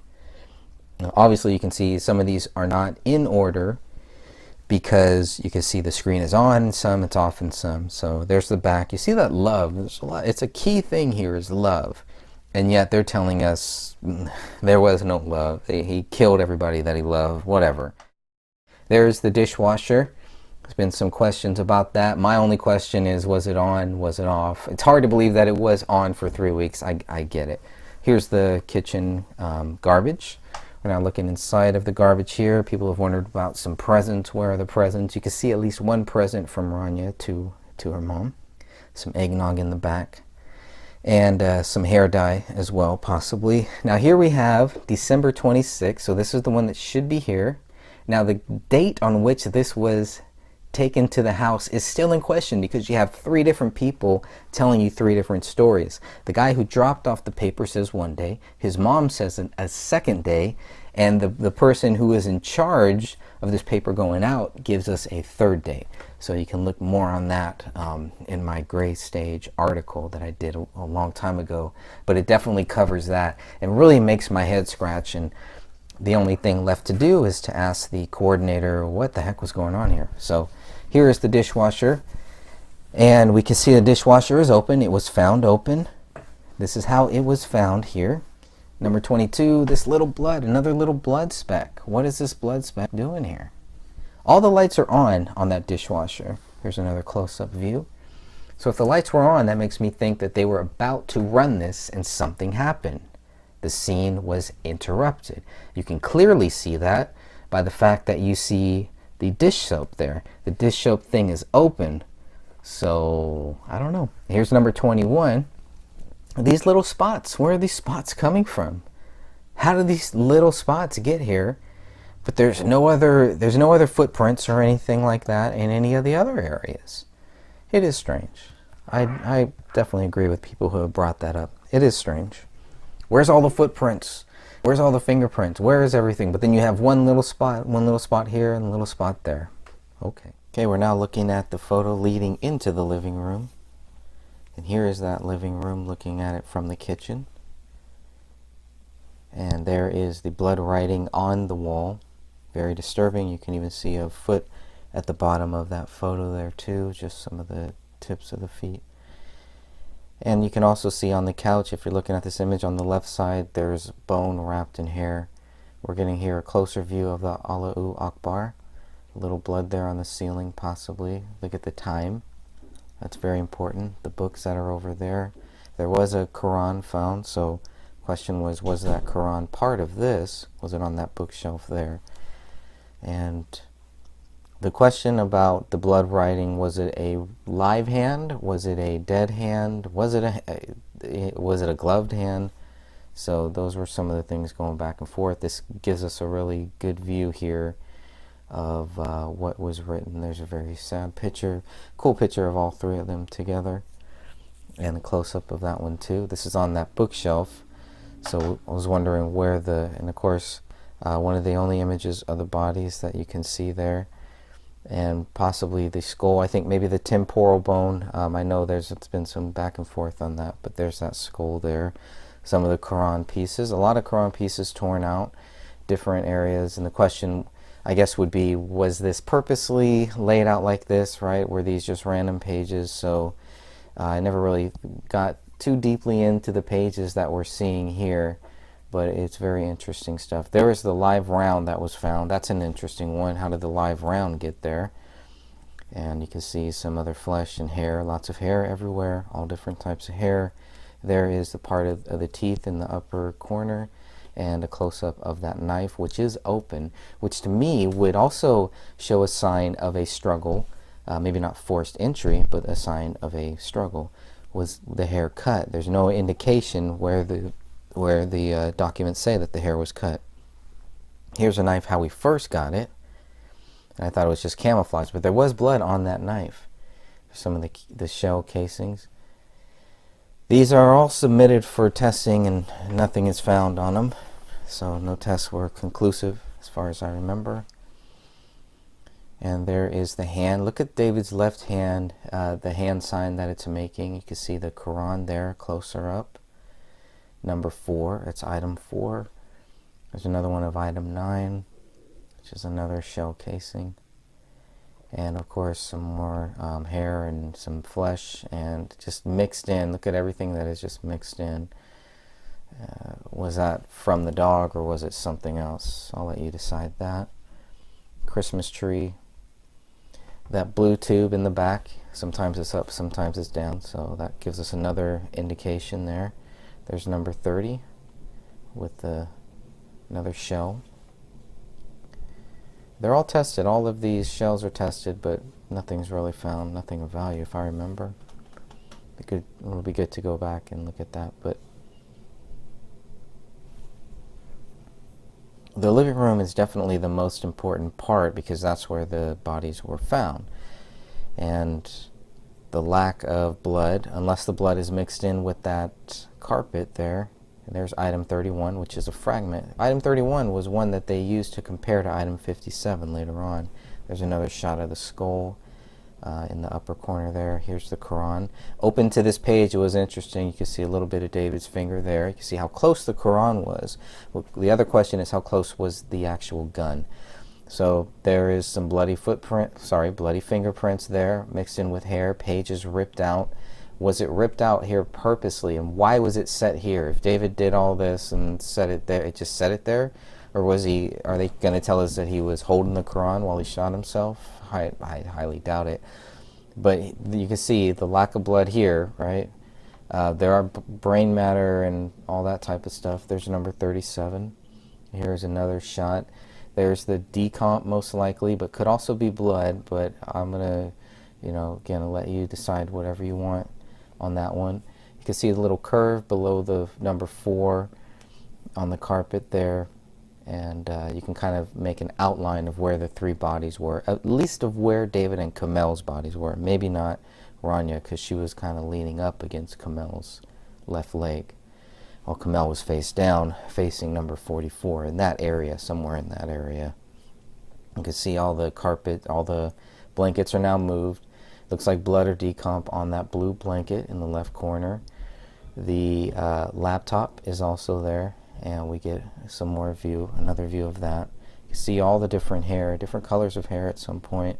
Some of the shawl has been ripped right there. Could that have been from the dog?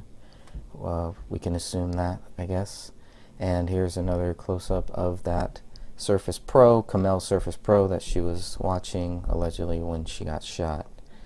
And they put it up on the kitchen table to take a better shot. There's number 42. In the upper corner above number 42, there was a question about if there was a bullet there too. So trying to see, because police did miss number 53, and that is the bullet that they will tie to Rania's blood. So how they missed that is one thing, and it rolls out of this carpet, unless there's another carpet that we're not seeing here. Number 53 rolls out of this carpet and is found 2 days later, after the police are gone, after the bodies are taken out. So very disturbing stuff here. There's a closer shot of number 43. Now getting into 44. And it's just devastating. And you can see where the bullet is, where the bullet landed. Very interesting stuff there. That's number 44. Some of the hair up there did kind of look cut. So be curious to see what's going on with that, what's going on with all the cut hair. And here's another shot. All the different angles, just trying to give you all the different angles to see this carpet. And I do believe a lot of that is just, that's why we're not seeing a lot of blood, is because it's this carpet stained, etc., etc. Again, I don't know anything about this. I'm just guessing. Could be wrong. There's number F. F is going to lead into the bullet that we're going to see that is lodged in the south basement wall. We're going to see that one later on. We'll definitely get there. Some more closer shots showing how it went through. Obviously, police were able to look down and find this bullet, but for whatever reason, they could not look up and find item 57 until 1 month later when somebody tells them that item 57 exists. So here's part of the fragments of F, of item F, that will go down into the south wall of the basement, be lodged into the south wall there. So lots of holes here, holes on both sides of the carpet, obviously holes on both sides of this wood floor, and of course the hole into the side of the, so F is a big one that goes down. And then of course there's another good shot of F. And we're also going to see where Kamel's body is bagged. That's not where her body was found, it's just where it was bagged. You can see on that table, the pyramid photo, now there's a ring. It's either, I don't know if it's Kamel's ring or David's ring, but there was a ring there on that table all of a sudden there.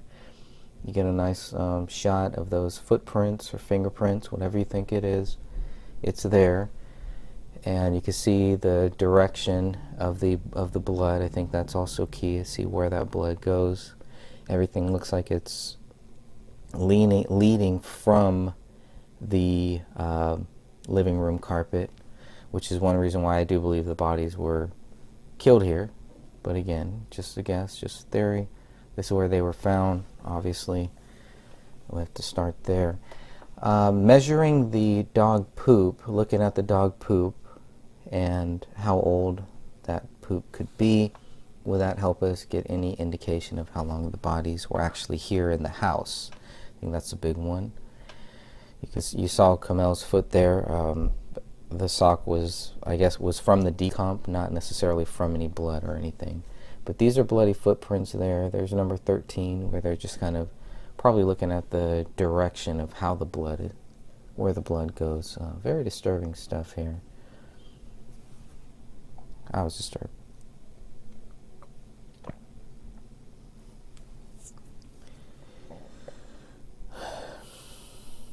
Going back to those prints there. Number 14. To me, they look like footprints.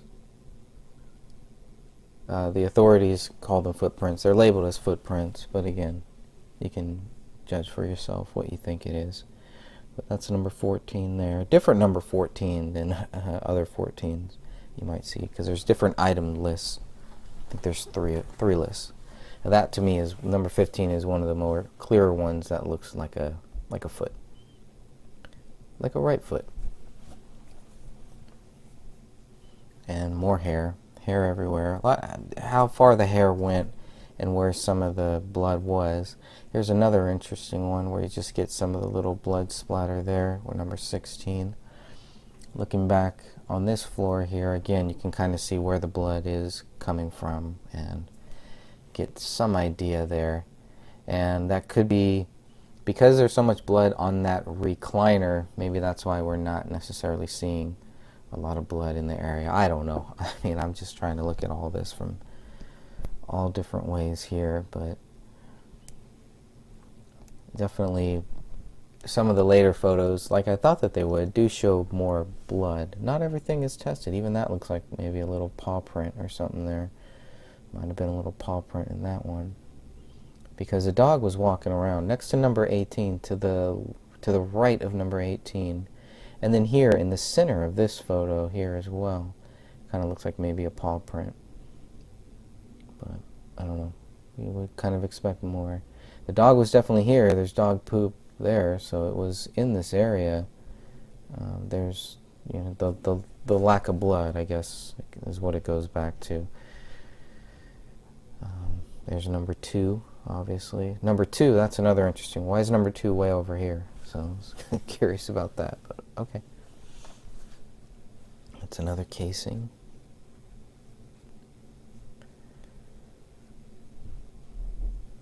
So we got a lot of photos on this part here.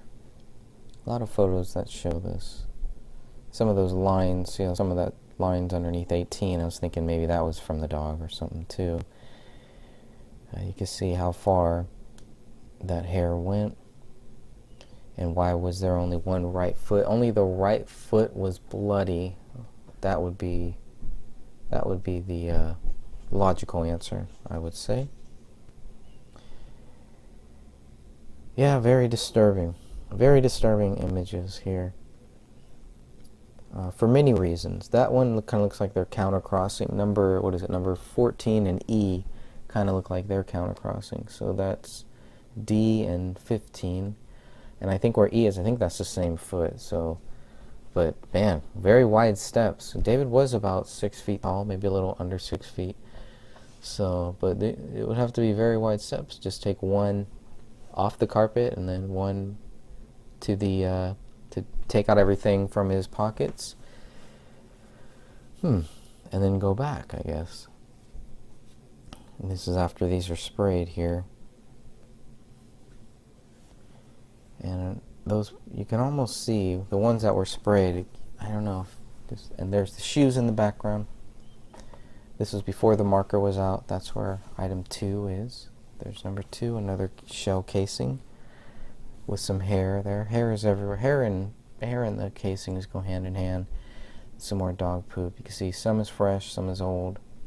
All different types. And that one down at the bottom does not look very healthy at all. So again, this is just a collection of all of the photos that we have that we're going through. So you're seeing some of the same things. There's the 3 body bags. Not where the bodies are found. Again, couch is pushed back. Now this recliner, item 34, makes you think somebody was shot at a low level, maybe on the ground, face down, I don't know, face up, but this whole area, this 34 area, that is not ever, it's not ever tested. It just kind of gets lost in the shuffle. I don't know what they could have done. They could have ripped that out. If they were able to rip out some of the south basement wall, why couldn't they rip out a piece of this recliner and test it? And then how did the hair get way up there as well? And you can see some of the blood splatter and how far it actually goes. How close would any body had to have been, and from what angle, from what height? This cage where the dog is, the dog could have been put in that cage.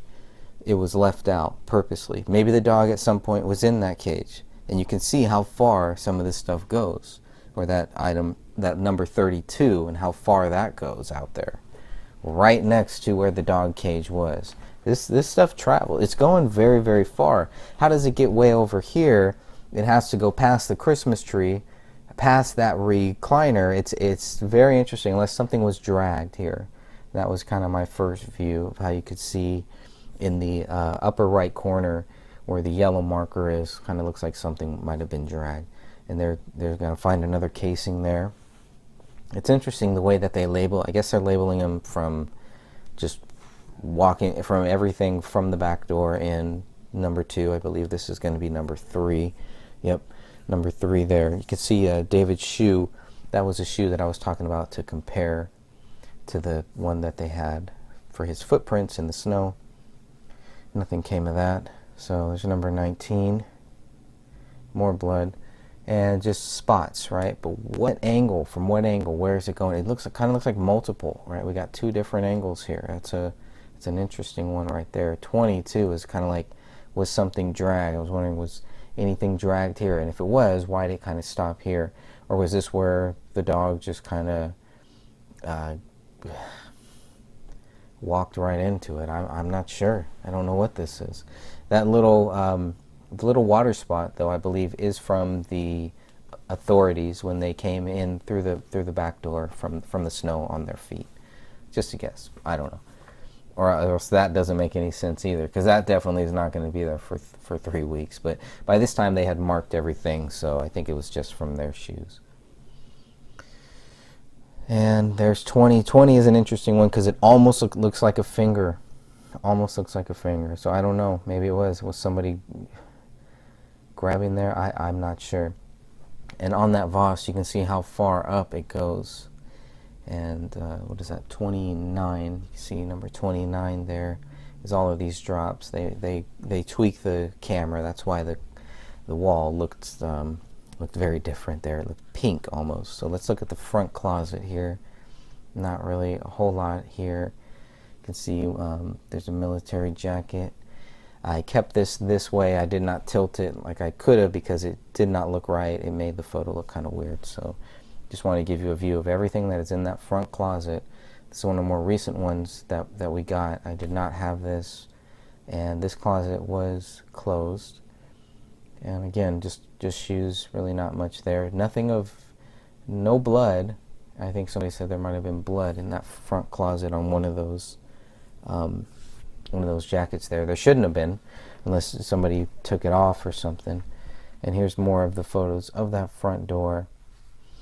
Front door is another interesting one here, because in some areas of where that doorknob is, right there, the doorknob itself doesn't look very new, but that wood, it just, I don't know, it just kind of looks off. Something just looks off. It looks like something else was added on. Who knows? So when I mean added on, just David was doing some minor upgrades, right? That's all I mean. Not anything after the death, just what David was doing. He was the handyman of the house and doing this himself. So they're just looking for forced entry or lack thereof. You can see again another little blood splatter that is all the way next to that light, which would explain why Sidra, I believe it was Sidra, had spoken about some of the books that they got back had blood on them, and that would explain why, how far that blood traveled. Blood would have had to have been on the Christmas tree, and of course that's not where the gun was found, obviously. And you can see again how far it goes. It goes very, very far, and so it doesn't, I don't know, it's from what angle, I guess, how would David have had to have been sitting down, kneeling down? Here's another interesting one where you have the gun and you have the blood on the gun, on the trigger. David's blood was on that trigger. His blood, there was a positive DNA of blood on that trigger that matched David's. However, it did not match, they were not able to conclusively tie the magazine, the one in the magazine, to David, but they couldn't rule out Kamel, and they couldn't rule out Rania. It's an interesting one. So there you can see the gun and the hairs. The hairs there too, especially where the hairs are. It just looked like somebody got pistol whipped. I don't know. Maybe it's just the hairs. That just doesn't naturally happen like that. So at some point, I think whoever had this gun, they had to reload, because you can see some of the markings there. Now they tested those, but they could not get a conclusive match to David on those prints because they didn't have a match of the prints. There were 2 bullets in there that were inside, and then there was 1 in the chamber. So I wanted to make that clear too, so everybody knows that. 2 bullets inside of the magazine, 1 in the chamber.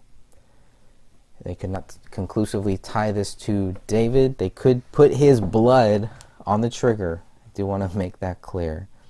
Let's move on to the hallway and the office bedroom. Here in the hallway, there you see how far that blood really travels. Those little splatters, they all travel. And I tried to give you a good view of the hallway all the way down, photo by photo, kind of walking you down room by room. First we're going to go into the office room to the right. Rania's room is straight ahead. David's room would be to the left, to the far left.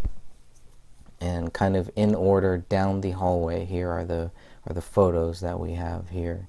So some very interesting stuff that we're seeing. The thermostat's set to 68. It's going to hold at 68. And there you go. There's your temperature. So here's a collage of some of the photos there. Kind of looks like this might have fallen down and was picked back up just by the way that the photos are in there. Unless it was purposely meant to be like that. I find that hard to believe. So I think at some point that fell down. And here there's egg on your face, and you got the photos there. Nicer view. Better shot there. All the family. So I mean, they had photos up of their family. Didn't seem like they didn't love their family, or didn't have a big problem with their family. Whatever it was, it didn't. There's no indication that it was something too serious, just based on the little information that we have here. So going down that hallway, next to the office room, right outside of it, is number 27, which is it's definitely blood, right? You can tell that it's blood, but from a finger, most likely, right? All right, now we're going to go into the office bedroom. We're going to look at the couch. There's that couch there, similar to the couch they have downstairs in the basement. There's what's going on. There's what's in the garbage can, so we can see all that. And of course, notes everywhere, post-it notes, lots of writings, handwritings. And there's Hera Act 1's, and so I was curious to see what that is. It's I forget what it was, some type of play or something, but there's a password list right there. Got David's there, got Camille's there, books they're gonna read. Lots of post-it notes. So paper people. That's what I would have been looking for, is paper. And there it is. Look at that. Another paper towel there. It's out. View right there. It's definitely working. Definitely working. I mean, it was open. This stuff was open. It was on. It's in motion, is what it seems like. Work was in motion. There's love right there. You can see that in the on the top. Kind of going to go back, I guess, a little bit here. And we're looking at some of the other photos. These are the BCA ones, I believe, but again, try to put them in some kind of order. They're not really in the best order here, but you can see when the screen is off and then when it's on, so you kind of get a view of that. But I think the screen would have had to have been off in sleep mode. There's a note. You can look at the way that the chair is set. All of the stuff missing on the bottom. There's definitely dirt, dust. Here is that note. This is how they find it. That pin, they're going to be able to get one swab from that pin, and that's about it. So you can see Christmas is coming. It will be a new year. And that 6 looks like it was a 5, or maybe it just looks a little weird. What do we got here? Kevlar helmet in aluminum foil. So lots of notes, lots of writings. I'm assuming all related to the project that he's working on, to the Gray State project. Note where the chair is now. The chair has been moved a little bit. Markers are up. Everything is being marked. There's number 13. Screen is back on. That is on the table there too. Yep, and there's some more of the passwords for 21. Oh boy, lots of them. But it's all on paper, so yet they have a note that they type out later. Okay, there's 39 there, some more blood. And none of this really, none of it really goes back and directly ties to David. That's the biggest problem that they've had, and that's the problem that they're going to continue to have, unfortunately. There it is, submit to Allah. Open the Rise, most recent version.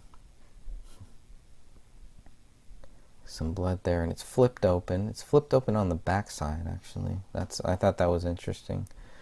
So here's one side of it, and you can see the Sandy Hook, Fast and Furious, BHD, Graduation, some interesting stuff. The Titanic, Building 7 crossed off. That one was always an interesting one to me. And here, if you look at the lower level, it just looks like an area where something was wiped up, or just not that much dust, whereas everywhere else is very dusty. So here are the terabytes, the hard drive, the terabytes of data that they got, that they didn't find anything showing them any motive of why David was guilty. Nothing. There was nothing there. But of all of these terabytes of data, interesting. Yep, they'll still just say that he's guilty, and that'll be it. Got one of the family pictures. And there's another one there. Nice hard drive. Got one of those. Lots of hard drives. Lots of backup hard drives. Everything's stored. Kind of, I guess it's stored offline. There's an old school one. Good for photos, things like that. A Seagate. Yeah, everything backup. Everything is being backed up. GSC, Gray State. Oh, Gray State C, Gray State B. So AVPD. So a lot of these could have just been, copy 1, copy 2, copy 3, copy 4. Or maybe it was just, part 1, part A, part B, part C, etc., etc. There's GSA. Be curious to see if the same stuff on GSA is on GSB and GSC. A little blurry there.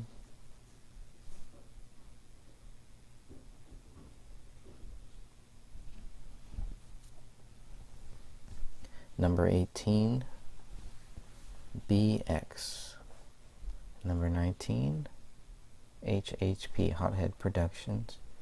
26, there's some of the chords. Oh, Lexar. Missed that one before. Alright, now we're looking at the wall here that's leading up to that closet inside of the office bedroom. I've always loved you forever. Little Mexican thing, forever. Registered nurse. It's Kamel's files, her documents in there. It's a working office. There's another GS 2015 schedule. It's all there. Okay, there's the WGA. There is the Gray State. That's what it is for the writer. He's the writer of Gray State. Expires 6/5/19. Oh, it's going to expire this year. Interesting. Curious to see what happens then. Here's his unit. A couple photos of the unit there, and then we're getting into the closet. Gray State, the Rise, more stuff. There's the camera. You can see the camera up there. More documents on the bottom. Come out stuff. Second closet. There's the Bohemian Grove owl. We only got one shot of that. You get a little closer shot of the bottom of the owl there, but that's about it. The printer, the keys. That was another one. The keys right there. Maybe a title, car title right next to it. There you go. Somebody gonna sell this car? Looks like it. More of the hard drives. Another backup. Lots of backup hard drives. But I think the keys on the table were some of the most interesting to me. Yep, another hard drive, another backup. GS Backup 03.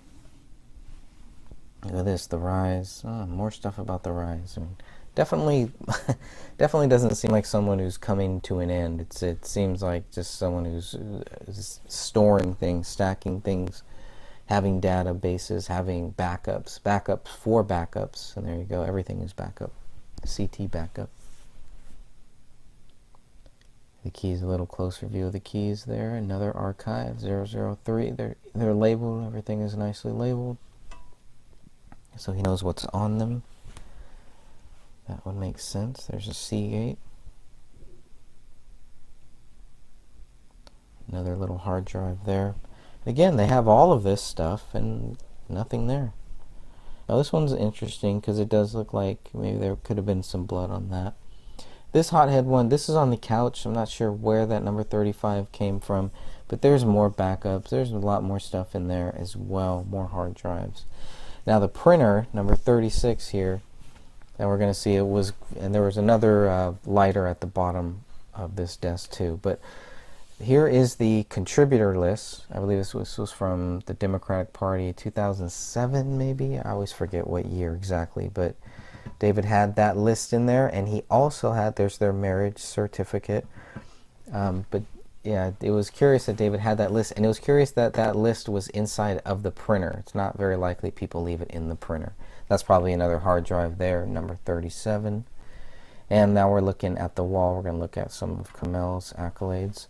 But I think the fact that there was the printed up stuff inside of the printer still in the printer tray, to me that also looked like a scene that was interrupted. That's just my view.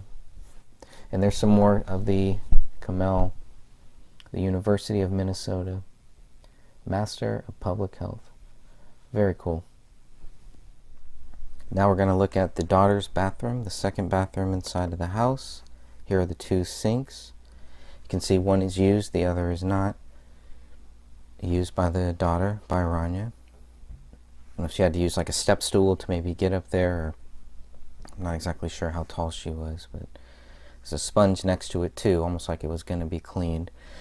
The way that the sink is, I guess, not this sink, but the other one that we're going to look at, but the way that the second sink is, just is kind of odd to me. I guess, you know, you brush your teeth, but generally you would wash it out, or even later, a couple days later. So it makes me wonder, when was the last time that they brushed their teeth? There's the 3 photos, and I've had some differing views on those 3 photos as well. They look kind of odd to me. I'll just leave it at that. You can see the toilet seat is open. 2 towels there on the floor. Another thing to note. There is toilet paper there, but we're not going to see toilet paper inside of that toilet, as far as I know. Close-up of those towels. You can see that the toilet seat lid looks wiped, but is that toilet paper, or is that more closer to possibly towels, paper towels, or is it something else? It's not bread, it's not food. There's another cup, but there's the toys, but the curtain is not up. So another strange thing I would think would be taken into consideration.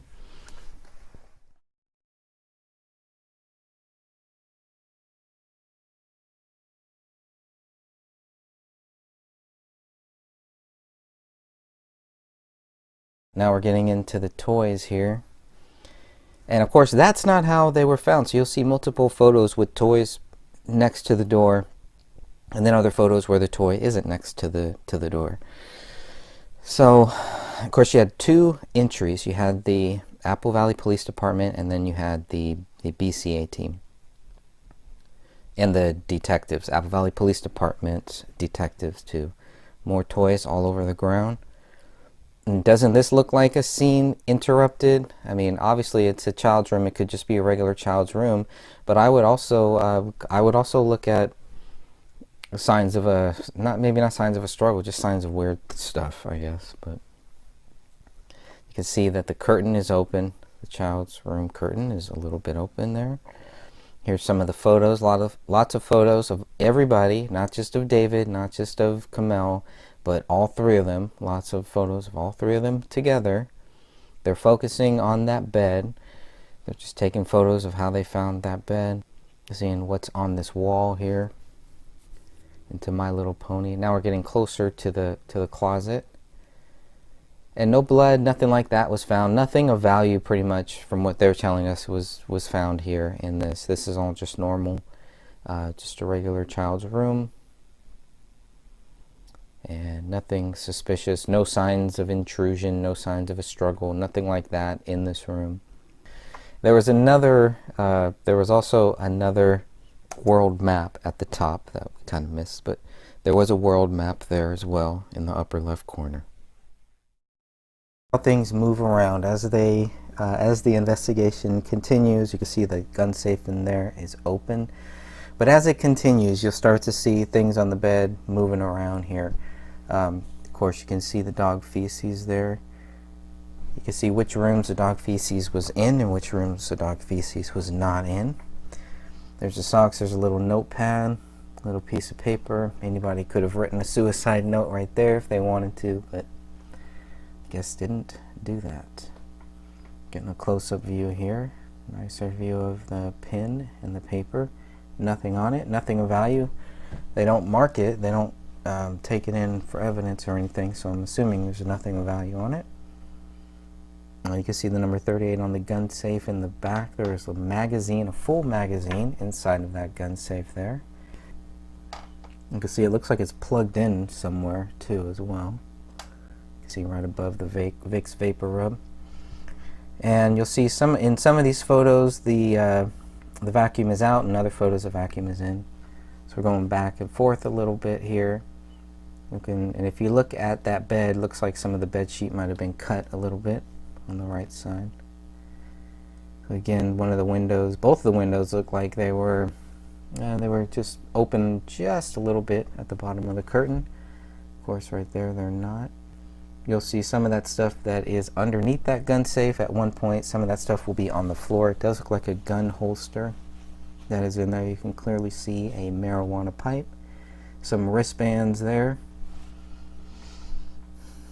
And this safe does open two ways. There's also a set of keys that we can see. But the safe does open two ways. It is by the touchpad up top, which is probably like a keypad. I believe it is labeled as a keypad. And you can also open it through keys. There is a place where you can insert a key as well.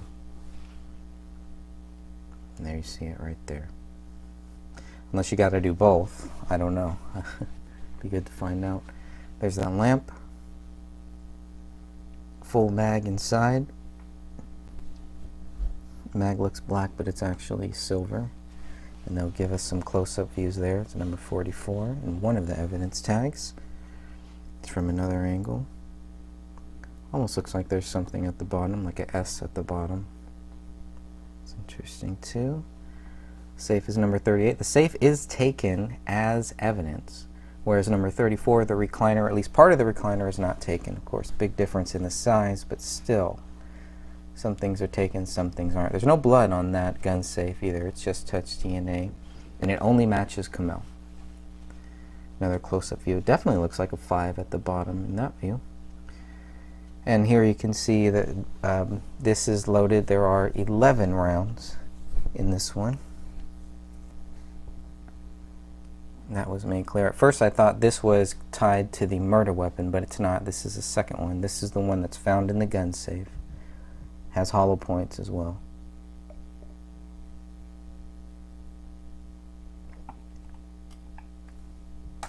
Now we're looking up. You can see above the lamp there some little markings.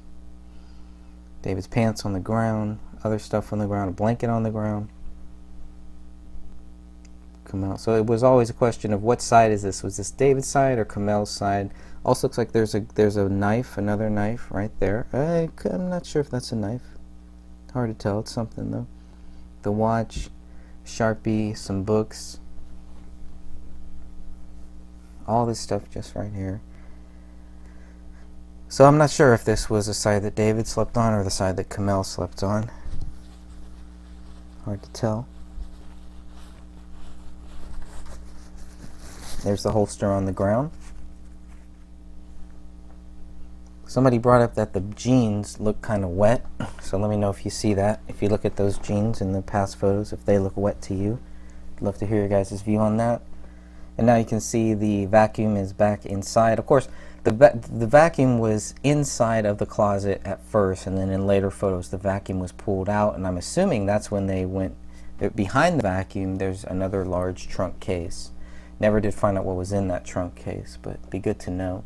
Some of Kamel's purses, some of her items, more of her items. Does this look like a scene that was interrupted as well? Any signs of a struggle, anything like that?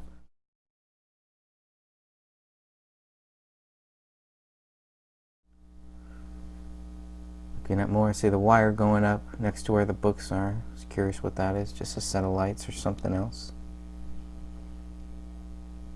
The attic is right above this area as well. Probably connected to those lights up top is where that power plug is going in.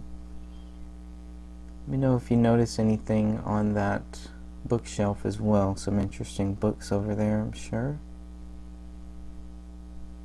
And there is the entryway into the attic that they won't find until much later.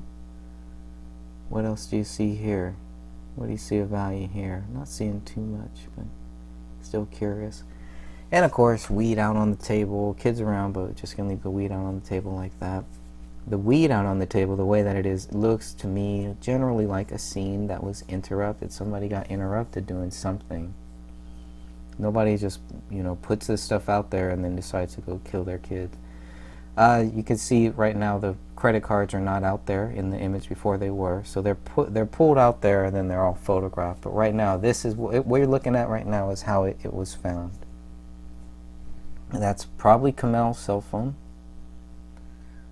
And there's the weed just laying out there in transit, about to be used. The weed was closed. It'd be good to know if we could tell how old this weed was, how long it might have been sitting there. I think that would be a good thing. Number 42, Kamel's cell phone.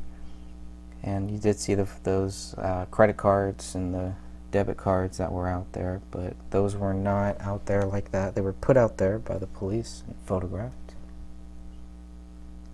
See the window, the curtain open a little bit. Now we're going to make our way into the bathroom here. A few key things that we noticed inside of that bathroom that were interesting as well. Obviously the sink, I first thought that was blood in the sink. Police don't indicate that it is. I don't know what it is, bong water, whatever it is, it's something. Paper towels again on the ground, paper towels in every room. Now this one doesn't have any toilet paper, no toilet paper in this sink. But you can see, what is this? What are we looking at here? If it's not blood, I'd love to know what it is. Is it more darker? These better photos kind of look a little more dark. It still looks reddish to me, so I don't know. There's the bong there in the corner. And a nice little note there. Another cup. We're going to see cups next to every toilet. For some reason, there will be cups. But I just found it a little strange in this one that there's no toilet paper when this should have been the one that I would expect it to have toilet paper first, but apparently not. There's a lighter on the ground. Probably that could have been used to light the bong, I'm sure. The towel. So now they open it up. You can clearly see that it's been wiped. The top of the seat has been wiped. There's a toothbrush there, probably used to clean that bong water as well. Some of Kamel's stuff. So definitely a shared bathroom. And the curtain. So this one does have the curtain, at least. Curtain is attached. And again, just looking inside, they don't find anything of value. Nothing, no blood, nothing like that. No signs of a struggle.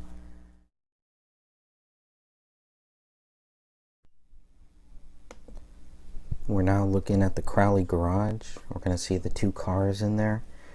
The black car was the one that Sidra dropped off in October, and the gray one is one that Mr. Alam bought for David.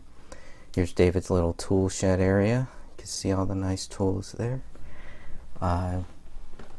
Some interesting stuff on that wall. There might have been a camera mounted on that wall. Has been one of the theories. Haven't really found too much to it, but here's another close-up view of that desk there. And you'll see in the back there's a Gray State photograph or Gray State poster that shows the prices and stuff of the t-shirts, stickers, etc. $20 something. There is another chest there, another black box there, and we're just getting a nice view of the whole car here as well. This black car again was the one that was brought by Sidra. Sidra picked up a different car and left this black one there. So this one was there since October of 2014. They got the plates on there. And the other car, the gray one, from what I was told, was the one that Mr. Alam bought for David. We're getting some more shots of the tools. Everything that's on the walls there. 2 bikes, 2 helmets in the back, all the tools, show snubbling tools, everything like that. Here's the other side of the garage. There's an American flag. There's that garage door. You get to see the other side of the garage door there. And how nice and neat some of the stuff on those shelves are as well. Another Gray State poster. Ron Paul sticker. You can also see those targets in the back, some of the same targets. And you can get a general view of where the garage was and the distance into the house. There's some of those targets again. Some of the same ones were left outside of the house. RFID clinic. Interesting there. Now we're looking a little closer at the gray car. Both Toyotas. Look like one might have been up for purchase. They might have been wanting to sell one of these cars. See about that. There was theories that they had planned to move to California, so they wouldn't need two cars. So even more reason to think that they might have been wanting to sell one of them, if that's true. Now we're going to look inside of that gray car. Again, this is the major car here, and lots of survival things in there. Some might say that this is a get out of Dodge packet. You never know. But it's very important to note that it was found in this trunk, and nothing is mentioned about the other trunk. But you gotta have some ammo. He's got the gun there, so if he needed to take his gun with him, boom, throw it in there. It's all legal. It's all right. Maybe not in California. So good shots, good close-up shots of all this stuff here. That makes you think that they were planning on leaving. Tickets, you can look at the date of the tickets when they're valid too. This is one of the item number 46s and 47s. There are I believe three or four different item lists, so there's a close-up of those bullets. Can see the shape that they're in. And we're going to look at those shelves that we were talking about. There's a bullet exchange photo in the back, some tiki lights for outside, probably in the backyard. And just, yeah, another good shot there. I think we're going to start closing up on that door, getting a nice close-up view of that door there. Definitely some barbecue gear, some paint rollers. And they close up on that door just to make sure no signs of forced entry or anything. So when they're talking about no signs of forced entry, that's one of the things that they're talking about. And there it is. There is the guillotine shot. And now we have come to the basement. Now we're going to start looking inside of the basement. You see here the door is closed. In the next shot we're going to see the door is open. I do believe the door was open, then it was found like this. And now we're going to try to give you all of the different shots that we have of those stairs going down in some type of order. So you can see all these first shots that we're going to see here should have the stairs in them at some angle at some point. We're looking down now. And the hair, that I thought that was kind of weird, that some hair was just kind of randomly there. Looking for any signs of blood, anything like that. If a hand or something like that was dragged down here. No signs of that, but definitely a little piece of hair that we're going to see. No flesh or anything that's found, but the hair is very interesting. And then the poop that's found. That hair looks like it's consistent with the hair and stuff that was found upstairs. A couple shots of that, of the dog feces here. Good close-ups there. Still looking at the stairs, trying to give you guys a view of almost like a 360 of what it would look like if you were to look at the stairs, because when we first got some of the photos, it was still hard to figure out where the stairs were. Of course, now we have the actual diagram, so if you guys need those, we definitely got those for you. You can see the dog poop on the ground. You're going to see that everywhere. It's all over this area. When they say all over, it's not like it's piled on top of each other or anything. It's just you see some here, some there, some there, and it's everywhere. If you really look at all these shots, if you were to calculate them, you'd see a lot of these shots do have some type of dog feces in them. I thought the Spider-Man was interesting because there was one of Kamel's friends that said David was going to be a part of the next Spider-Man movie. I was trying to find the timeline, figure out what Spider-Man movie they were talking about. Maybe there's some truth to that. I don't know. Alright, and still looking at this, you can see this is when the police come down here. Obviously, they're like, what is this? They're going to see some guns, some other weapons, some military stuff, props, things like that, whatever it is. But definitely would raise their eyebrows to see if this guy is stocking up for like World War III or something like that. Of course, we know that's not true or anything, but still, I mean, they don't know. They don't know what's going on at this point. So, more stuff of the table there. This is all still in that open area on the bottom. There you go. There's some ammo. And some interesting stuff here, but this is all kind of in that open area still. We're still there looking behind where that black couch is. That black couch, also behind that black couch, we're going to see what might be some decomp that leaked through the living room floor. We're going to see that here close up. And these weapons, more shots of the weapons, of course.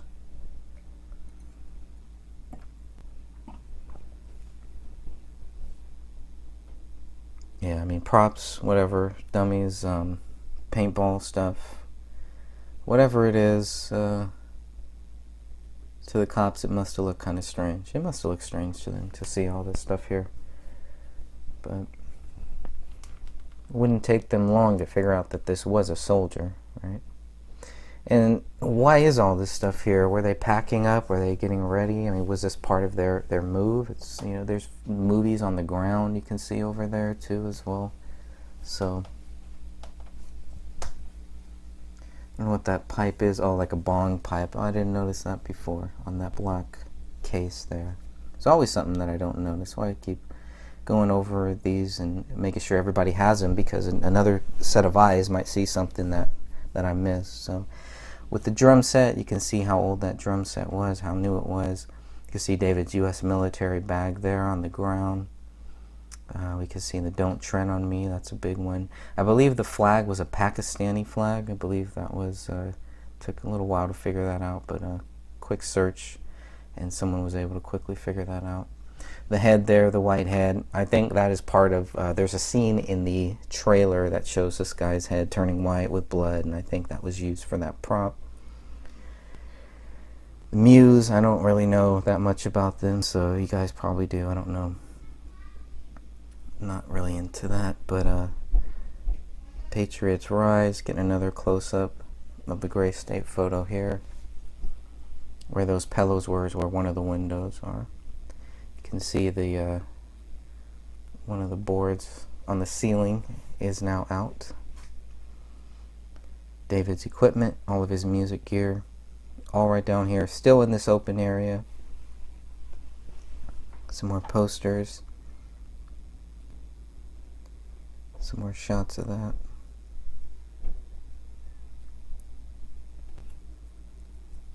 It's a close-up of that. All these photos. Nice FEMA shot there. The Dark Knight Batman, definitely. I was a fan of that. And here is some of the decomp stuff that we're going to see in the back on that wall.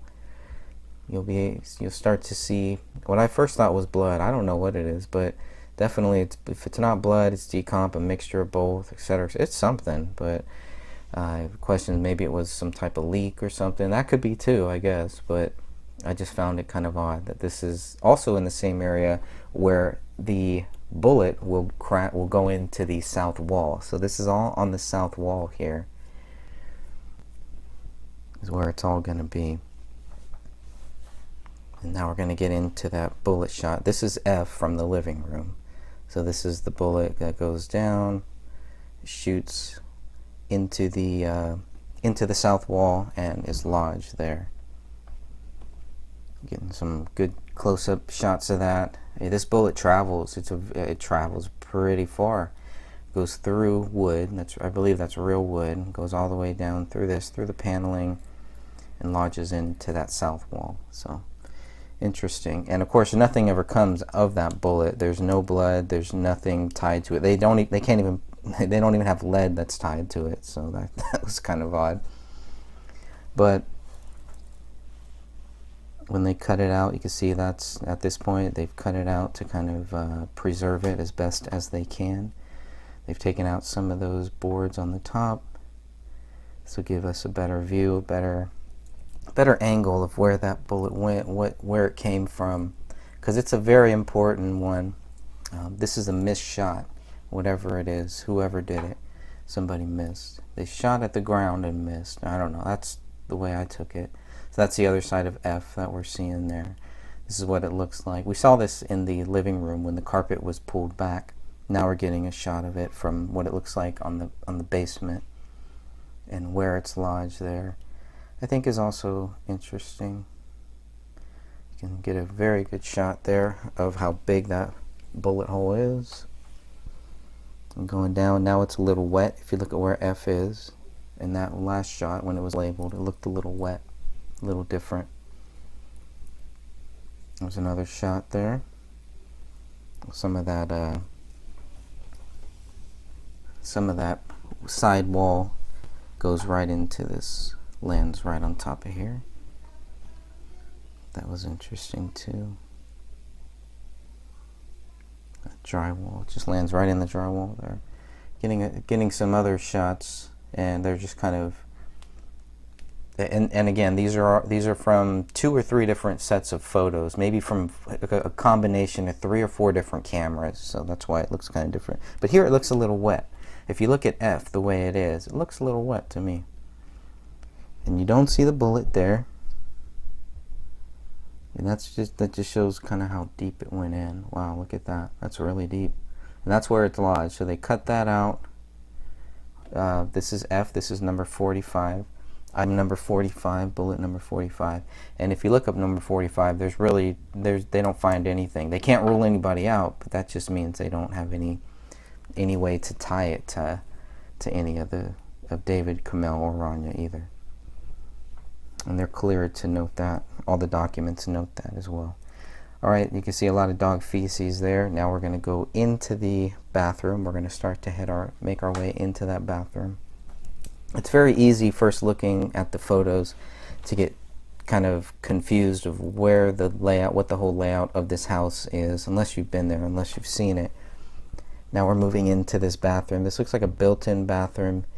This maybe David built this himself. It looks like he was building. There's a couple rooms back here. It's actually pretty nice. You can see that tubing.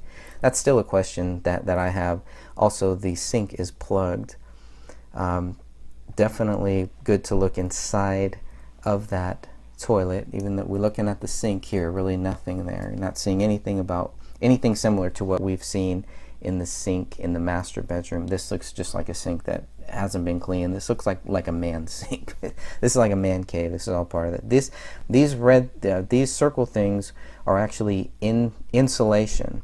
So I think, I don't know if that was because of the whole music thing that he was working on, but you can definitely tell that here, unless there's more to it there. But it just seemed like David was a builder. He was building these things. He uses 2 different types. Some are the blocks right under that toilet paper. You notice toilet paper is pretty full too. And there's a cup next to that toilet. We're going to get another close-up shot of that toilet, because this is a very important one to measure that water. See how low that water is. And it's clean, no indication of any dog or anything accessing that water, but the dog would have had access to it. And there's the towel, the bleach towel right there. And now we're gonna get another shot of the towel, and then we're gonna make our way out of this bathroom. I think that's about all the photos they have of that bathroom. You see that photo there? Going back down this hall, and we're gonna make our way back into to where the washer and dryer are. And we see some more dog feces on our way. There's 2 more rooms back here to the left, and I believe to the right. And there's that door. That door is just kind of randomly there on the ground. There's a pantry to the right of this photo, I believe. To the left is where the washer and dryer are. You can see some Christmas present wrapping paper there. You can see another dog carrying case, some more luggage. Some interesting stuff there. There's actually things in the dryer, is what it looks like. So again, not too many people kill themselves. They leave all of this out and then kill themselves. It's hard to believe, but just getting some more shots of that sink too. And here's the back area where the heater is. Some more of the military gear, probably for props, things like that. Just storage, a lot of storage space here. Some of that Morton looks like, what was that cement? Oh, salt, right? The salt, probably to salt down the garage, the driveway. Sorry. All right, now we're going into that pantry. See some water there. You see a lot of. This is good. Everybody should have stuff like this. You really need this because you just never know. It's always good to have. If something major happens, you can't get to the grocery store, you can't get to water, etc., etc. Everybody should have something like this if you have room, if you have space. So they definitely did. Some of that e-food stuff. Looked into some of that. Storable foods, what it looks like. Breakfast rations. Pretty well stocked up. Some sausage and tomato sauce. All right. Water treatment, water filter stuff. So they're definitely know a lot about the bad water that we have, the bad air, bad everything. Tons of water there, so they got their own water. But they are ready. They are stored. They are stacked. They are ready if they needed to. If they were not able to get to the grocery store or not able to get to food, water, they were ready. I think that's the most important there. And I want to thank everybody for watching this, for looking at this. I hope this helps. I hope I hope looking at all of this helped you guys, because we got a long way to go here and a short time to get there. Let's go. We are now going to look at item 53. This is the bullet that was found on January 20th, 2015. I'll show you the photos first. There's only 6 photos, and then we'll discuss it. So let's go through these 6 photos here. This is pulled up against the blood wall. So where that couch was, the couch has now been moved, and this desk is pushed up against that same wall. You can see to the far left, you can even see that the white painting of that wall, because when the cleaners came in, they painted this wall white to cover up that blood painting, the blood smearing, all that stuff. So when the cleaners came in, they painted this, got rid of the Allahu Akbar written in blood, but this is that same wall. This is the west wall. You can barely see that mushroom bullet right there in the center on the floor. This rolled out of a carpet. I'm assuming the living room carpet. We'll get to that. Here is a comparison to a pin. Shows you exactly where it is. Let's go to the next one. Taking measurements here. Doesn't appear to be any blood or anything, but apparently blood was found on that, and the blood matched Rania, the 5-year-old daughter. So on January 18th, they leave the house without this bullet. Here's another shot of the bullet. Reading from Brian Bones' report here. At approximately 1300 hours on 1/20/2015, Detective McKnight was contacted by the company cleaning up the Crowley residence at the request of David's father. The cleanup crew personnel notified Detective McKnight that they had discovered a bullet at the residence. They relayed to Detective McKnight that while picking up the rug from the main living room area, a bullet had come out of the carpet and fallen to the floor. They were uncertain exactly where the bullet had been on the carpet, but said that it had fallen out of the rug and onto the adjacent hardwood floor. I responded back to the scene where I assisted in collecting the bullet that was discovered. I photographed the area, finding that the crime scene cleanup crew had cleaned up the residence. So they're not exactly sure where the bullet was, but it was attached to that carpet. And somehow the crime scene team, the BCA, they missed this. Collecting evidence. Everybody collecting evidence missed this. The bullet will be transferred to the BCA crime lab for further analysis. It should be noted that the bullet was predominantly flat on the back and was sitting on the front mushroom portion of the bullet. The bullet appeared to be mostly intact at the time of our discovering it. The photographs of the bullet were later downloaded to a secure server at the Apple Valley Police Department. So that's what Brian Bones says about item 53. Here's what Detective McKnight says about item 53. Since these meetings, I've worked with the family on a number of issues, including getting the dog that was found in the house to DJ. They also asked that I work with the biotech crime scene team and escort them into the house. I was contacted by the cleanup team while they were in process. They stated that they had located a bullet that had been rolled up in the carpet. The bullet had rolled out under the hardwood floor that had already been cleaned. I went to the house and assisted Detective Bone and Booth in collecting the bullet. Here's another interesting thing about item 53 is when the blood tests are done, when the DNA tests are done, it is found that there is a mixture of 2 or more people. David and Kamel are excluded from being contributors.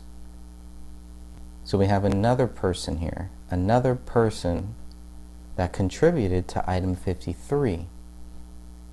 Very curious there, right? Perhaps this might be the biggest smoking gun of them all. Does this show that somebody else was in the house? Does this show that somebody else was in the house at the time of the murders, at the time of these killings? How does item 53 match Rania, but not David or Kamel? It's an interesting one there.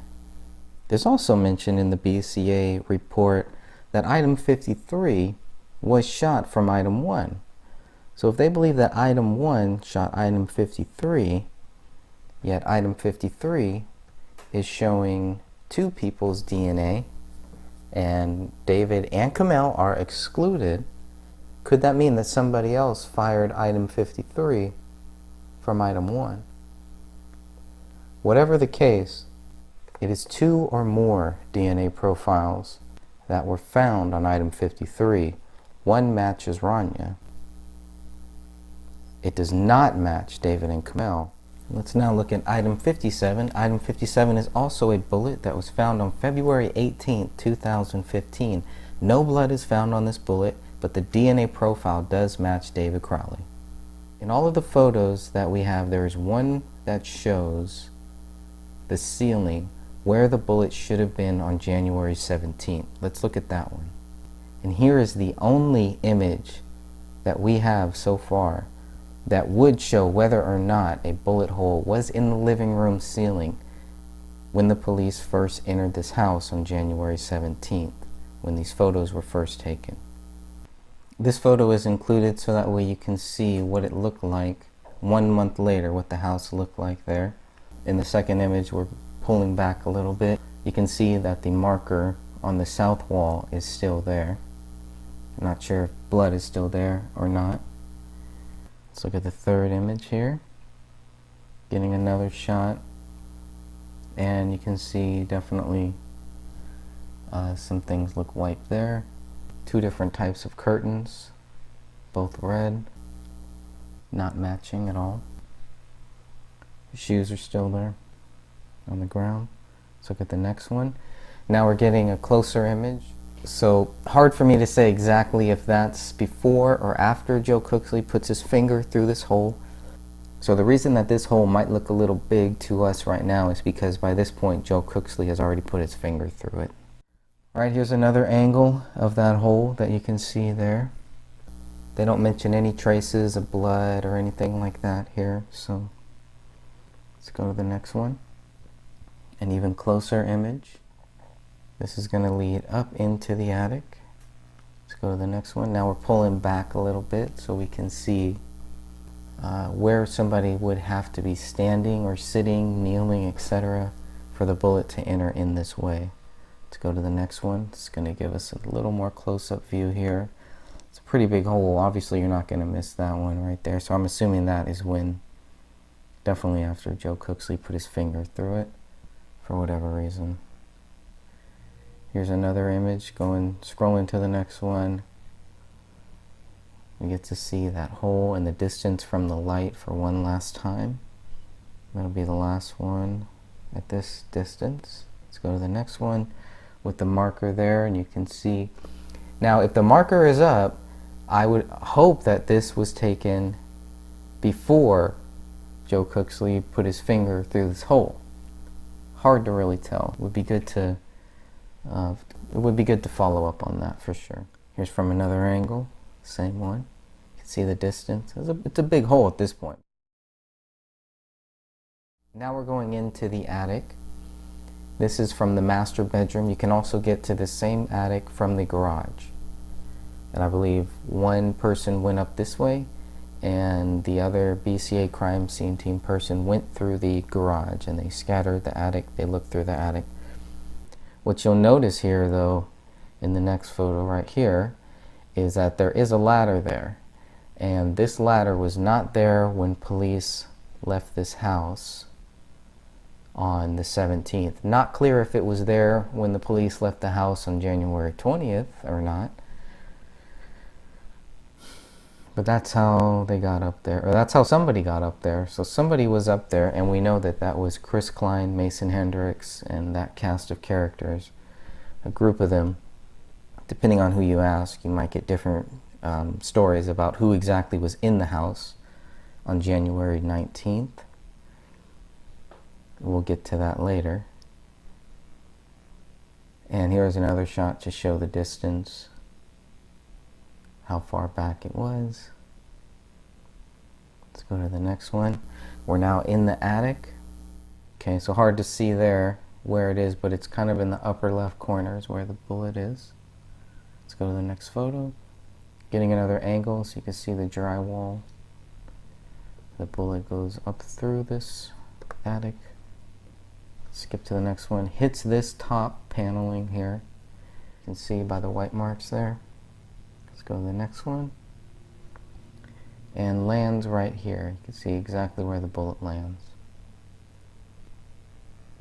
Next shot is a little close-up view, closer view of that one. Let's go to the next one here. It's a close-up view of that hole. Let's go to the next one. Close-up view of the plywood leading to the roof. Next one. It is now labeled as item 57. Next shot, a closer view of item 57 as well.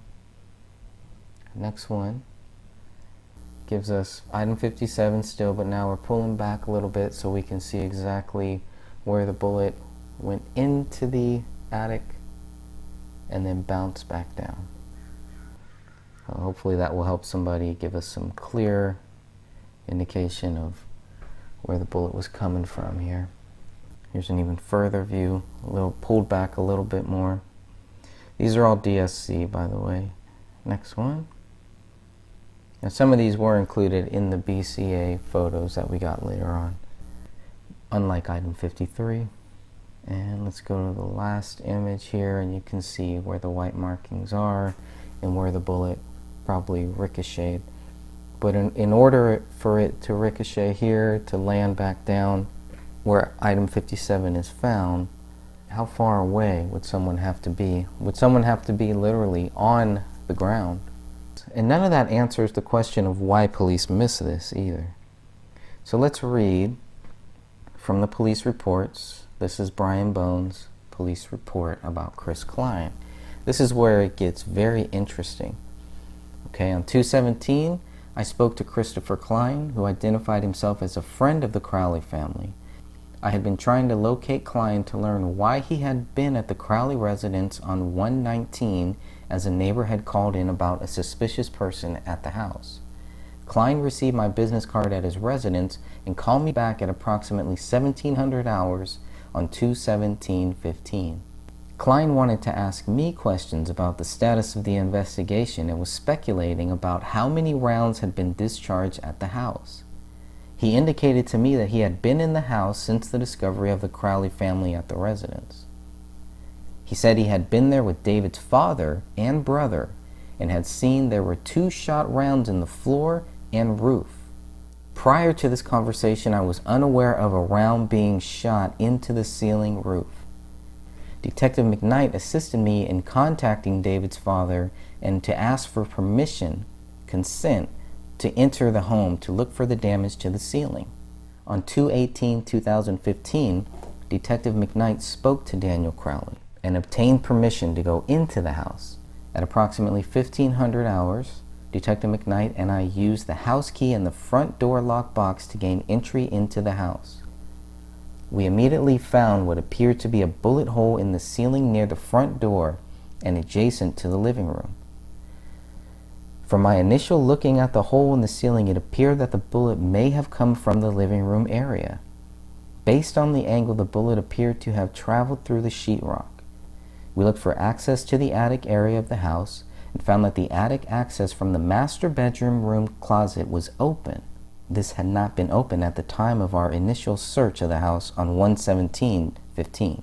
I contacted the BCA crime scene team and advised them of our findings. I requested they assist us in documenting the damage and assist in looking for the bullet in the ceiling and attic area.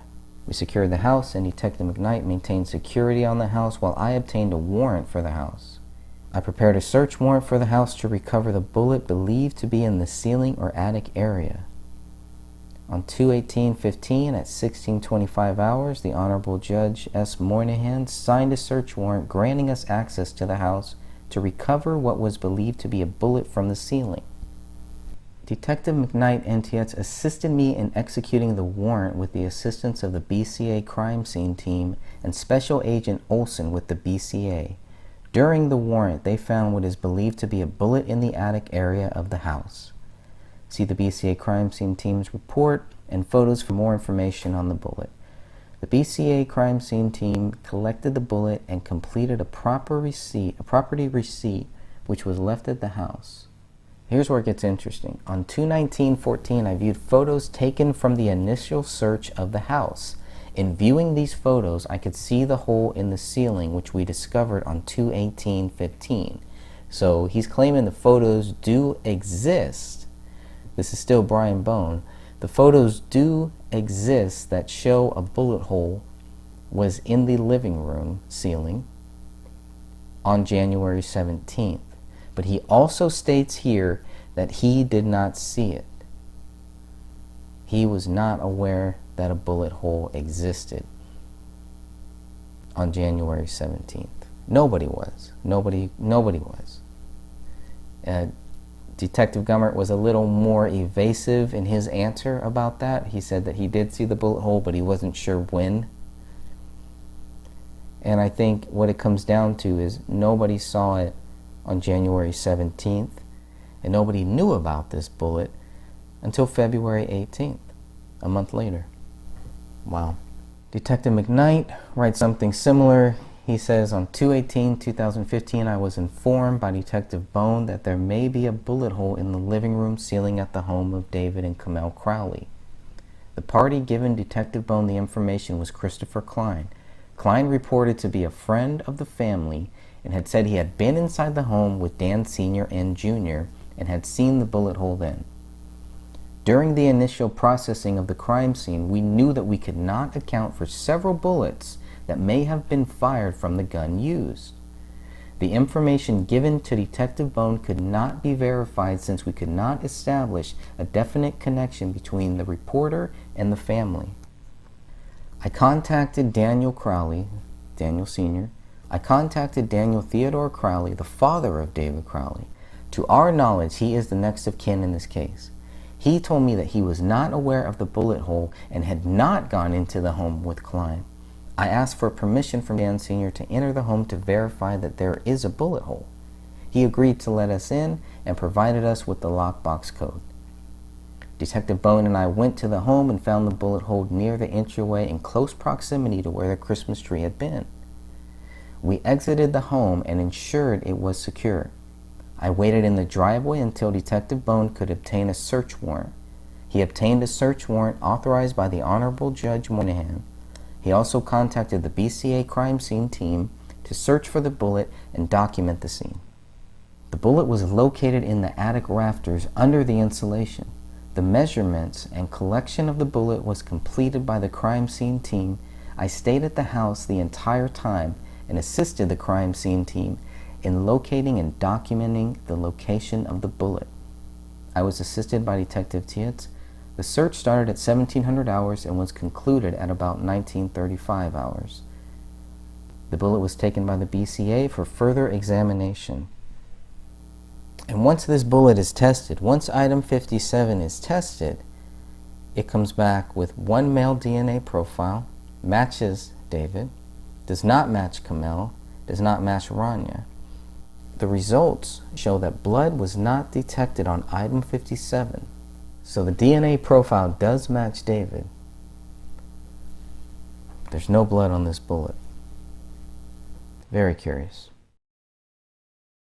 The weird thing about me is I get to see both sides. I agree with you guys at certain aspects, and I agree with Sidra, you know. As far as journals go, I think that should be released, but that's just me, you know. The reason why I say that is the journals have a lot of information, you know.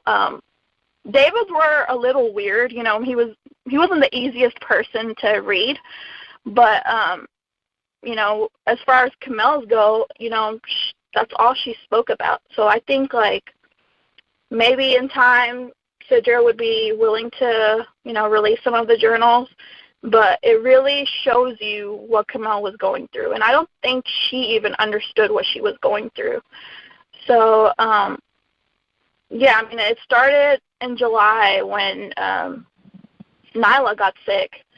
And, you know, she started writing just, I guess, her thoughts and stuff. And she talks about her dad and how frustrated she was with him and just, you know, back and forth with the family. She was just trying to understand her feelings, and I think she was just very confused because she wanted to be there for her family, but I don't know why she didn't say that on her journals, but David didn't want that. He didn't want her coming down here, and that was, you know, that was the plan. Even after she disagreed with Mr. Alam about, you know, doing chemotherapy and stuff, she was supposed to come down here for Nyla's surgery. You know, Mr. Alam was going to buy her a ticket, and, you know, even though they didn't agree on things, they were still, you know, she was still there for them. And then one of the journals that stuck out to me was overnight she sat down with David and he convinced her that she shouldn't come here. That's not her family anymore. Ronnie and David are her priority, and, you know, let them figure it out. And it's just a pattern. Like, it's very interesting, you know, reading them and seeing how it shifts and how her, even her own emotions change. You know, she starts doubting herself. You know, she starts off strong, and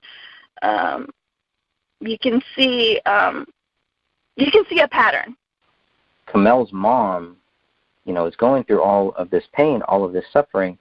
Why wouldn't David want Kamel to go see her mom? That was kind of about bothers control. me. It was more about control for him. I think ever since that time when Kamel called her dad and said she was leaving him, I think ever since then it was very, you know, it was very, I guess he was scared for that. He didn't really like for Kamel to come down here. I mean, I don't know if you guys know this, but she's only came down to Texas twice. And it was the 2 times that she got the cars, and one of those was Sidra's graduation, but any other events, she never came down to Texas. Sidra was the one that would go in the summer and, you know, spend Christmas with them because she just couldn't come down here. And I think that speaks, like, a lot, too, because it just shows, you know, I mean, what daughter wouldn't want to visit their, you know, her family and her friends in Texas? And I think that speaks a lot from his side on how controlling he was on that aspect. I mean, everybody, I mean, you know, you know, every man is different, and to a certain extent, you know, there is some control there, and that's totally fine. You know, everybody has that in their relationship, but, you know, to a point where, you know, you can't do certain things. He's making her quit her job, and he even writes that in his journal on how he planned it. And he was surprised that he was able to convince her. So, I mean, it just shows manipulation. You know, it just shows, like, how possessive he was over her. And, you know, the night of David's reunion, you know, he writes about that, how, you know, one of his old buddies from school, you know, complimented Camille and, you know, called her beautiful and whatever. And, you know, he didn't like that. And he just writes a whole article, which was so crazy. And it shows his possessiveness. He says, she's mine, and I married her because of her beauty. And just, it's bizarre, you know. I don't have the journal with me right now, so I could read it. But it just, he was very possessive. Even Ronnie, you know, he writes about her, how he came in between their marriage. And, you know, as a parent, I would never think my daughter would come in between me and my husband, you know. So, I mean, it just shows how possessive he was over Camille. So I think that's part of the reason why, you know, she wasn't able to come down here. He was scared. He didn't want her, you know, coming down here and maybe, you know, changing her mind and wanting to stay here in Texas. I don't know what was going through his mind, but I think that had a lot to do with it. So when you say his journal, because we've heard from different people, multiple sources, blah, blah, blah, about different journals, when you say that he wrote this in his journal, can you clarify which journal you're talking about? Because I've heard about several journals. So the only journals I've seen is a written journal that he had. He had 3 journals. He only wrote in one. One of them had 1 page on it that apparently he was going to, you know, keep up with, but he never did. But the one I'm speaking of was a DK and a heart on it. That was the front page of it. So I'm guessing that was David and Camille. And so these are it was a written journal. Yes, these are written journals. Okay, yeah, because we've heard about a written journal, a video journal, and then I guess this journal that came out. I don't think there's any truth on the video journals. That is something I asked Sidra about it, and she said that it was said that there was an online journal, but she hadn't seen anything from the online journal. It was just a written one that she knew of, and that's something we both have read. With her journal, was there anything in there too that would help us understand why the family thinks David Crowley is guilty? She talks about a lot of you know, mental abuse and, you know, him wanting to try different types of what would you call it, like drugs. And, you know, you could tell that she was very the way she wrote her journals, it basically, she was talking to the journal as to, like, I feel like that's something she was venting. Like, she was living 2 different lives. She was agreeing with David just to keep the peace in the house, but the way she truly felt, she was writing down on her journals. And there were a lot of different instances where she also spoke about being scared of him. She wrote one time that she took Ronnie out to, she just left the house because she was so scared of David, because I think that was the time when he tried shrooms. And he was hallucinating, and what else did she say? She said,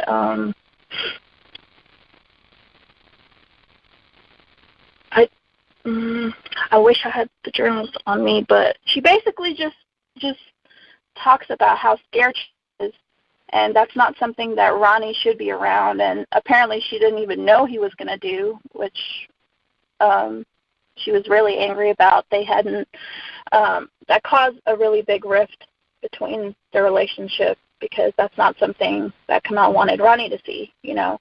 Was David doing this by himself, or was he with friends? No, this was by himself. And she wrote that she locked him in the room. I don't know which room she locked him in and how she did that.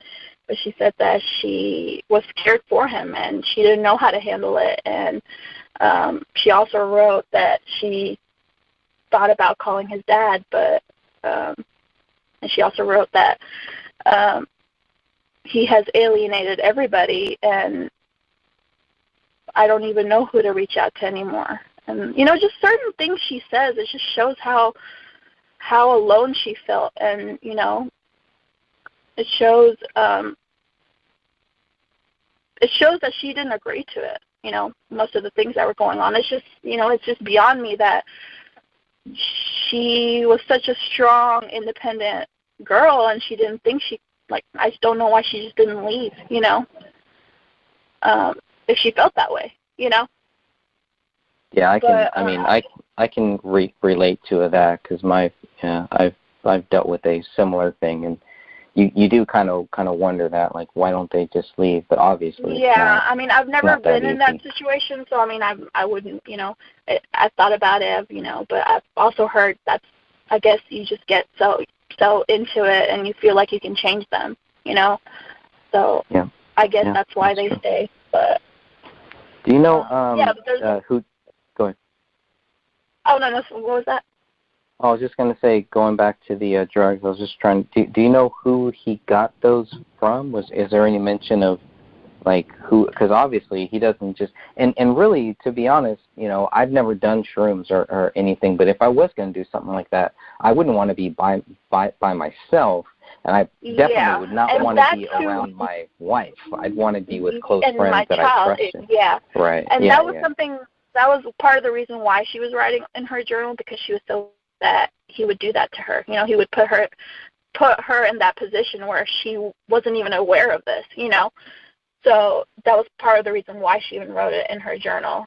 And he did mention in his journal about asking Danny Mason about shrooms, because apparently he had done them before. And Sidra had asked Danny Mason about it, and he said that David had asked him about his experience, and Danny told him, I don't think you should go that route. I didn't have a good experience with it.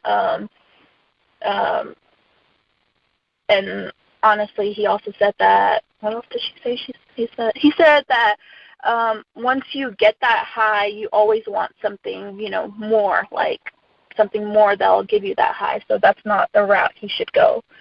And Danny told her that David said that he was just tired. He wanted something more. You know, he wanted to feel something more. So, but Sidra asked him if he was the one who had given him the shrooms, and he said he had no idea about it. So I don't know if it was Chris Peck or who it was who gave him that.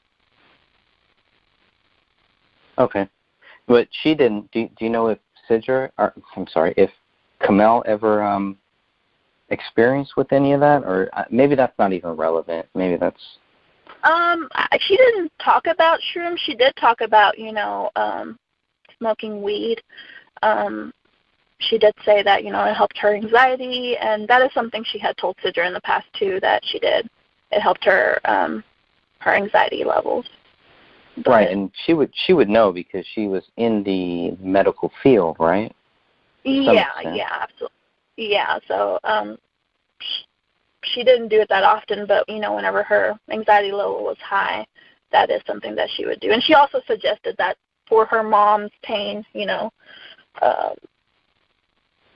like medical marijuana, you know, for instead of the pills that she takes for her pain. Sure.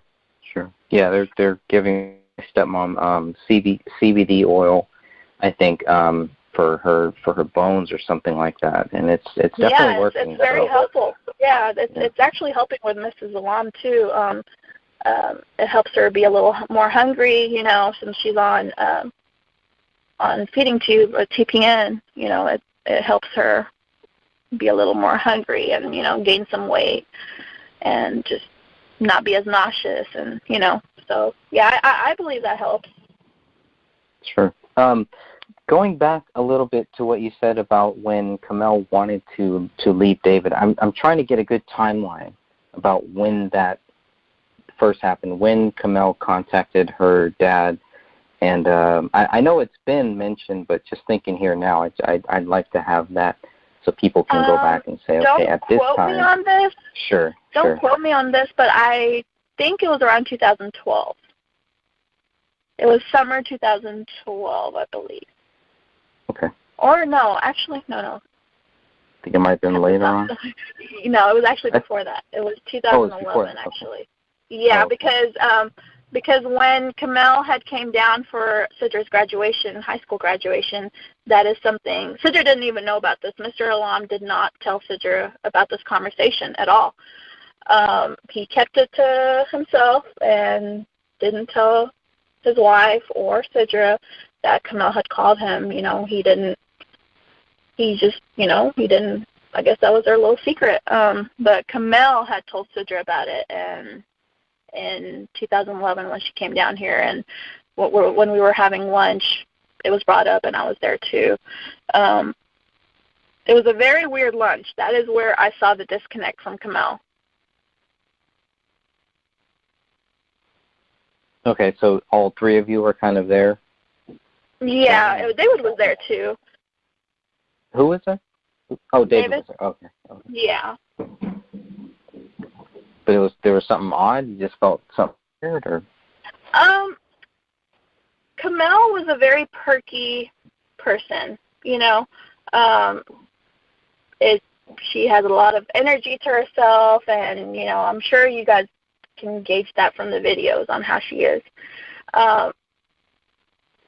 The way she was talking and the way she would look at David for approval, that's something I've talked about before too, but that is something that struck out to me. I don't think Sidra had noticed that. I even brought it up to Sidra, and I said, Kamel's pretty different. She's talking a lot more like David, and she's like, well, they're married. You live with somebody, you start talking like them. And I was like, yeah, but, any little thing we talk about, she always looks at David. Like, is it okay? I think I had mentioned that I had arranged a little get-together for the girls in her last visit in May. I asked if she could come spend the night, just us girls have movie night and stuff, and her first instinct was to look at David and see if it was okay with him, which I don't see why it wouldn't be, She was only down here for, not even 3-4 days. So, it's just, different things, anything she said or things that was talked about, that she would always look at him for his reaction. Is he okay? You could tell, that was her main thing. Even with sitting with Mr. Alam, Mr. Alam, I don't know if you know, he's very, he's a character. He's a very good person, and he'll speak his mind. So, just having him around David, her anxiety level was so high because she was holding David's hand, and she would just always look at him every time Mr. Alam would talk, to make sure, is he okay? It just didn't make sense. It was just a really awkward place to be in for myself. Let's talk a little bit about Mitch Heil. On September 26, 2017, Mitch Heil returned to the Dutch and Royce show to share his thoughts on Eric Nelson's A Gray State, a documentary film alleging David Crowley murdered his wife and child before taking his own life. It's really strange watching a documentary about your best friend who basically went nuts, Heil explained to Dutch and Royce, and it's like you're watching the slow collapse of somebody progressing. Just like the Apple Valley Police Department in Eric Nelson's movie, Mitch Heil did not provide any evidence to prove David was guilty, but seemed to accept the official theory soon after the alleged double murder-suicide happened at 1051 Ramsdale Drive. Mitch stated that David recorded everything, which made me wonder how much video footage the Apple Valley Police Department actually went through, and why they were unable to find any evidence to prove David Crowley was guilty in all the terabytes of data found. So after going through the 16 terabytes of data found inside of David's house, the police clarified that they found no motive that would lead them to understand why David Crowley was guilty. Of course, there have been reports that police did not access the terabytes of video, but I find that highly unlikely. The police have already confirmed that they have looked at all of the videos. Perhaps the police officers of the Apple Valley Police Department did not go through the videos, but someone in the authority role should have before assuming what happened at the Crowley house sometime between December 25th, 2014 and January 17th, 2015. Without a motive and without providing evidence to the public, the Apple Valley Police Department accused David of being guilty almost immediately and then quietly closed the case 1 year after the alleged double murder-suicide. David meticulously kept journals of everything for the longest time, Heil continued. Heil also discussed the concept of gray state. It's basically a jizz fest of all conspiracy theories mixed into one. Joking about the murders right after they happened was just how Mitch Heil dealt with his friend's tragedy. It's normal for him. That's just how I cope with things. Heil then clarified his role in making the Gray State movie trailer back in 2012. It was just 3 of us. It was me and David and this other guy, Danny Mason. I did camera, I did props, I did makeup, I did lighting, I did producing things, I did set design, basically anything other than being the director are things that I had a hand in at one point or another. David's family gave Eric Nelson all of David's private home videos because according to Mitch, first of all, what are they going to do with it? And then second is, I guess it's kind of a way to humanize him, or just not to say he was a monster. I'm not sure why anyone would attempt to humanize someone who they believed murdered his 5-year-old daughter, but maybe that's just me. Mitch Heil ended his relationship with the Gray State Project when it was no longer financially viable to stay involved, and by that I mean I was like 2 months away from being homeless. David was focused on the Gray State franchise, and there were no outside project to bring in any revenue, according to Mitch Heil. Another reason Mitch Heil left the project was because he told David, quote, "Conspiracy theories are fucking stupid. I don't mesh with this whole movie, so I can't do it anymore." Mitch Heil also pointed out that it was normal for David to disappear while writing for weeks at a time. I think that is a very important point, regardless of where you stand on the allegations against Crowley. Then I believe Mitch lied about Dan Hinnon and myself. Dan and I were both interviewed for Eric Nelson's Sloppumentary on June 4, 2016, prior to conducting one of our YouTube discussions on the allegations against David Crowley. I had high hopes for Eric Nelson's documentary in the beginning. I don't anymore. Those high hopes faded as soon as I watched the documentary for myself, and really, a little bit before that. Mitch stated that Eric Nelson's film had 2 hardcore conspiracy theorists who still think that David was killed by the government in the documentary, and they were doing a Skype session back and forth. And all the filmmaker did was let them talk to each other over Skype and show how fucking stupid they are. He didn't even have to say anything to them. It was pretty funny. Now what I find funny is how Mitch Heil lied about us. Calling someone a hardcore conspiracy theorist is often used to deflect from a real conversation and avoid the real issues. In my opinion, Mitch Heil lied when he stated Dan and I think that the government killed David. We don't have an answer as to what really happened, and I don't see any facts that prove David was killed by the government. I see lots of speculation about that possibility, but I also see lots of speculation about David's guilt. We should always go where the evidence leads us. One would have to be stupid not to realize that by now. Mitch, a little research, buddy. It goes a long way, and I would bait you on this case whenever you are ready. Just make sure you bring some facts. Spoiler alert about Eric Nelson's film, you won't see any facts given by police to prove David Crowley is guilty. Why? Because of the lack of evidence police found to prove their theory. It's that simple. All you are given is more speculation to support a weak theory. Mitch also lied when he stated that all the filmmaker did was let them talk to each other over Skype and show how fucking stupid they are.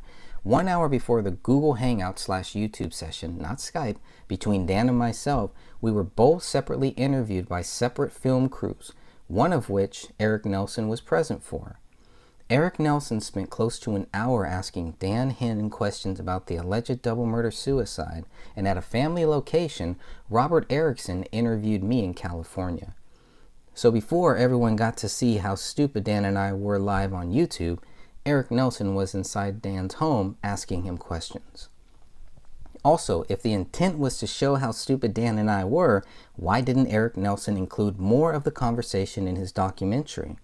Perhaps Eric Nelson avoided our input because it would raise more questions about the official theory. I hope not, because that is what I thought his documentary was going to do. I thought it was going to show the people the evidence to prove David was guilty and let the people decide for themselves. Instead, the movie simply veered away from the real issues and focused elsewhere. Several people told us once we see the movie, we will have a different perspective of David's final days. Perhaps we will. But if the movie cannot prove David is guilty, then the movie is a waste of time. And I think we have now shown the movie is a waste of time.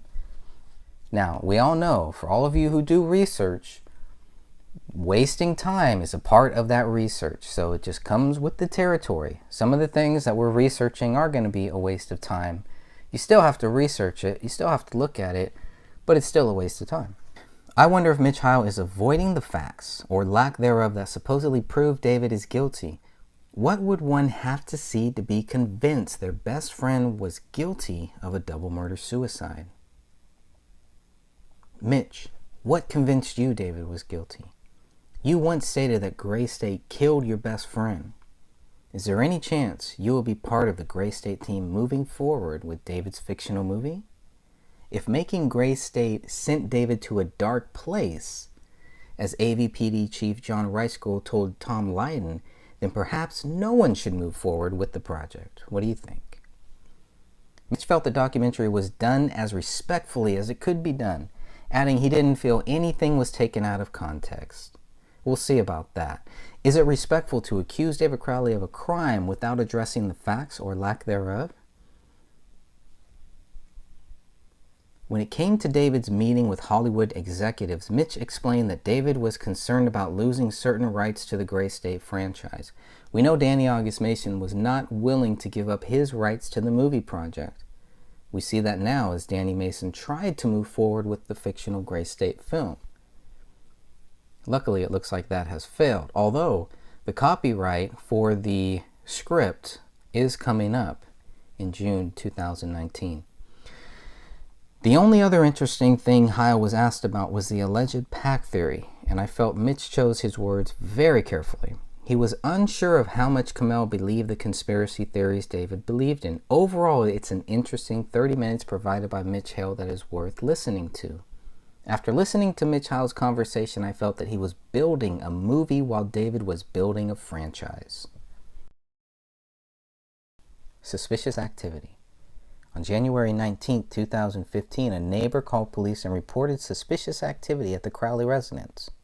The caller refused to give a name, but claimed to live a few houses down from 1051 Ramsdale Drive. 2 days earlier, the bodies of David, Kamel, and Rania Crowley were found in the living room of their house.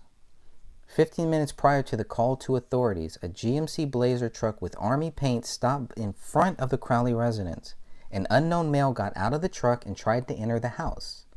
Unfortunately, the caller was unsure if the man was able to get inside. The caller did not provide the license plate of the vehicle. The entire incident of suspicious activity lasted 16 minutes and 38 seconds.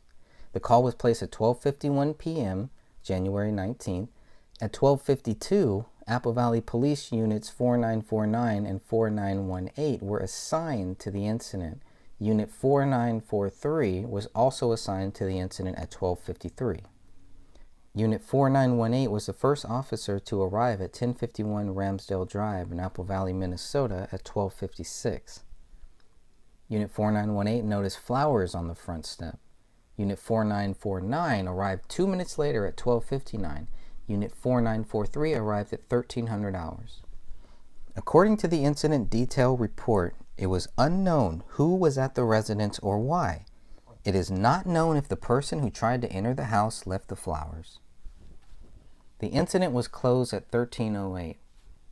If the caller's timeline is correct, this gave the unknown male about 20 minutes to enter and exit the house before police arrived. It's also not clear from this incident report whether or not the unknown male in the camouflage truck was the driver or passenger. When Detective Brian Bone finally spoke with friend of the family Chris Klein on February 17, 2015 at 1700 hours, the detective learned two very important pieces of information. First, Klein claimed he was in the house with David's brother and father. Second, Klein told him about a bullet hole in the living room ceiling. I had been trying to locate Klein, Bone wrote in his supplemental report, to learn why he had been at the Crowley residence on 1/19/15, as a neighbor had called in about a suspicious person at the house. Now, in the beginning of their call, Klein asked the police about the status of the investigation and speculated about how many rounds had been discharged at the house. Klein claimed he was in the house with David's brother and father. He indicated to me, Bone stated in his report, that he had been in the house since the discovery of the Crowley family at the residence. He said he had been there with David's father and brother and had seen that there were 2 shot rounds in the floor and roof.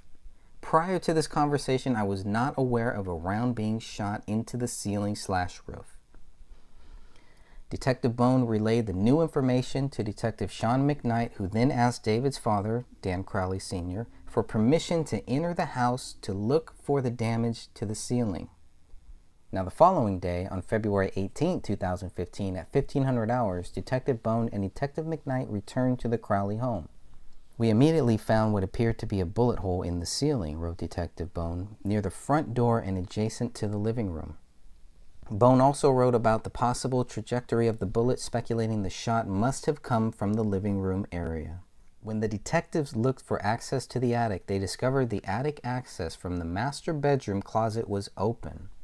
This had not been open at the time of our initial search of the house on 1/17/15, Bone reported. I contacted the BCA crime scene team and advised them of our findings. I requested they assist us in documenting the damage and assist in looking for the bullet in the ceiling and attic area. With the house secure, Detective Sean McKnight remained in the driveway while Detective Bone obtained the search warrant. The search warrant was signed by Judge S. Moynihan at 16:25 on February 18, 2015. Detective McKnight and Detective Tietz assisted me in executing the warrant, Detective Bone continued, with the assistance of the BCA crime scene team and Special Agent Olson with the BCA. During the warrant, they found what is believed to be a bullet in the attic area of the house. In the end, Detective Sean McKnight reported, the information given to Detective Bone could not be verified since we could not establish a definite connection between the reporter and the family. McKnight also wrote about the several bullets unaccounted for when authorities left the house on January 17th. During the initial processing of the crime scene, we knew that we could not account for several bullets that may have been fired from the gun used. McKnight stated the bullet hole was near the entryway in close proximity to where the Christmas tree had been. McKnight and Detective Michael Tietz assisted the BCA crime scene team in locating and documenting the location of the bullet. The crime scene team took measures of the bullet hole and collected the bullet for further examination. At some point, Joe Cooksley put his finger through this bullet hole. Chris Klein is the only reason why authorities know about the bullet hole in the living room ceiling and the bullet found in the attic. This bullet, item 57, does not have blood on it, only David's nuclear DNA. Authorities seem unable to tie item 57 to David's gun, more so they cannot put the gun in David's hand. In and out. Who was in the Crowley residence on January 19, 2015? Why are there so many different stories being told by those who believe David Crowley is guilty? For instance, Chris Klein claimed he was in the house with David's dad and brother. David's dad told Detective McKnight that was not true. Authorities respond by never following up on the differing stories. Mason Hendricks stated he was in the house with Klein. Of course, this was the same guy who claimed the reason why the public got so little information a year after the deaths was because the Department of Homeland Security was involved. Detective Gummert stated that DHS was never involved. Hendricks also tried to tell me that the FBI was involved. Again, Detective Gummert stated that was not true. Regardless, Mason Hendricks claimed to have seen the bullet hole in the house and claims to have been in the attic on January 19, 2015.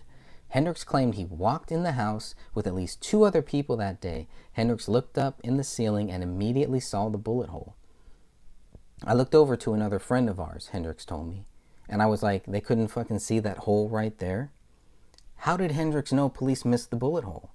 More so, why didn't Hendricks or anyone else in the house with him inform authorities about a bullet hole, especially since they knew police didn't know about it? Hendricks was wrong when he claimed David's blood was on the bullet.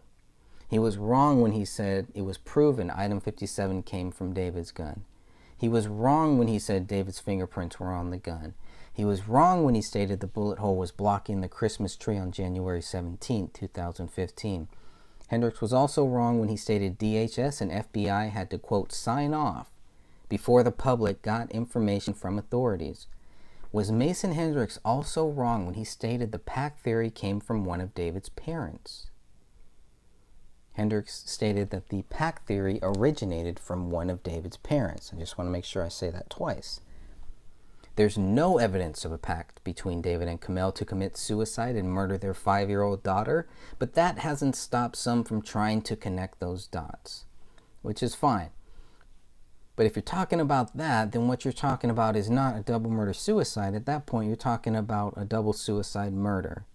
And that would go against everything we're seeing here. Even the official theory, all right? So even if that's true, it's one more reason for the case to be reopened, even though I highly doubt that that's true. But we got to go through every lead. Somebody's got to look at it. I don't want to discourage anybody who thinks that there is a pack theory. I just say, do your research. If you find the evidence, okay, great, go with it. If you don't, just make sure that it's, you know, it's just phrased so that it's not fact and that it is pure speculation. Pure imagination is kind of what I call it, but again, that's just my view. David Crowley's neighbor Judy Prochnow still believes there was a pact between David and Kamel to ascend out of this world by committing a double murder suicide. Still, Judy told me, I don't think Dan or Kate, I don't know for sure, but I don't think they didn't want to believe that David even did it. So I don't think they even thought of a pack theory. Mrs. Prochnow also tells a different story about January 19, 2015. No one was in the house before the cleaners, Prochnow explained to me. Chris Klein and them were in the house the day after the cleaners called about finding the bullet. To be clear, Chris Klein and others were in the house on January 19, 2015. The cleaners didn't find the bullet that rolled out of the carpet until January 20th, 2015. So, once again, Judy Prochnow is incorrect. When I reminded Judy that Klein was in the house on January 19th, she responded with, well, the cops might say that, but they weren't. Sounds like she's accusing the cops of lying. Judy believes Chris Klein was wrong about the date he was at the Crowley home. He just got the dates mixed up. The police record shows something different. And Klein confirmed that he was there on the 19th with the police. Who are you going to believe? Now, the date on Detective Bones' report and in the incident report are clear. I think it's Judy who got the dates mixed up, not anyone else. The neighbor, whoever called, Judy continued, took down the license plate of the cars that were there and called into police. One of them was Chris Klein's, and I know one of them was Mason's. She's talking about Mason Hendricks. How would she know that? These are just a few examples of the many conflicting stories related to the events of January 19, 2015 about the David Crowley family. Based on a call about suspicious activity, Detective Bone went looking for a suspicious person, not persons. The suspicious activity tells the story of item 57, the bullet found in the attic 1 month after the deceased were removed from the house. Item 57 is one of the many reasons why this case should be reopened and re-examined, reclassified, undetermined, something to that effect. This is not a double murder suicide. It is not a proven double murder suicide. All right, and once again, thank you everybody for staying involved in this and trying to stay on top of this and trying to figure out what the real story is when it comes to the alleged double murder suicide that David Crowley committed. Even though we're finding no evidence to support that theory, it's important to understand that that is the theory that the police go with. their final conclusion is exceptionally cleared. It's not that David Crowley is guilty of a double murder-suicide, but based on the fact that they say exceptionally cleared, that is supposed to mean that, well, David's guilty. Okay, and the evidence that David is guilty is because they couldn't find evidence to show anybody else was. Apologize for the bad audio right here. I am driving in traffic, and just another beautiful day. We can only do so much. We can only go so far, and let's see how far we can get. Let's see how close to the truth we can actually get, because I don't believe that we've been given the truth, and I'm not satisfied with the conclusion that is not a conclusion. I'm not satisfied with that, and I'm sure a lot of you feel that same way. So going back over these articles and trying to make audio versions of this stuff, which will be included in my book, by the way. A lot of this will be in there. Might be a little revised, maybe shortened down, maybe even expanded on in some cases. All the information is very important, and it's important to recognize that there are evil people out there that are trying to deceive real researchers from looking into this case. They're trying to silence us. They're trying to silence you. Why would they do that if the truth is the truth is the truth? There would be no need for that. You would only do that if you're trying to hide something, if you're just a jerk, or if you're mentally ill. And sometimes it's all of the above. So we just got to be prepared for whatever comes our way. I pray about it. I pray God give me strength. I pray He gives you all strength. All of you out there who are really researching this, who are looking to find what the answers are. We're going to do our part. I'm going to do my part to help get as much information out there, to help you make it a little easier for you to research, if I can, to answer some of these questions that keep coming back. As usual, the book that I write is, I'm really writing it for me. The book is written for me so that I have data that I can always go back to in the coming months when it's ever needed to keep this case going until we get some real answers. That is the goal. The goal is not to keep the case going forever and ever. And the goal is also not to come to a quick conclusion just because that's the easier thing, and that's just lazy writing, lazy booking as they would call it in the wrestling business. But not going to have any of that. And people who are doing the lazy booking, the lazy reporting, the lazy researching, they're going to get called out. They've already been called out. They know who they are. They know what the real deal is. They know they don't have enough to prove David Crowley guilty. The police know that. They're going with it. These other people want to go with it too. Go where you want. Go where the truth leads you. That's what we're going to do too. We're going to go exactly where the truth leads us to, wherever that is. And if it's God's will, we will get there. No doubt. No doubt. So, making this video, I wouldn't say it was hard, but it's just like, wow, I had totally forgot how many times Mason Hendricks lied.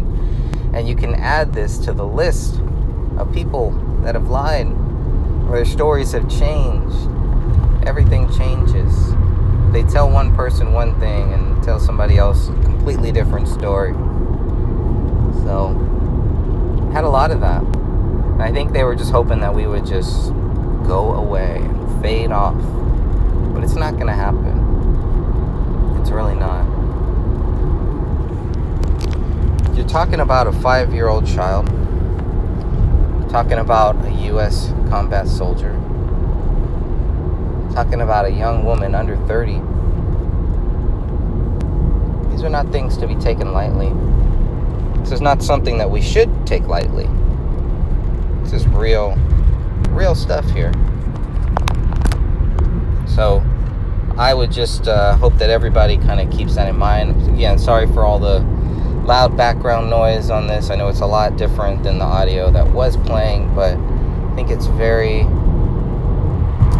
just very interesting the way that so many people who consider themselves friends of David Crowley and friends of the family, and how they've treated this case, how they've treated truth, how they've treated lies, how they've treated the people that are asking questions and looking into this. Why come after us? Why bother us? Why do you care? Who cares? If there's nothing to hide, then there's nothing to hide. If you make the accusation there is something to hide, knowing that there isn't anything to hide, now you box yourself into a corner. I think a lot of these people who think that David Crowley is guilty have really boxed themselves into a corner because they cannot explain why. They cannot answer that question. All that they can do is try to throw it back and say, well, you can't prove that he's not. Well, that's not the question. That's the answer. That's the answer to your question. And that's why you fail. And that's why you lose. That's why you're in the spot that you're in. That's why your life is where it is right now. Because you're not looking at truth. You're not looking for truth. You're looking past truth. You're ignoring truth. You're living in a dream world. And eventually, that world is going to come crashing down. And the real world kicks in. Then what are you going to do? What are you going to do that day when you realize, you wake up, you realize, you know what? They're right. David Crowley cannot be proven guilty. They're right. There is no evidence to prove David guilty. That's going to happen. That day is coming. When that day comes, don't sit in the corner and cry. It's always time to repent. It's always time to see that light. And you will see it. Are you going to go to it? You're going to be blinded by it. As we move on here, waiting for the private investigator to finish his job,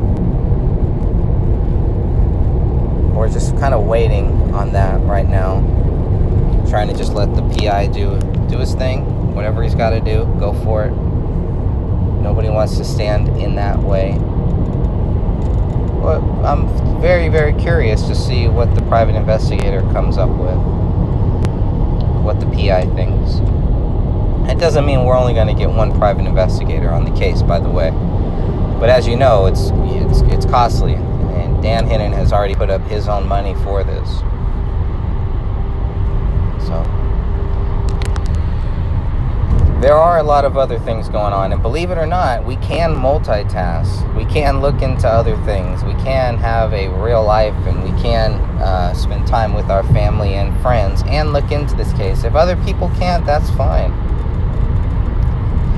I still see it. I still see a lot of people who are all in, want to figure it out sincerely, blah, blah, blah, and then they're gone.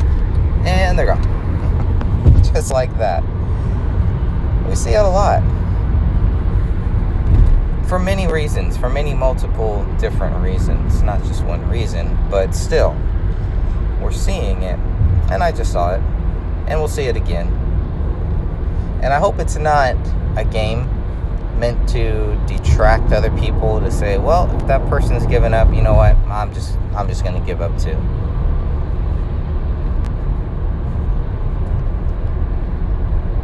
But I get it. I understand.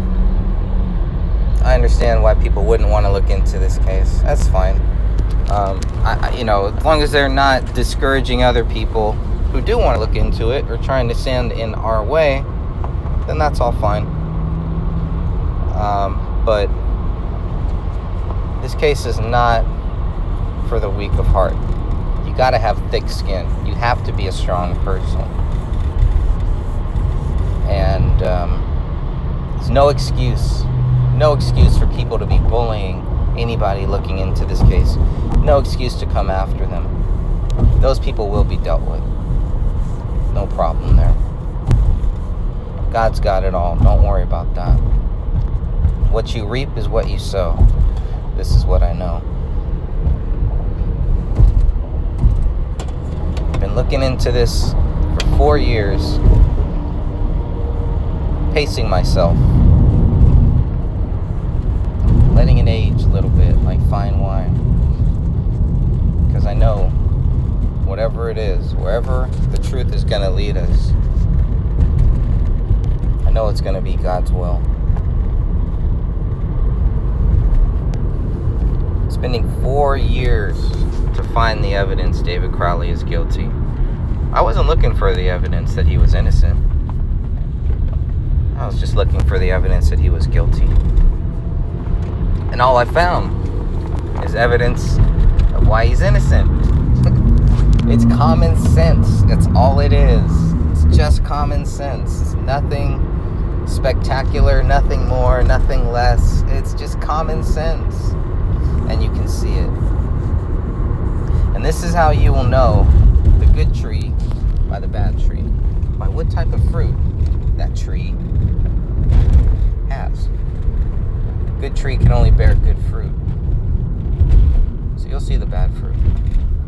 You'll see the good fruit. You'll see the real people. You'll see the fake people. You'll see it all. I can't tell you how many people I've blocked, how many fake accounts are out there, the games that they play, the twisting words. These are not sincere people. They're barely human beings.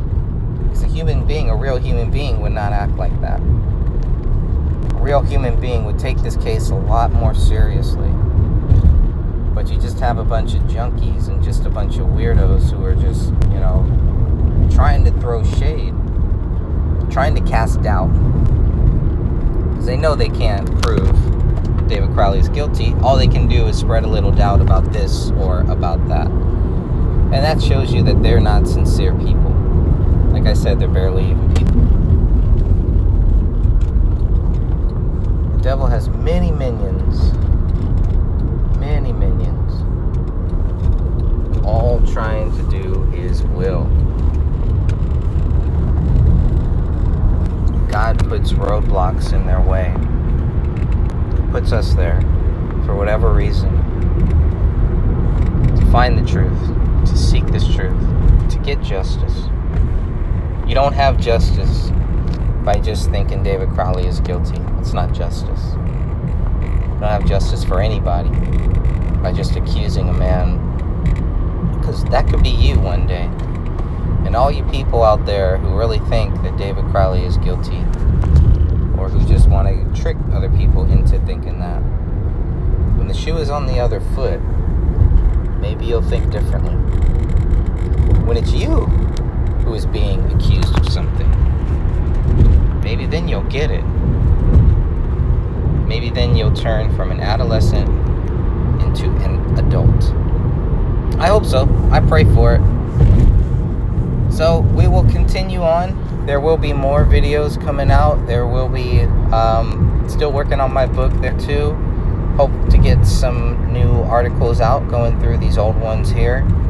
And we've been talking about doing conference calls more on a regular basis. I think that's going to be a little difficult just for schedules, but if I can get a couple hosts, so it's not just, me doing it, maybe I can get Catherine to do one of these weeks and maybe Dan to do another week, so we're kind of switching off and trading off and not all just, burning ourselves out, because I don't want to get burnt out. I think doing a weekly conference call or a weekly podcast would be great, but there's a lot of work that's involved in it if you want to do it right, if you want to do it justice.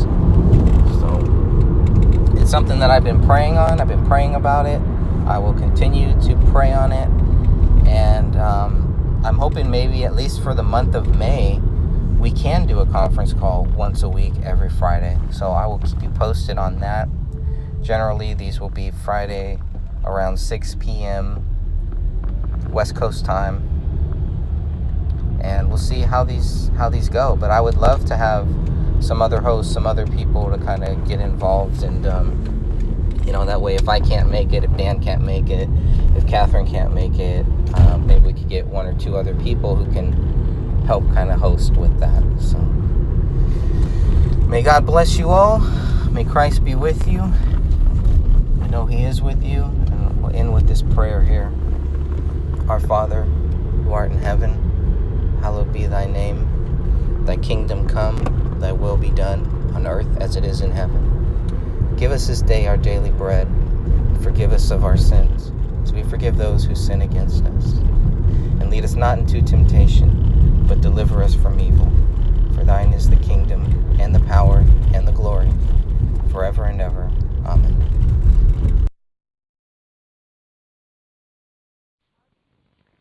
All right, thank you for joining me here.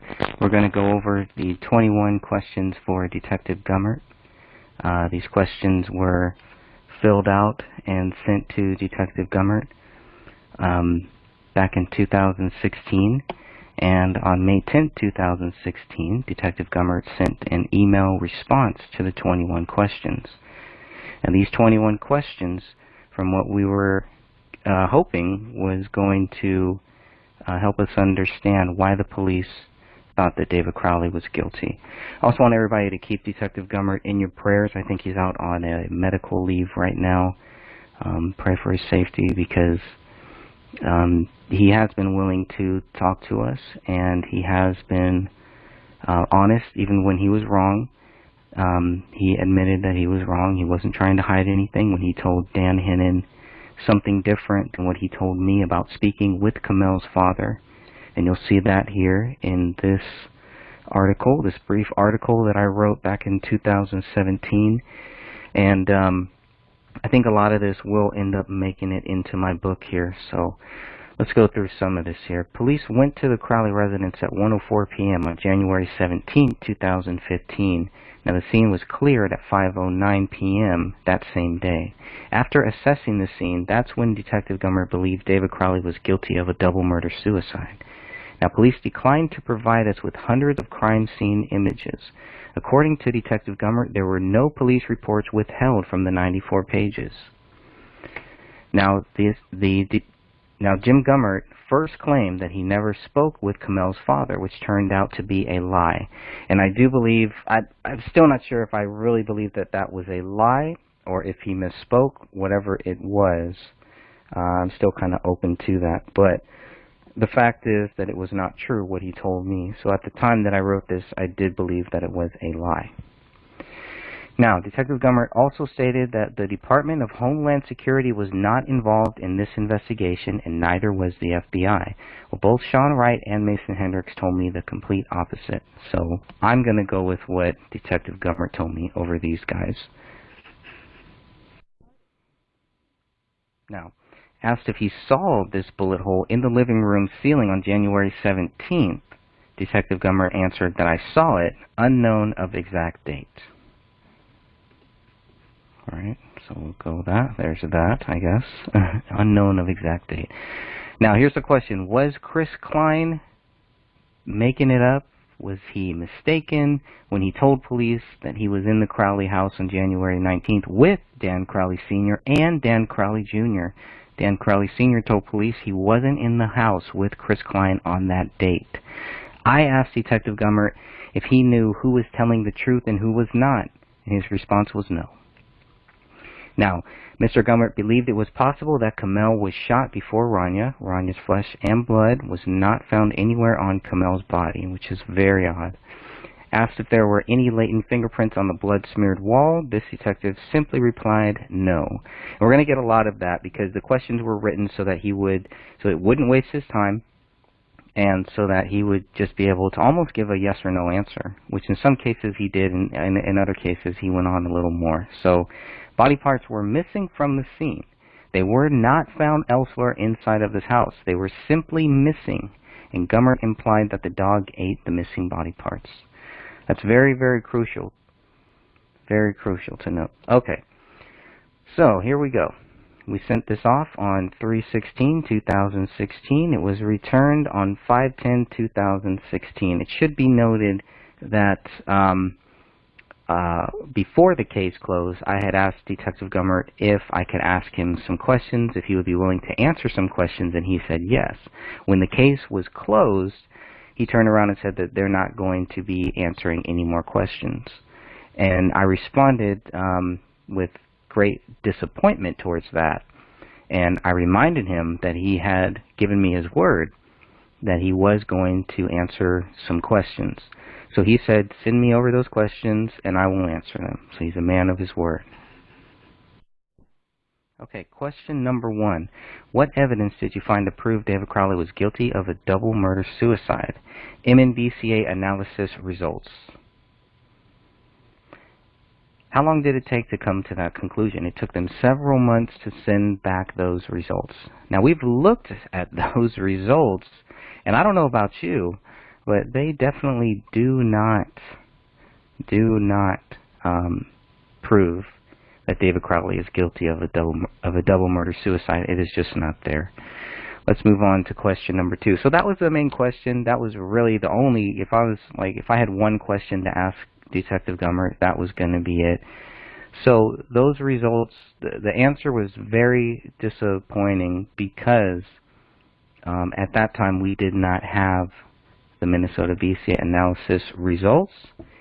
And now that we do, we can clearly see that there's really no tie to David Crowley in those results. It's just, they only connect him to 2. His fingerprint is only on 2, is on the pin found in the office bedroom, and I think one other print, but that was really the only one that they could conclusively tie to David Crowley, just a pin that might have written submit to Allah. So that was very disappointing to me. It's still very disappointing to me rereading that, and I guess we'll just we'll just move on from there. So number 2, several reports state body parts such as hands were missing. Can you clarify as to whether or not body parts were missing from the entire crime scene? According to Detective Bone, Ronia's entire right arm and shoulder were missing from her arm socket. David's right hand was missing, so was most of his skull. A majority of Kamel's head was also missing, according to Detective Bone. Both of her hands were found to be missing. And he just answers, parts were missing from the scene. Question number 3, the murder weapon was found near David's left hand. Yet there are many pictures that clearly show David pointing a gun with his right hand. Do you believe David was right-handed or left-handed? And his answer was right-handed. Question number 4. Were there any latent fingerprints on the blood-smeared wall? Allahu Akbar. No. Okay, that's very curious too. Question number 5, images. Let's get rid of that. Sorry about that. Question number 5, images of the murder weapon were provided to Tom Lydon, Fox News 9 anchor, who I assume filled out the same disclosure form as I did. Yet I did not receive at least 3 images that Tom Lydon did, including the image of the murder weapon on the living room table. At that time, we had not even received that. Red blood footprints on the hardwood floor. Yeah, so that was interesting. We got those later on from the VCA. If I file another disclosure request for those specific images, will I receive the images requested? I would also request an image of the murder weapon where it was found, even a censored version. And he said, fill another one out with a specific request, and I will see what I can do.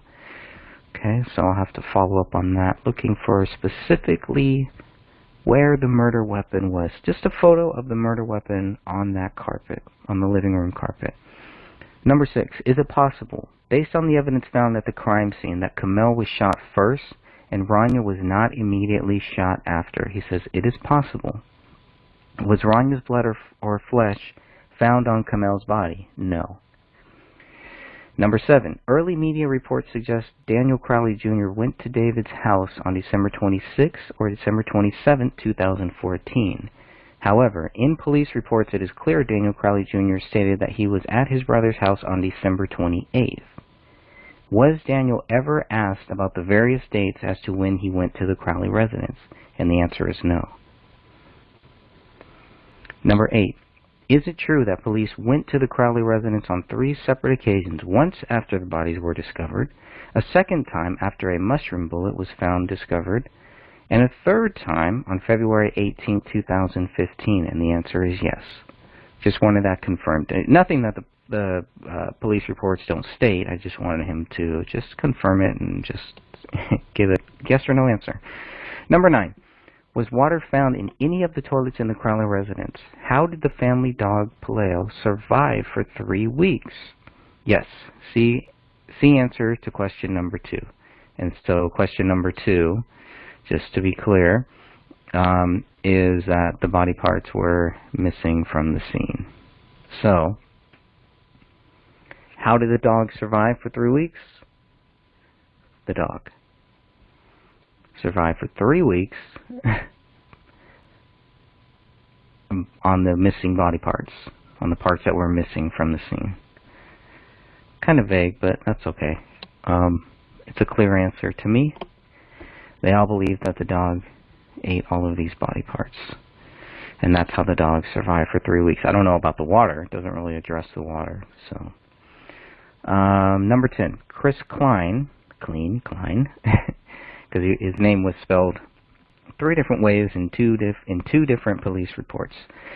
Do you know when a neighbor called the Apple Valley Police Department to report a suspicious person in the Crowley residence on January 19, 2015? And his answer is yes. That pisses me off so much because it was like, okay, well, I was hoping for a little bit more, but again, these are all meant to be yes or no answers, so that's my fault. Number 10 was just a total failure on my part. I feel like the question just did not translate the way that I wanted it to translate. What I was hoping to get is more information about what happened on January 19th, and Dan Hennon did some amazing work and was able to get all the documents that we needed that talk about the 911 call and everything that happened after. So thank you, Dan.